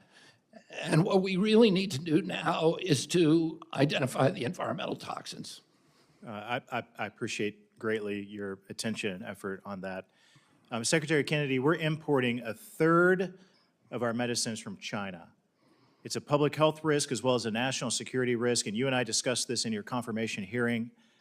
I asked you at that point about reshoring medicine production from China during that hearing. I wonder if you could give us any updates on how that's happening. Yeah, I think there are very exciting things happening, and some of them as a direct result of President Trump's tariffs. And I've been working very closely with David Ricks of Eli Lilly. I think they've been the most aggressive of any of the pharmaceutical companies about answering President Trump's summons to onshore production. They have 9 facilities now that are breaking ground. And one of them, the API facility that they're breaking ground on, will be, I believe, the biggest API facility in the world. These are ingredients, active pharmaceutical ingredients. China controls that market right now, and this single facility could give us back dominance of that market. So I'm very, very optimistic about what's happening, and I'm very grateful to Eli Lilly, which has not always been a big ally of mine. I'm grateful, and we've been working very closely with the leadership of Eli Lilly to make sure they get what they need to onshore production, because we saw during COVID that for essential medicines, we cannot afford to have the ingredients offshored. Thank you for your leadership. I yield back. Senator Markey. Thank you. Mr. Secretary, all I've been hearing from you today is your defense of and advocacy for brutal cuts to Medicaid, brutal cuts to NIH research to find the cure for Alzheimer's and cancer and other diseases, brutal cuts to community health centers, brutal cuts to the CDC, the early warning system for diseases, and all to find the funding for tax cuts for billionaires and millionaires. That's all I've been hearing. And it is absolutely unbelievable that the Secretary of Health and Human Services can sit before the Health Committee and make such an argument. So Secretary Kennedy, for months I've been hearing from people about the impact that you and Donald Trump have had on them. And for months I've been sharing their stories. And I've compiled them here. And Mr. Chairman, I'd like to include my Make America Sick agenda. Without objection. Included in the record. Thank you. This is a set of stories that are being told to me that I would like to relate to you. Jennifer, who's from Massachusetts, is a stage 4 cancer patient. There is no cure for her diagnosis. Her life depends on federal investment in research and for clinical trials to continue uninterrupted to find a cure for Jennifer with NIH funding. She's right to be worried. I heard from Henry in Rhode Island, who wants a continued funding for cancer research where he works. He's worried about getting fired because the lab's NIH grants under new leadership were cut. He wants to work on cancer research to find the cure for Jennifer. You've already terminated $1.8 billion in NIH funding, which for Jennifer should really stand for National Institutes of Hope. She's losing hope. You're defending a 40% cut, Mr. Secretary, in research for Alzheimer's, for cancer, for stroke, for diabetes, for mental health. They're being slowed, they're being slashed. And I understand streamlining, but this is not streamlining. It is a bludgeoning of our health future and a giveaway of our global scientific leadership, and it will be people like Jennifer who will pay the price. Lou from Massachusetts, he wrote to me about his son who died of an overdose. He said his son Zach was, quote, a loving and loved family member who had the illness of addiction. He wants research to cure this disease, funding for treatment without stigma, support for health workers serving people with addiction to prevent any other family member from suffering from the same fate. Can you honestly tell us that, or tell him, actually, that you can cut $1 billion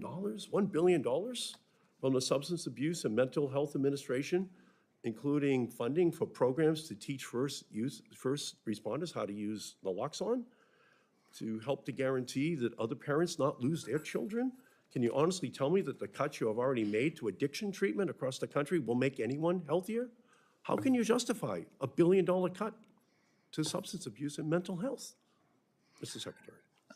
Senator Markey, you weren't here when I was talking earlier, but one of the things that I've talked about is that the budget for my agency increased by 38% over the Biden administration, and Americans got sicker, and more Americans overdosed, and more Americans died from cancer, and we have now an epidemic of colorectal cancers in our children, and the chronic disease rate has now gone up to 60%. The autism rate has dropped to 1 in 31 children. And all that money that was supposed to cure those diseases or avert them, none of it worked. All we need is leadership and a new vision, and I'm bringing that to my agency. Look at, and I'm realigning my agency. President Trump is negotiating with the Chinese about keeping fentanyl out of our country. Well, that's a good thing, isn't it?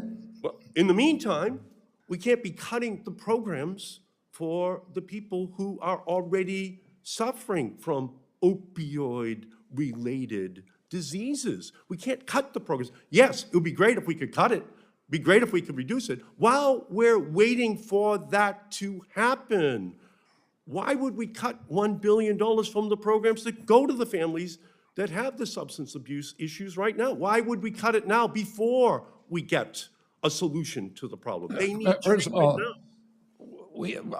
Most of the programs that support addiction, including naltrexone, Narcan, Suboxone, methadone, housing, we operate under SAMHSA 500 rehabs that give people access under Medicaid.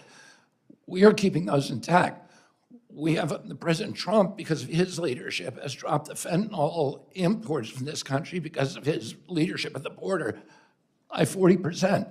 So we're actually doing more with less, and we are going to continue to do that. And what I'm doing at my agency is I'm realigning all these perverse incentives that have driven up costs and driven down health. I'm realigning so that people can make money in this country and markets can make money. Look at 80,000 people died last year. This is not about efficiency. This is about cruelty. Cutting these programs. These people are already addicted. These people already need help. You're slashing Senator the Markey. programs that families need right now. Senator Markey. Thank you, Mr. Chairman. Senator Moody. Thank you, Mr. Chairman. And thank you for being here. I think it is wonderful that we are doing this hearing. Thank you, Mr. Chairman. And I believe this is the HELP Committee's first HHS budget hearing in more than 2 decades.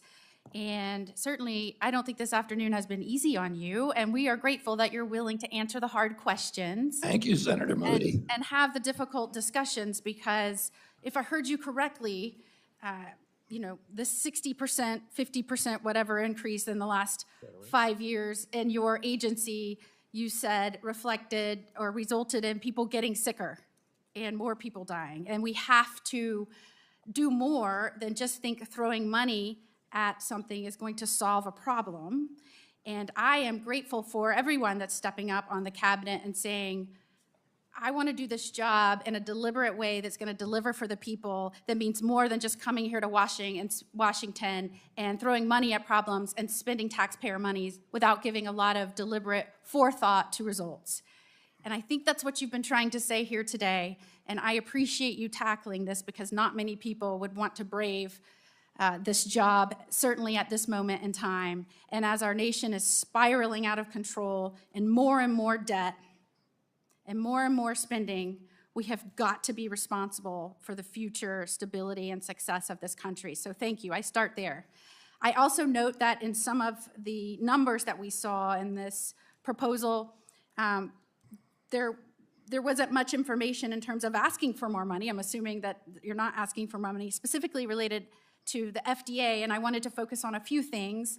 And I believe your approach is probably going to be, how can we be better? How can we use the resources we have to do more for the American people, deliver on their health without spending more money? And one of those ways, I believe, in the FDA would be to tackle Chinese illicit vapes. I think 60% of their vape market that are in no way regulated. We have no idea what are in these things, chemical-ridden vapes all over the United States, being bought by all of our kids. I would ask that you dig into that and look at that. I know the FDA has been backlogged, and the excuses kept coming out on why they weren't following through and enforcing this thing. Meanwhile, we have more and more kids that are vaping these chemicals, and we have no idea what's in them. So would you look at that with your department, using the resources that you're asking for today? Yeah, absolutely. We are looking at it right now. And during the Biden administration, the FDA slow-walked the approvals for U.S. vaping companies. And the U.S. vaping companies, in my view, were acting very responsibly. They were putting chips in their vapes that would make sure that young people could not use them. They were giving good information about addiction. And they had very extensive labels. They really went out of their way not to make it attractive to children. They were slow walk, so they're off the market. And in order to fill the vacuum, hundreds of Chinese companies came in with these colored, beautifully, attractively Sour grape, comic books, watermelons, all these flavors are targeted to kids. They had video games on the vapes that lure kids into addiction. So you're in and tune we with are that. gonna we are gonna wipe them out. Thank you. We're gonna get rid of all of them. Thank you for that commitment. As a mother of a teenager, and on behalf of all moms of teenagers, I know that vaping was going on in some of even our elementary and middle schools. We thank you. Using the resources that are given to you, if we were just more deliberate and aggressive in what we're doing within the agency, I think we can make a huge difference. And I want to direct your attention to one more important issue. One of the things that drives me crazy is when nonsense regulations are on the books and they have no benefit whatsoever, but yet they're on the books and businesses are trying to comply with them. In our citrus industry, our orange juice producers, there is a regulation that requires a certain sugar content. It's called a BRIC standard. It doesn't affect quality or nutrition at all. In fact, our oranges now that are being produced in Florida produce slightly less sugar. But because of this arbitrary standard, producers of orange juice in Florida have now had to start importing from foreign companies and foreign nations oranges into our country to mix with our products to deliver orange juice. The standard, it doesn't affect quality or Raise the sugar content in the orange juice. We want to lower the sugar content that's required by this regulation. I'm sure you would not disagree with that. No. But would you look into an interim final rule that would lower that slightly to save the orange juice industry domestically? Yeah, why don't you call Heather Flick, who's popular, Hannah Henderson, this week, and we will act on that as quickly as we can. Again, using the resources we have, just being smarter in our approach, we can do a lot to save a once thriving industry. Thank you. Thank you. Senator Kim. Thank you, Chairman, Secretary. I wanted to just relay, I had a town hall, I had a fire captain show up to this town hall, somebody who worked at Ground Zero, and he is somebody who said he was diagnosed with cancer. He said he's on borrowed time, and he was livid, absolutely livid about what he said, the administration gutting the World Trade Center health program. And we've talked through some of these cuts that have happened before, some staff cuts, some maybe brought back on, the administrator cut. I just need to hear from you. I promised this fire captain I'd ask you about this. What in the world happened? Why was the staff cut for this program? What are we to expect going forward? I restored the staff to that program. Why was it cut to start with? It was, it was part of the overall budget cuts. Our agency was asked to make very, very serious budget cuts that were going to be painful, and some of them should not have been made, and that was one that should not have, and I reversed it. Were you unaware, or were you aware that the decision to cut NIOSH staff would cut that World Trade Center health program? Well, my agency is the biggest agency in government. It's twice the size of the Pentagon. It represents about 20% of the U.S. economy. We have hundreds of institutes and sub-agencies.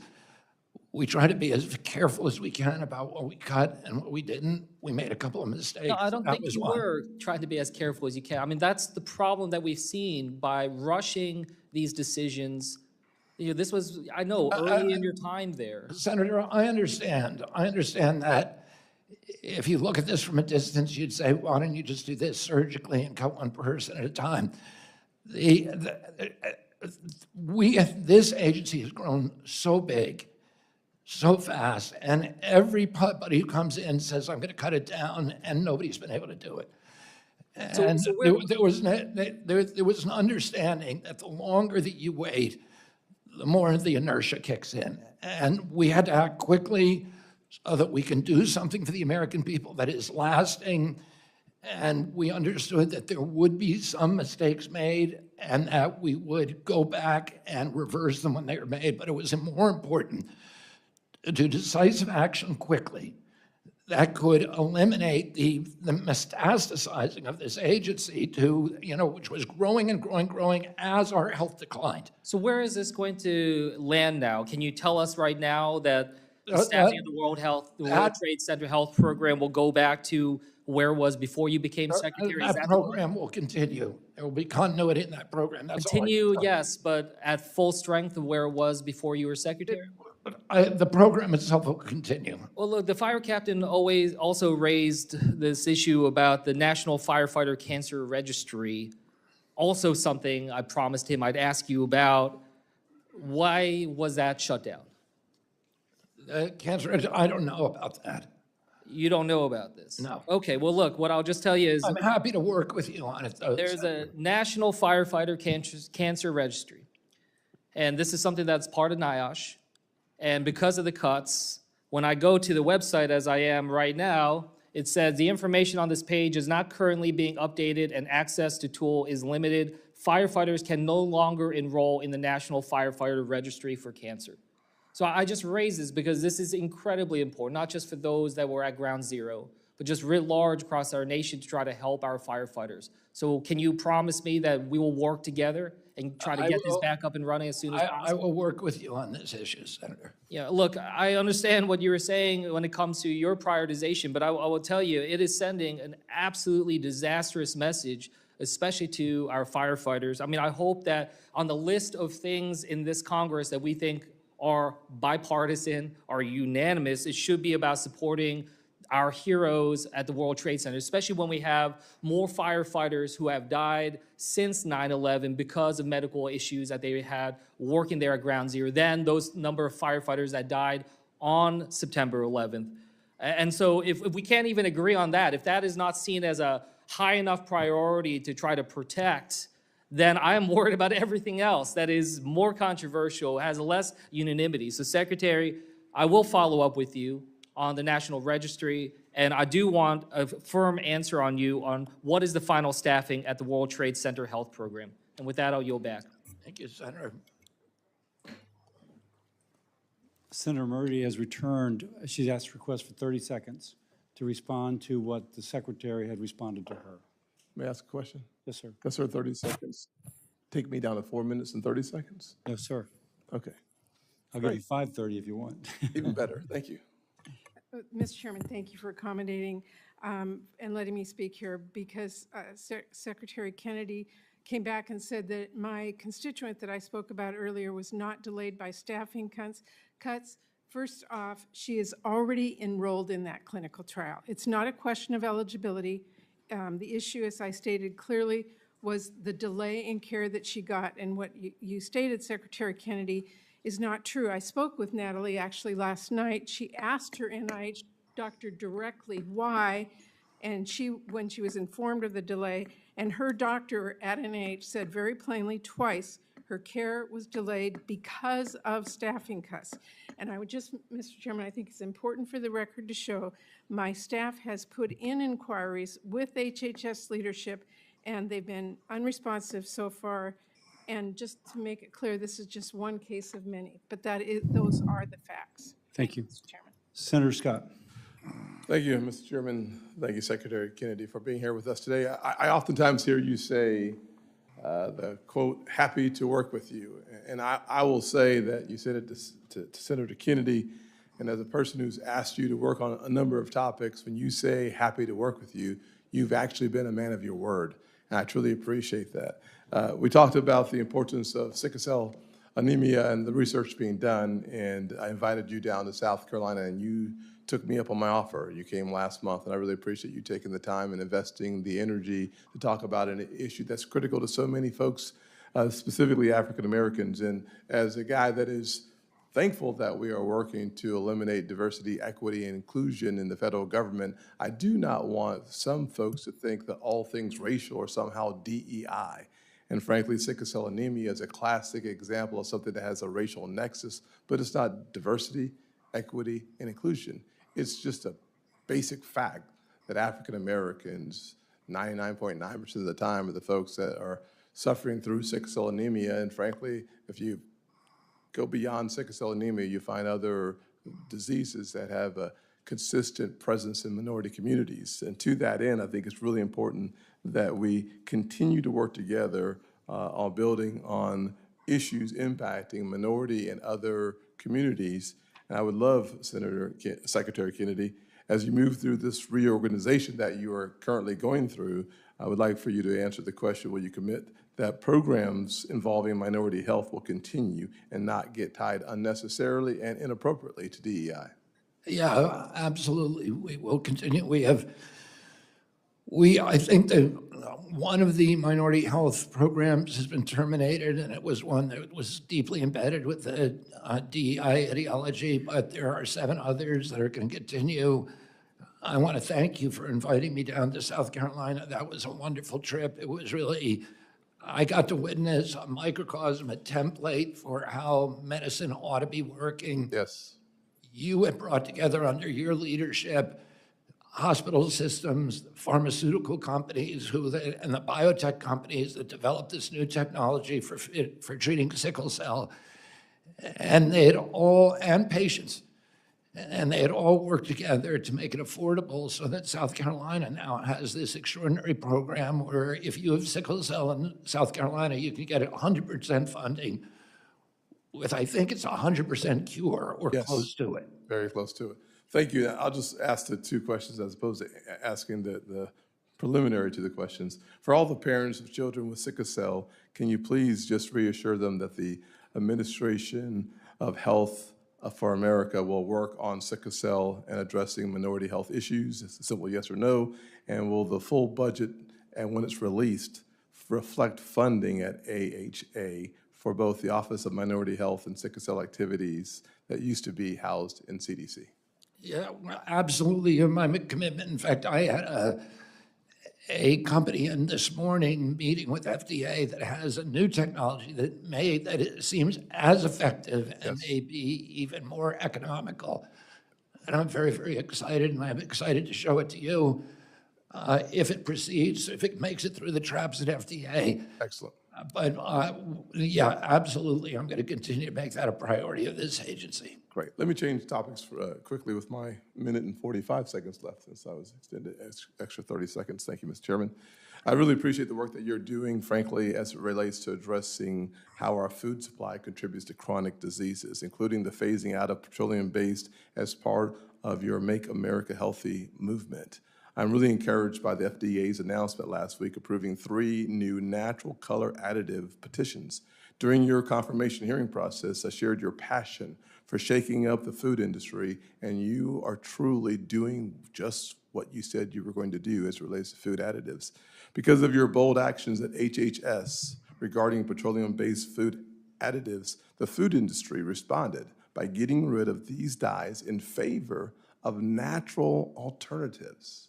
Thank you for your work in bringing healthier food options for our kids. Can you talk about how you will use your position to continue to build on your work eliminating artificial food dyes to further improve the quality of food sold to Americans in our quest to make Americans healthier? Yeah, I mean, one of the big areas of neglect has been linking specific food additives and food processes to the chronic disease epidemic. NIH has neglected that area of study. It is now the central focus of NIH. It's going to be looking at, and FDA, looking at ultra-processed foods, at sugars, and the 10,000 additives that are in our food that are in nobody else's food in the world, and looking at the impact so that we can put accurate labeling on, and when they're really dangerous, we can revoke their authorizations under GRAS. Thank you, sir. Thank you, Chairman Cassidy, Ranking Member Sanders, and welcome, Mr. Secretary. I have nothing personal against you. I don't even know you. But what I do know, as the former Deputy Secretary of Health and Social Services in Delaware, is how important your agency is to the lives of so many people in our country. During the confirmation, your confusion of Medicaid versus Medicare did not instill a lot of confidence. But today, as you talk about these budget cuts being painful, I am reminded of Delawareans who have come up to me and cried and said, please don't let folks take away my Medicaid, individuals with disabilities. While you talk about cutting this large department, there are talks about including more things in the department from the Department of Education. And so I'm concerned about that. And when we met in January, you committed to radical transparency and responding to all congressional inquiries within 30 days. Since then, we've sent dozens of letters. And to my knowledge, like Senator Hassan, I haven't received any responses.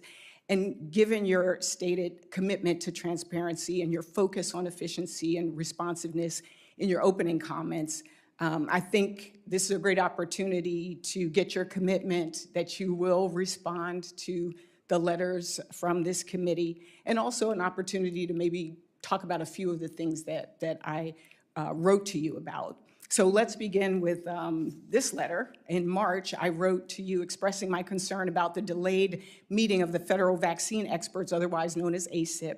The meeting of this committee is a key step in getting vaccines to millions of people, from babies to seniors, and delays can have negative impacts on vaccine accessibility and affordability. And while I'm glad that the meeting finally happened, we're quickly approaching flu season, and the CDC still hasn't adopted the April recommendations. And I can understand the delay given that there seems to be no current CDC director. So in the spirit of radical transparency, my question is, who is the acting CDC director? The acting director was Susan Menares, but she is now up for permanent director. And so she's been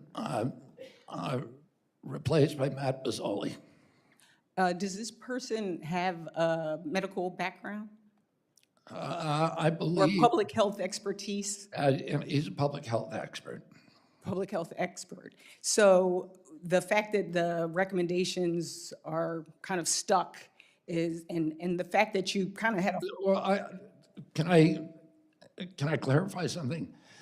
The ACIP does not do the flu shot. Yeah, I don't want to get into the specifics of that. And those, the flu shot was sent. My question was more about, do we have a CDC director?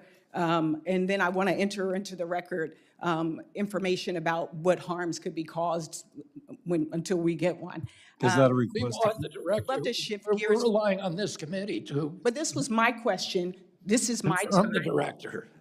We are senators, and so I don't want to have the same exchange that happened before with other people. I just want to ask my questions. I want to just shift gears. Your proposed compassionate budget would cut funding for multiple maternal and child health programs. And I know as a new parent, I remember learning that my baby should sleep on their back. The NIH Safe to Sleep campaign, you've shuttered. After launching this campaign in 1994, the rate of sudden infant deaths dropped by 50%. Many parents in this room maybe remember getting their children screened for hearing loss or rare diseases. That program has also been shuttered. You've cut programs that collect data on IVF, maternal health, infant mortality, all while President Trump is calling himself the fertilization president. None of these policies are based in compassion. And my only concern, even following up on Senator Kim's question, is understanding what goes into gutting a program that has increased, the efficacy of parents and being able to take care of their children. My time is expired, but I will just say, again, a budget is a reflection of priorities, and to me, this budget, the cuts to Medicaid that are talked about right now across in the House of Representatives are gonna have real, like you said, painful impacts on people's lives. And I hope there's some real compassion in the end, and I hope that you hear from our constituents as we are hearing from them as well, and we will continue to try to fight for them. So I yield back. You've left me no time to respond, but I can assure you that I will act with compassion. Senator Also Brooks. Thank you so much, Mr. Chairman. Mr. Secretary, I'm over here. I've been sitting through this hearing all day today and have noted that you've been unable, in most instances, to answer any specific questions relating to your agency. Because I haven't been given time. Well, no, you have been given time, but the point of the matter is you've been unable to answer specific questions. Sir, you are the wrong person for this job, and you had in this hearing today the unmitigated gall to say at the beginning of your testimony that China is ahead of the United States in healthcare because China does not have DEI. I didn't say that. Well, we can roll back the tape. You absolutely did And you will say find that. I didn't say that. That is absolutely what you said. I was talking about science. I didn't say they're ahead of us. They're ahead of us in some forms of science, certainly not in healthcare. Well, we can roll back the tape, but nonetheless, let me go on with my questions and ask you this. You just heard about the Safe to Sleep campaign, and you have made cuts. You made it very clear here today. You have no knowledge whatsoever of the absolutely amazing scientists and researchers who you have callously fired. You know nothing about the cuts Didn't to fire agencies. any working scientists, Senator. That, sir, is not true either. But nonetheless, But it let me is ask true. you, it is not true. Let me ask It you is another true. specific question. The Safe to Sleep campaign, well, then can you name, sir, which office the Safe to Sleep campaign operates out of? The which campaign? Well, that's the one that the senator just asked you about 2 minutes ago that prevents babies from dying in their sleep. A 30-year program inside your agency. You would agree that it's I important. think it's part of HRSA or ACF. It's ACF. No, actually, it's in Health and Human Services. Yeah. And I think, and again, No, they're very, all within Health and Human Services, but the subdivision is ACF. no, actually, the name of the office Administration is of the Children and Families. No, let me tell you what it is. The National Institute of Child Health and Human Development. This is actually the one that your aunt, Eunice Kennedy Shriver, is the person who it's named after. And you noted just a moment ago, the senator reminded you that although this is a very important agency, prevents babies from dying, this is the same one you fired every single person in this office as of April the 1st. It is also— As I said, there were no working scientists fired during the RIF. We can bring you that information later, but because what you just said is not true. Well, then the question also is, in addition to firing the individuals who make sure babies don't die in their sleep, why did you cut funding and staff from the CDC's National Center on Birth Defects and Developmental Disabilities, which supports the Special Olympics? Was that a mistake? I've heard you say you've made some mistakes today. Was that also a mistake? We switched those programs to the Administration for Healthy America. They have not been cut.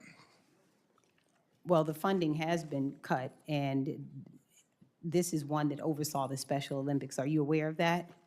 We have not cut the Special Olympics. You've cut the funding, and you also dismantled the Division of Reproductive Health and Women's Health and Fertility. You're aware of that, right? We have, right now, we have 42 divisions that do maternal health, and we're consolidating them. And the mainstream media has portrayed those as cuts, but they're not cuts, they're consolidations. It's ridiculous to have 42 divisions that are all supposed to be doing the same thing with their own administrators. Well, let me ask you a question. So it doesn't exist right now. It's been dismantled. That is a fact, that particular division, what you plan to do in the— There's the fact 42 of the matter divisions is on that it's been— maternal health. We consolidated. Sir, let me finish what I'm saying here. The fact of the matter is you have dismantled it as we speak. And are you aware, what does the assisted reproductive technology mean to you? Are you familiar with that? Are you talking about IVF? Well, it's assisted reproductive technology. It's a division. Do you know what it does? Is it part of NIH? No, it's actually a part of your agency. It's a Oh, part NIH is part of my agency, Senator. You should know that. I do know that, but it's actually a part of, it's the CDC is where it is. Okay, then it's CDC. Right, okay. Let me just ask you, and again, these are all of the things you seem unfamiliar with, the ones, the programs that you've cut. You're Let me just ask you— unfamiliar with my agency, that NIH and CDC are part of HHS. Oh, I absolutely know. NIH is in my county. I was there this past weekend with the I know that. researchers that you have fired. So I absolutely know where NIH is, sir, and don't need any help from you in knowing that. I see the time. Thank you. Senator Blunt Rochester, did you have something you wanted in the record? You mentioned something but didn't formally ask, and I want to make sure. Yes, Mr. Chairman, I'd like to introduce this into the record. It is, the CDC has no acting director, sources confirm. It is. Without objection, it's entered into the record. Thank you so Senator much. Sanders. Ask unanimous consent to enter into the record 21 letters from groups raising concerns about the HHS reorganization budget and RIFs. Also ask unanimous consent on behalf of Senator Murphy to enter 2 articles into the record. Without objection. For any senator wishing to ask additional questions, questions for the record will be due in 10 Thank you for tuning into the live show. Yes, that was the part 2. And of course, he was grilled like grilled chicken, but he fought back as he should because, of course, there's nothing a Trump delegate does that the Leaves would never criticize. But it is what it is. We have come to the end of this hearing, and definitely we will be back in about 1 to 2 hours. Who knows, maybe earlier. But instead of looking for perfection, seek for consistency. Never give up on yourself. Never give up on your dreams. Never ever give up on God. Believe in yourself. Believe in your dreams. Believe in Almighty God. Okay. Shout out to the moderators, Mr. Booski. God bless you, Zara's Garden, and of course, the legend, the goat, the meat. You know what time it is, Luke. God bless you, Luke. Thank you for tuning in. Thank you for being a member of the channel. Shout out to Ellie. God bless you for being a member of the channel. Shout out to Ringmaster. God bless you for being a member of the channel. Yes, if you want to join channel memberships, it is $4.99. Also, before I forget, there's been a very crazy update. A former FBI director put something stupid on social media, which is 8647, which everybody knows what 86 mean.